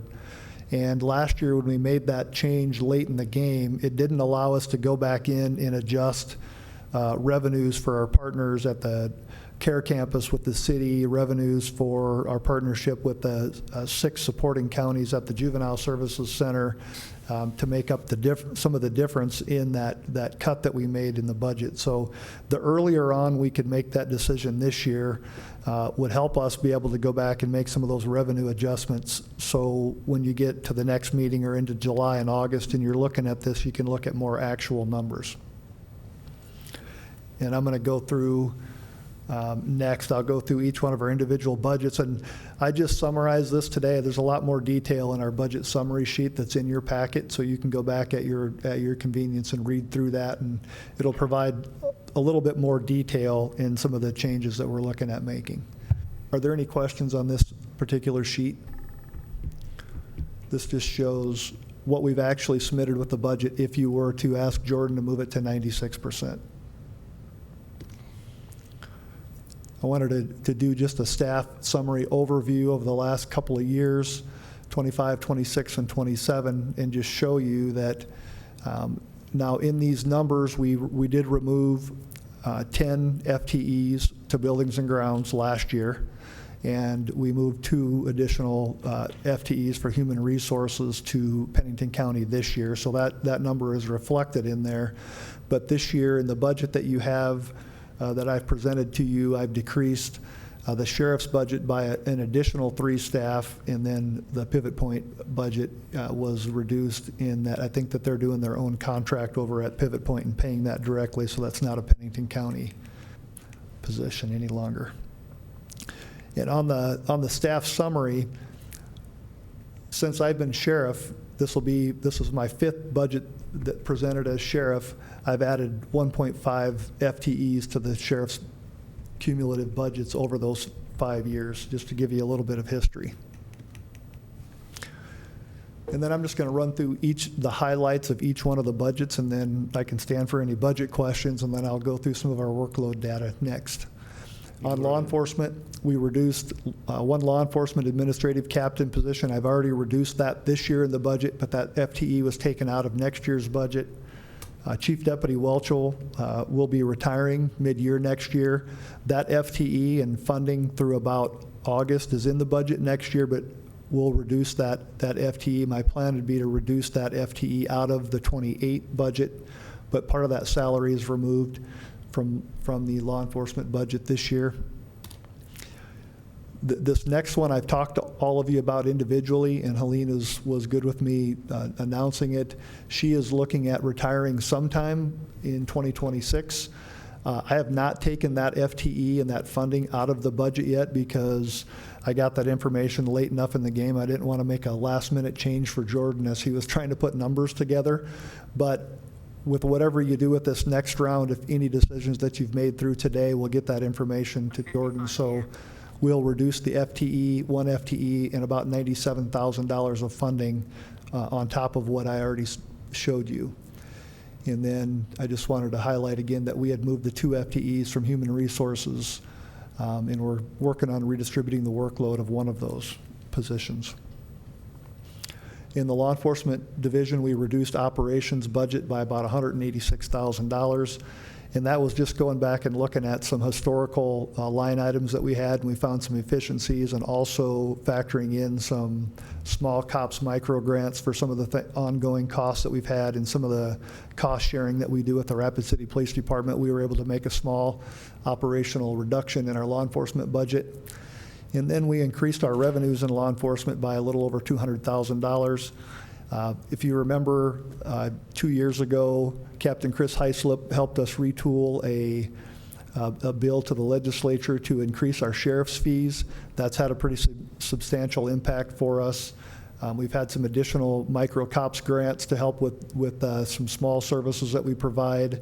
I've already talked to you about the Forest Service increase that we did, and then I've also indicated that we're going to do a 5% ask for increase for all of our contracts with the 4 contracts we have in Wall, Hill City, Keystone, and New Underwood, and also with our contract with Rapid City Area Schools and Hill City Schools. And this number impacts the workload that all of us have here at the county. And as you just heard from our partners from Lara and Joanna, who went before me, the workload that we have here in the county is not just driven by what we do in the county, it's driven by all of our criminal justice partners. I just went back and pulled a 10-year staffing, and I received confirmation on these numbers last week, so I know they're accurate, from the Rapid City Police Department and from the Box Elder Police Department. And you can see over a 10-year period that at the Sheriff's Office, we've increased 6.25 deputy positions.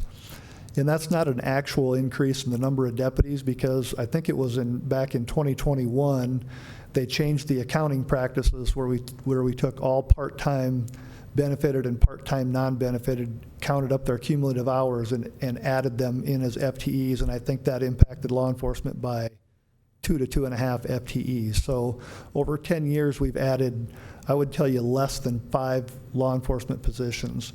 And our partners at the police department have increased 44, and out in Box Elder by 25, so 192% increase in Box Elder. And that does drive a lot of the work that we do in the law enforcement division.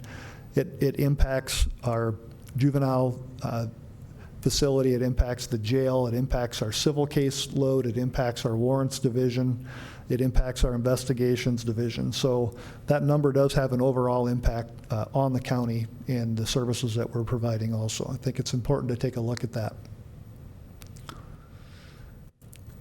The jail we're asking for no staffing changes. There is an operational budget increase of about $198,000 reflected in that budget, and a majority of that at both the jail and the Juvenile Services Center is due to a 5% increase in our meal costs. So you can see that accounts for a majority of that $198,000. And then our medical costs, outside medical appointment costs, continues to go up, and kitchen supplies and our utility costs. And then we were able to increase our revenues by just over $100,000 to try to offset part of that at the jail. And there are more detailed descriptions in my budget summary in your packets. At the Juvenile Services Center, no staffing changes at JSC. Operational increase of about $76,000. If you add all of the numbers up below that, you'll see it comes to about double that, but we were able to offset some of those costs in other line items. But a majority of the increase in that budget is due to a security system upgrade that we need. We did an audit of our security system last year through Black Creek, which is our security provider at the jail and the Juvenile Services Center. And we have about $220,000 worth of upgrades that we need to do to our servers and our camera system out there. And so I budgeted $100,000 for next year. If we have any money left in our operations budget, we'll try to piece some of that off this year, and then we'll evaluate what we're able to get through next year to see if we have to budget the remainder of that in 2028, or if we're able to get caught up. But those are that system. We last updated that system in 2018. And when we did, to save cost, we used a lot of our current infrastructure. So we have a lot of our camera system and our control panels are very outdated in that building out there. And then we were able to increase our revenues at the juvenile center by about $128,000. I talked to Commissioner Rosknecht about this at our last joint committee meeting out at the Juvenile Services Center. But if you look back at our overtime in the Juvenile Services Center the last 2 years, in 2025, we're running about 41 average. Our total secure number at the juvenile centers is about 41 beds. Last year we ran that at about 47, and this year we're running over 40. So we've been running the back part of that facility on overtime at about 300 days last year and a little bit more than 300 days the year before. So it's about $250,000 worth of overtime. I've been working with our state partners through the Department of Corrections. They're housing about 7 juvenile detainees a day outside of South Dakota right now at some are lower cost, but some are higher cost, but they would like to get some of those individuals brought back into South Dakota. We do have the capacity. We're currently running that back part of that facility open a majority of the year on overtime right now. Our federal partners with the Bureau of Prisons are also looking for more beds. We're having to turn down some of those detainees right now. Each Bureau of Prison detainee that comes into our facility creates about $191,000 of revenue a year. We would be able to negotiate the rate with the Department of Corrections to bring some of those individuals back in, and also the U.S. Marshal Service would like 1 to 2 additional beds, and we're currently renegotiating that rate with the Marshal Service right now to get that closer to our Bureau of Prison rate, which is $525 a day. So if we were able to increase some of these partnerships, I didn't have this ready for you yet, but before the next meeting, I'll put a proposal together to bring back in front of you. And I believe it's going to be to add approximately 6 staff so we can open that back part of that facility not on overtime. And our contracts with the Department of Corrections and our federal partners will more than pay for 100% of what the staffing cost would be, and probably anywhere from $100,000 to $300,000 extra revenue for Pennington County. So I'll bring that back to you at the next meeting, but I just wanted to mention that to you today.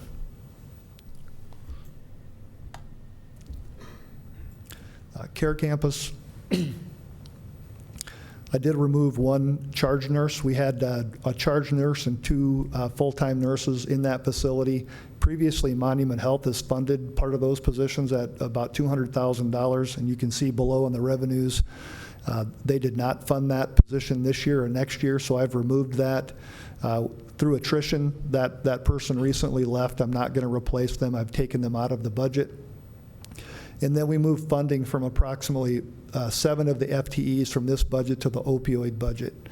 And we have, I think, a little over $600,000 in the county opioid budget right now. The state's pledged us another $615,000 for a planning grant.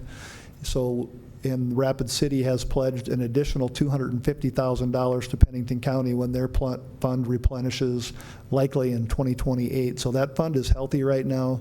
So we moved part of the staffing of that current operation over to that opioid funds to reduce some of Pennington County and Rapid City's costs for operating that facility. And then we reduced overall revenues by $322,000.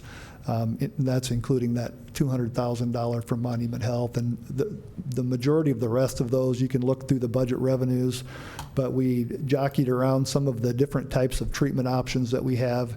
And we've been we've struggled a little bit to keep our counseling staff fully staffed. So if we can get that staff back up fully staffed, we can increase some of those revenues again. And just the last 3 that I threw on here really have minimal impact on the county budget. In 24/7, I was able to work with the state 24/7 committee and move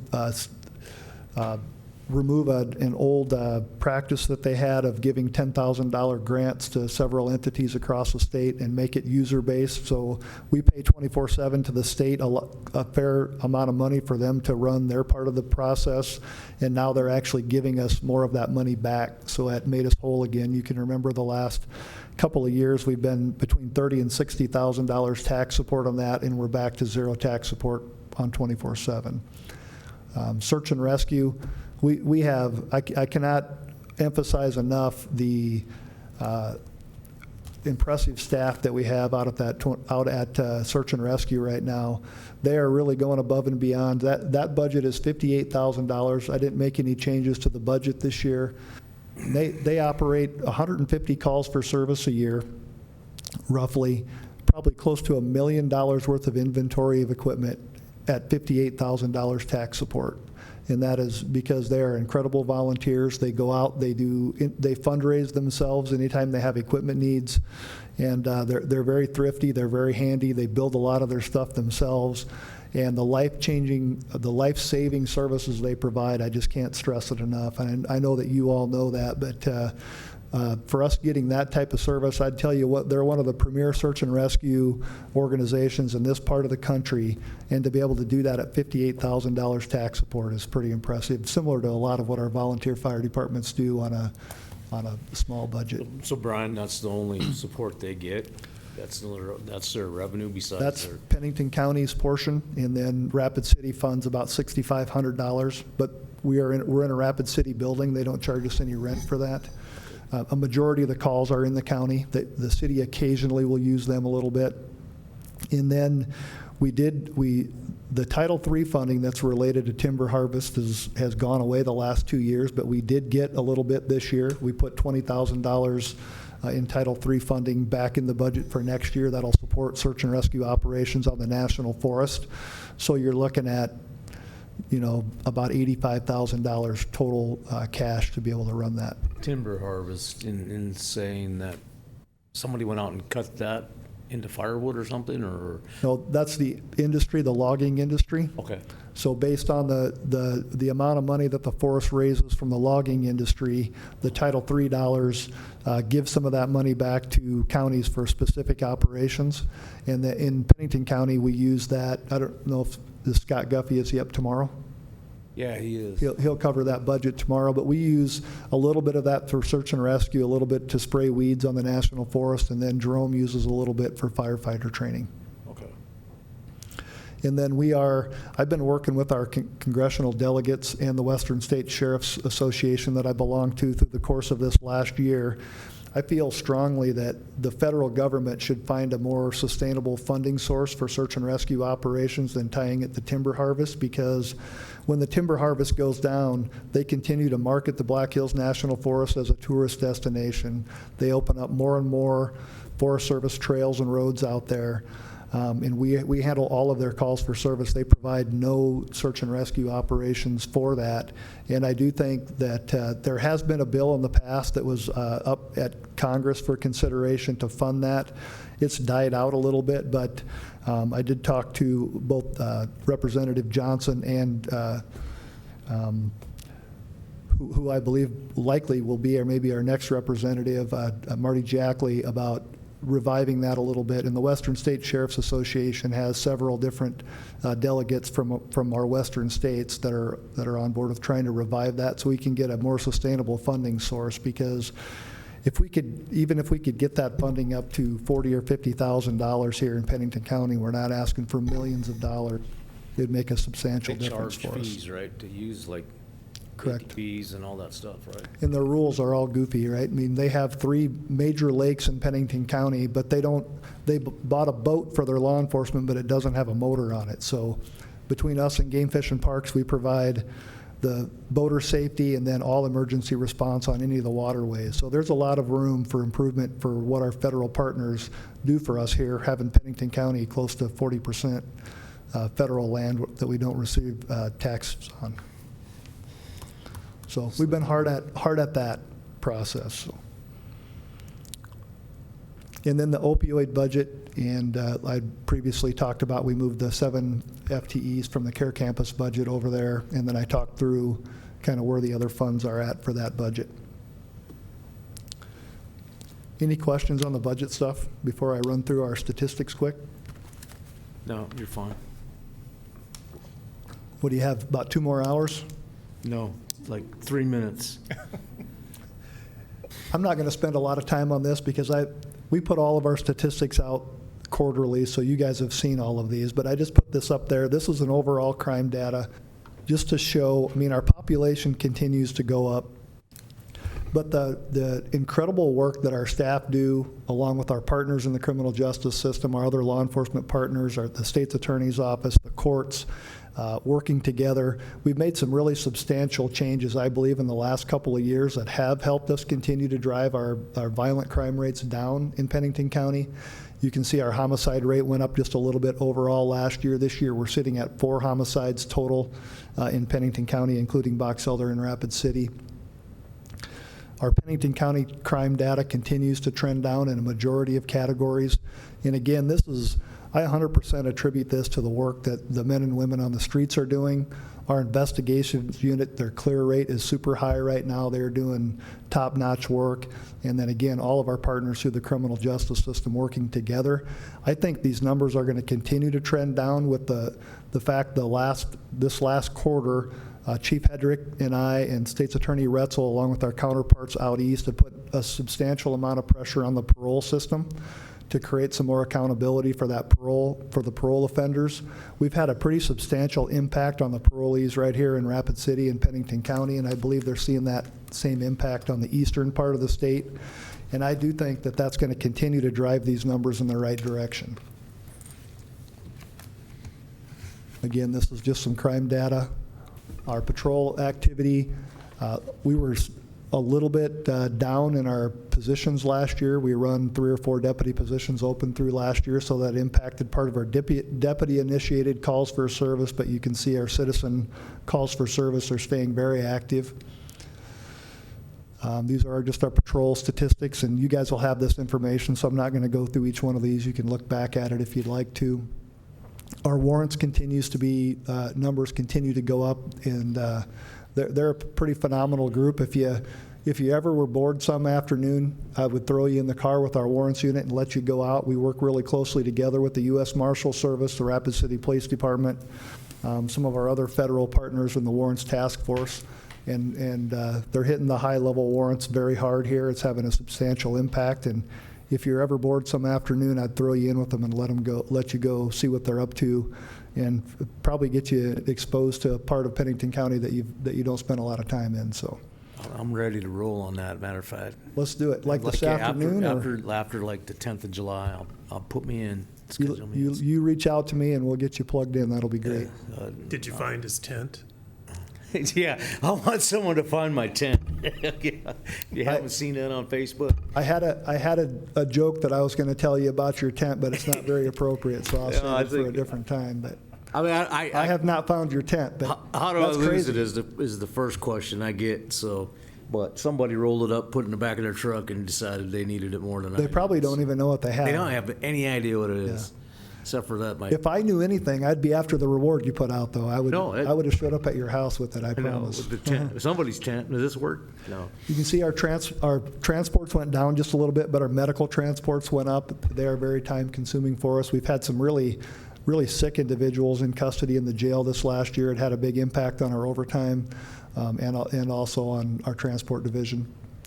Our coroner calls have stayed pretty steady. We are looking at retooling a little bit with what we're doing with our coroner's office right now. We're going to try to move some positions around internally to try to create some more consistency with that and take some of the strain of the deputy coroner work off of patrol so they can get back to the more proactive law enforcement activities that we need them to be doing. So our leadership team is working on some proposals for that now. I'm excited for that. Do you actually do the autopsies? We don't perform the autopsies, but we do go to all of them. I was going to say. Yep. God. Yep. Oh, man. All right. And then our Unified Narcotics Enforcement team, they've been hitting it out of the park, too. They just do phenomenal work. As you can see, the number of arrests for fentanyl are up, pharmaceuticals are up, heroin are up, crack cocaine are up. And they are hitting high-level distributors. from the cartel all the way across our country right now. They're involved in some pretty major operations, and they're making a dent in what we have going on here locally and making people think twice when they're running drugs either through or to Rapid City and Pennington County. I'm really proud of their work. Jail intakes, I mean, obviously we've talked a lot this last couple of years about the jail. We've been running, I would tell you, at about 105 to 108% capacity in the jail. I just moved 20 U.S. Marshals out last week. If we have to keep those 20 Marshals out, that's about $850,000 of revenue lost for Pennington County. But our local numbers are increasing, and part of what I talked about through increasing accountability in the criminal justice system equates to making sure that we have adequate jail space and adequate prison space. And with the fact the men's prison's a couple years from being done and the women's prison's a couple of months from opening here, all of those inmates have backed up across the state into our county jails. It's having a pretty major impact. The state has created some very unique contracts over this last month to help alleviate some of that, so they're trying to be responsive the best they can, but it is really hard to do the work we do without adequate jail space. I would tell you that this last couple of weeks, they've opened up a couple of major grant opportunities, and I'll be back in front of you talking about these soon. One of them is a $3 billion Department of Justice grant that was released this week, and it specifically is related to housing federal inmates, having capacity and infrastructure to house federal inmates, and it keys in on your partnership. We have a super strong partnership with ICE here, with our U.S. Marshal Service, and Bureau of Prisons on the juvenile side, and I think we're well positioned to get potentially a substantial amount of money towards this jail remodel project. Jennifer Curl Williams is working diligently on putting the initial pieces of that together, and I hope to sometime within the next 2 meetings have some preliminary information back in front of the commission to try to get some direction on that. And then also, there's a Department of Justice grant that was released 2 weeks ago, a $300 million grant called Making Communities Great Again. And it's a collaborative partnership of entities within the community working together to lower the crime rate, which is exactly what we've been working on together. So I talked to the Rapid City Police Department representative that's working on the initial stages of the grant. I think there's going to be some funding available for the jail project, for some care campus funding, for funding that could offset some of our costs of what we're doing with our warrants task force work, and possibly some prosecutor work. So we'll be looking heavily at those. We'll include State's Attorney Roetzel in those conversations the next 2 weeks, and I hope to bring something back that would be substantial and let us do some of the things we need to do, without having to do a large bond initiative. So just some of the things we've been working on in our spare time. Yeah, okay, your spare time. Just some more jail statistics. The community work program, the numbers are down just a little bit in that because we've replaced a lot of what they were doing with the Ignite program, and I don't have the Ignite numbers here in front of me today. Our manager's been out with some family things going on the last few weeks, so I weren't able to get her numbers put into here. But I can tell you that Ignite program's been pretty substantial. The judges are using it heavily. We're running 6 to 10 individuals a day. We're actually bringing them out of the secure jail. We're doing a couple of days of work for the county, a couple of days of work for the city. With the tragedy that we had at the fairgrounds, we've doubled what we were doing out there. They've lost roughly half their security staff in a 2-week period. And we've been giving them 2 full days a week out there to try to keep things running for the fairgrounds, and that's been a really good partnership for us out there. And the city's using us heavily in some areas there. So we're having a positive impact for tax support for the city and county on that. But the outcomes that we're seeing, and Alex Purcell in Human Services has been tracking this for us, we're seeing really good outcomes with the participants that are going through that program right now. We're working on life skills and job skills every Wednesday. If you ever want an opportunity to come in and talk to some inmates that are trying to make better choices out in the community when they're released, you can come in. We can slate you in to visit with these folks on Wednesday. I think you'd have a big impact on them. And I'm really proud of that program, and I'm hoping we can find a way to expand that with the progress that we're seeing on that. You said you're doing that on Wednesdays? They work on Monday, Tuesday, Thursday, Friday, and then on Wednesdays we bring them in and we do life skills and job skills training all day on Wednesday for them. And The last thing I'll cover is just the juvenile secure and alternatives budgets. You can see we've been running very full out there at 41. If you could do the math across the bottom, you'll see we've been running over that capacity the last few years. And I hope to bring a proposal back to you, like I said earlier, that will offset Pennington County's costs, provide better services, reduce our overtime. And again, the challenge in that is we have phenomenal staff working in our facilities, but the turnover in those facilities still remains a challenge for us. So I appreciate that you all keeping that, having an understanding of needing to stay competitive with wages and benefits. You've been working hard on that. I appreciate it. Our staff acknowledge that. And even if we're able to get the approval to add the additional staff at the juvenile center to open that up, it will be a little bit challenging to find that staff, but I feel confident if we're able to do that and advertise it correctly, we can accomplish that. But you can see they've been running above capacity out there for a while also. And our average length of stay is staying pretty consistent locally, and you can see our federal numbers there. They got pretty high. We had a couple of really long-term people in 23 and 24 that are no longer in the facility, so it drive that number down a little bit. I'll skip through these last couple of slides. You can look back at them if you want. In the care campus, we've talked a lot about this in here. We've increased our detox beds. We've doubled our detox admissions over the last 4 years, and we've decreased the safe bed.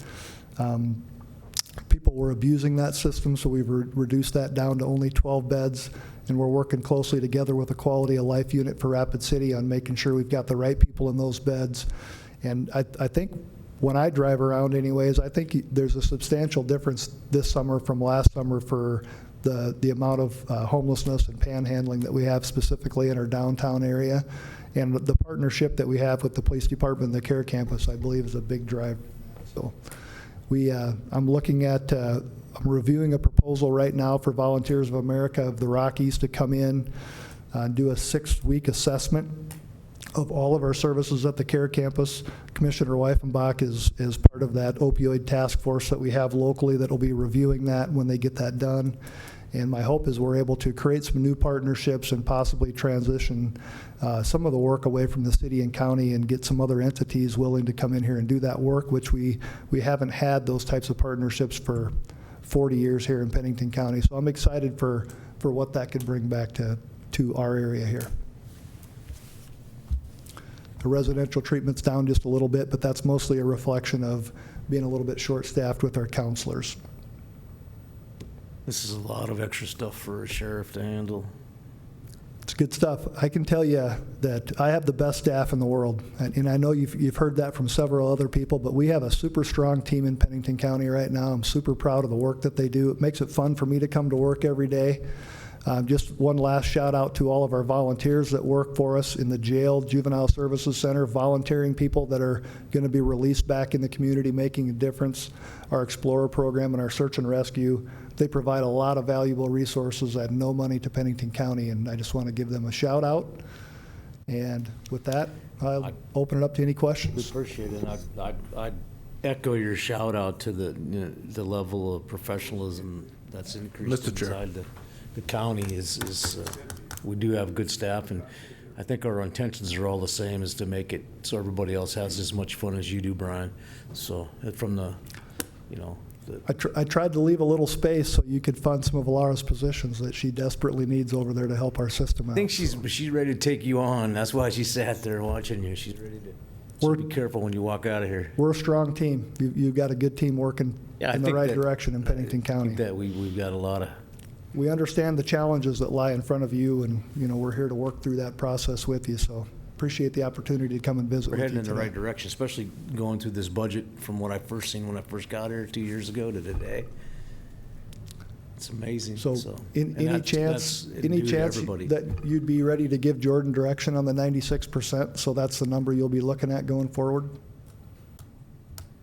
On the 96%, I would say, yeah, at the next meeting. I mean, July 7th, I think we can chat about it, but I'm curious as to how the departments are performing right now and then how we closed out. And I know it's not, but how we closed out, which goes back to Commissioner Drew's question. How did we finish in 2025 overall as a county? And then plugging that in, because the conversation we need to have, which I'll have it on the agenda for July 7th. And part of our discussion about how do we fill the stopgap for emergency ambulance services in the county. Yep. Well, So that number alone is, if we're to do the unincorporated areas, is about, it's no wonder Wood doesn't want to do their own thing, so they want to be involved. So anyway, we're looking at about $800,000. And if we were to set up, and just say set up a taxing district and go through that process, I doubt that timeline's it's not going to see any revenue for 2027. And so that's a discussion that we're going to have. yeah, I think I've had discussions with the chief, and I don't think, they're not going to run away from it. So if it takes No. some time, they're committed to providing the services. And if they're going to have to eat a little bit, then that's the reality for them. I mean, the people in the community spend a lot of tax dollars in the community. They understand that part, and they're willing to, because basically property taxes doesn't even fund the fire department, so, or the ambulance service itself. But they probably should have had this conversation a long time ago. Years ago. But we're getting there now. So The other thing that I just want to bring up quick is we are working on some legislative changes. State's Attorney Roetzel and I specifically with a group that has state participation and potentially looking at getting our jail. There's several different things we're discussing, but a couple of key points that relate to the budget. Right now, the state reimburses us at $95 a day once an inmate hits parole status, and we have 16 today. They should be paying us at the federal rate today of $112. That federal rate will get renegotiated next year, and I anticipate it being closer to $130. The state is currently on board with revamping that statute to be able to pay us our actual costs, which will have an impact. But the bigger impact that I'm asking them to put some skin in the game, when we arrest a parolee on new charges in Pennington County, every county in the state eats 100% of the cost of incarceration until that case is disposed of. And I'm asking for a statute change that if we arrest a parolee on day one when they hit custody on a new charge, that the state picks up that tab, and then they'll pay more attention to the individuals that they're putting back out into our community, and then they'll be to the table on day one or day two visiting with state's attorney's offices on how do we get the charges resolved so we can get the individual moved back to custody versus waiting 1 to 2 years for some of these major cases to resolve. And that would account for $2 to $3 million of extra revenue for Pennington County if we can get that statute passed. So I'll be coming back to the commission to ask to try to get the County Commission Association on board with that legislation for next year, but that could have a substantial impact and maybe offset what we're trying to do at the fire departments. okay, that makes sense, because the state collects a lot of revenue from the people inside this county, and on sales tax and stuff like that. And so they just, I don't know, they go down in their basement and they bring it up and here's their share, So it's like, makes you wonder. But understanding that with all the development that we're trying to do, trying to get economic growth in our community to help provide for some of that, but we have to sometimes give up our property tax to get that sales tax, in which the city and the state get a lot of. The county will start getting some of it now, but it's going to be a direct offset. So Right. they should participate.